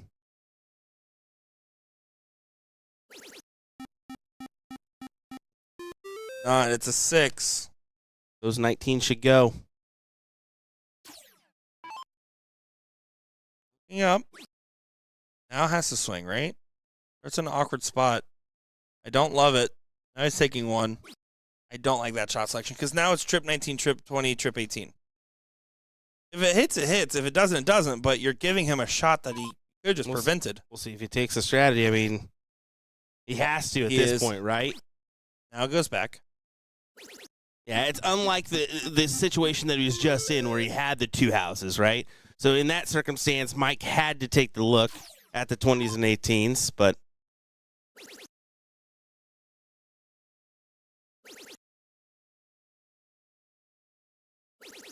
oh, what a big shot. On the heavy ground of the 20s. Trip 19 at minimum. That's a stay. First on the 7, 675 play 675, and this comment sums it up perfectly from YouTube. First time watching pro cricket, and we do not play like this in the bar league. No, you do not. Very much a different story. And there's been some questionable plays where admittedly, I have not commentated much on Mike Porterfield. Oh, I've commentated. And see, that's where I'm like, than you would this expect. strategy from him, I'm like, brother, you've got to take a shot eventually. Yeah, like you can mess around and find out in multiple different ways. That is one I do not want to mess around and find out with. See, the last time you probably commentated Mike Porterfield would have, besides maybe a random match in Chicago, would have been the show match against Mike Maloney. Exactly. That was it. Right. Challenger versus champion CSC event. Mm-hmm. Pretty fun. Fun idea. Honestly, kind of wish that would have been a mainstay. Like the end of this season. Ram goes ahead and finally plays Alex Spellman. Just saying. Yeah. Even though he beat him 9-0-9-0. Would have been awesome, honestly. Why didn't I think of that earlier before retiring? Oh, my. Mike barely escapes, but I don't think it's going to work out very long here. There's a big trip 20.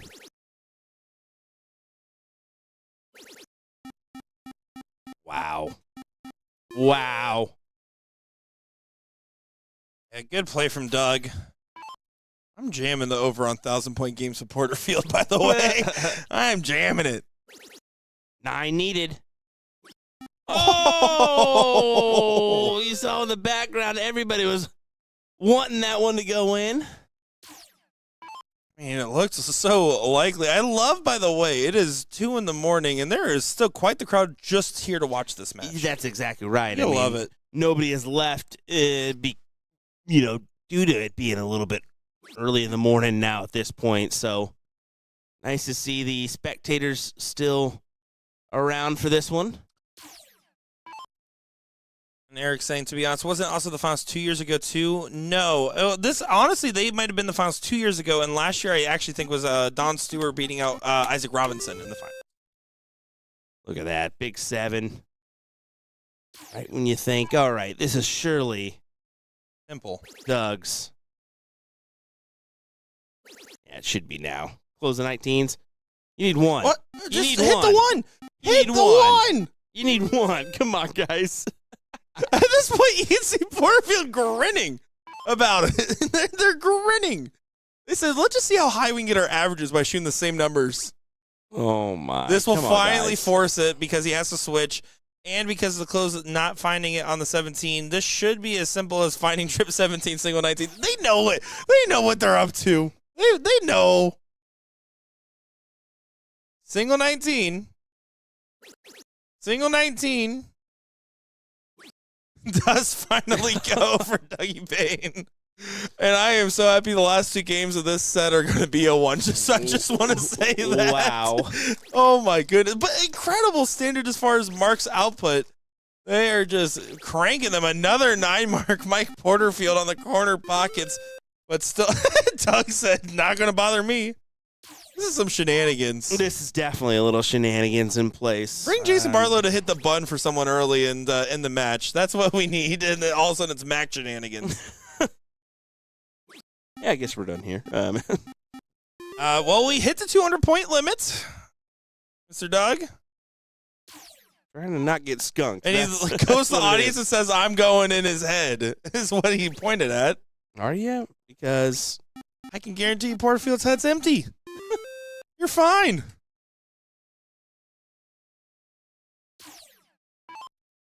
Woo.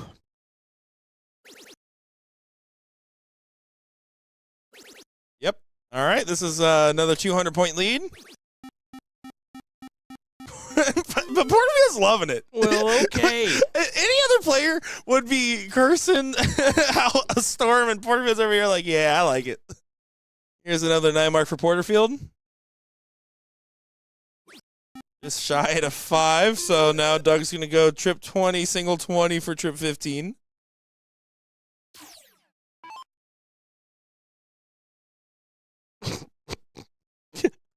What are we doing, fellas? What are we doing, fellas? Too much. I mean, We're doing too much. 3 singles, not good enough. Listen, No. bracket runs fast. You want to do this? This is great, right? What is happening, man? Oh, my. What is happening? I mean, a bonus coverage for you folks that are still joining us in the wee hours of the morning here for our coverage. Have I stayed up late for a level 4 match in my day? Certainly. Is that what we're watching here? Certainly not. I mean, they were 6-2-3 apiece right there. No, it's incredible what they are doing for how long they are doing it. Ram saying 53 9-mark records in the CSC, guys. Hey, Ram, on Monday, you free to play Alex Spellman in a show match, by the way?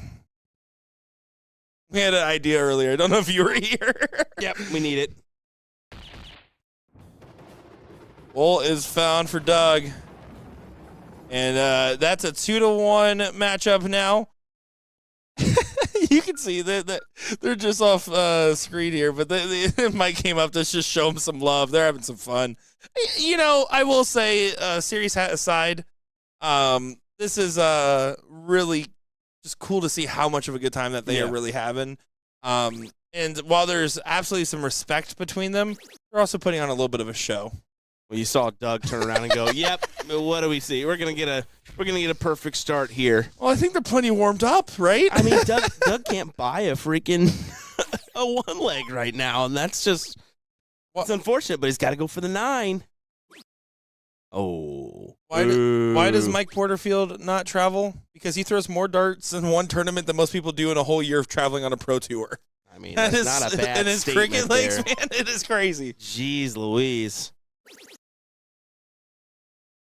Like, the guy is, I mean, he's just, that'll work. 83. They're also partners all weekend. Oh no.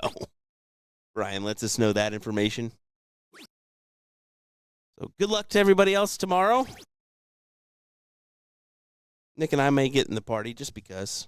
Yeah, I think we're going to play them first round, you know. Yep. Show them how it's done. We'll play, but only we'll close numbers. Only if we're guaranteed to play them first. That is fair. They'll take it. They'll be like, heck yeah. Easy peasy. Let's go.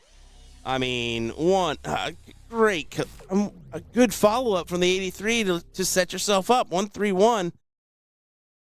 Potentially grab a 12 for the title. Yeah, this is still some great stuff going on. Doug's going to have to chase behind. Needs one more of those. Keep it interesting. It's one low. It's a good dart, and it doesn't click. Porterfield gets 6 from 1-3-1 for the match and a title. And to continue his win streak against Doug out here in New York.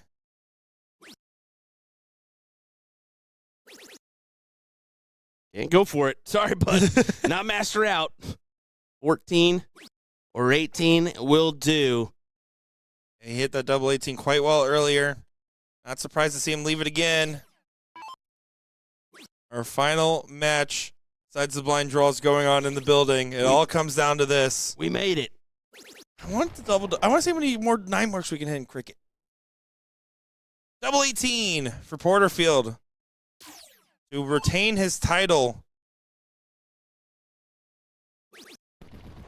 What a bracket. What a hill. What a final. Ladies and gentlemen, your champion, Mike Porterfield. And MP doing his stuff. And you can see it still means something to him, man. He's won this title a few times now, and he's still celebrating like it's his first time getting it. He gives that extra pump. That guy, you got to admit, one of my favorite pros. I have a little bias. Both these guys I'm a big fan of. And they put on a show for us tonight. So I love every bit of it. I love every bit of our first day of coverage here. Will, having fun so far? Yeah, looking forward to a couple more days of action here from Niagara Falls. I hope you folks are ready. Join us tomorrow morning. It's going to be an 11 a.m. Eastern start. Around then is when we can count on our stream to be up and running. So look for that notification bell. If you haven't liked, followed, subscribed, do so. Congrats to all of our winners for getting their plaques today. Congrats to all our viewers for spending their evenings wisely. And congrats to us for getting some McDonald's. Thank you all for tuning in. Appreciate each and every one of you, and we'll be seeing you tomorrow. Bye-bye.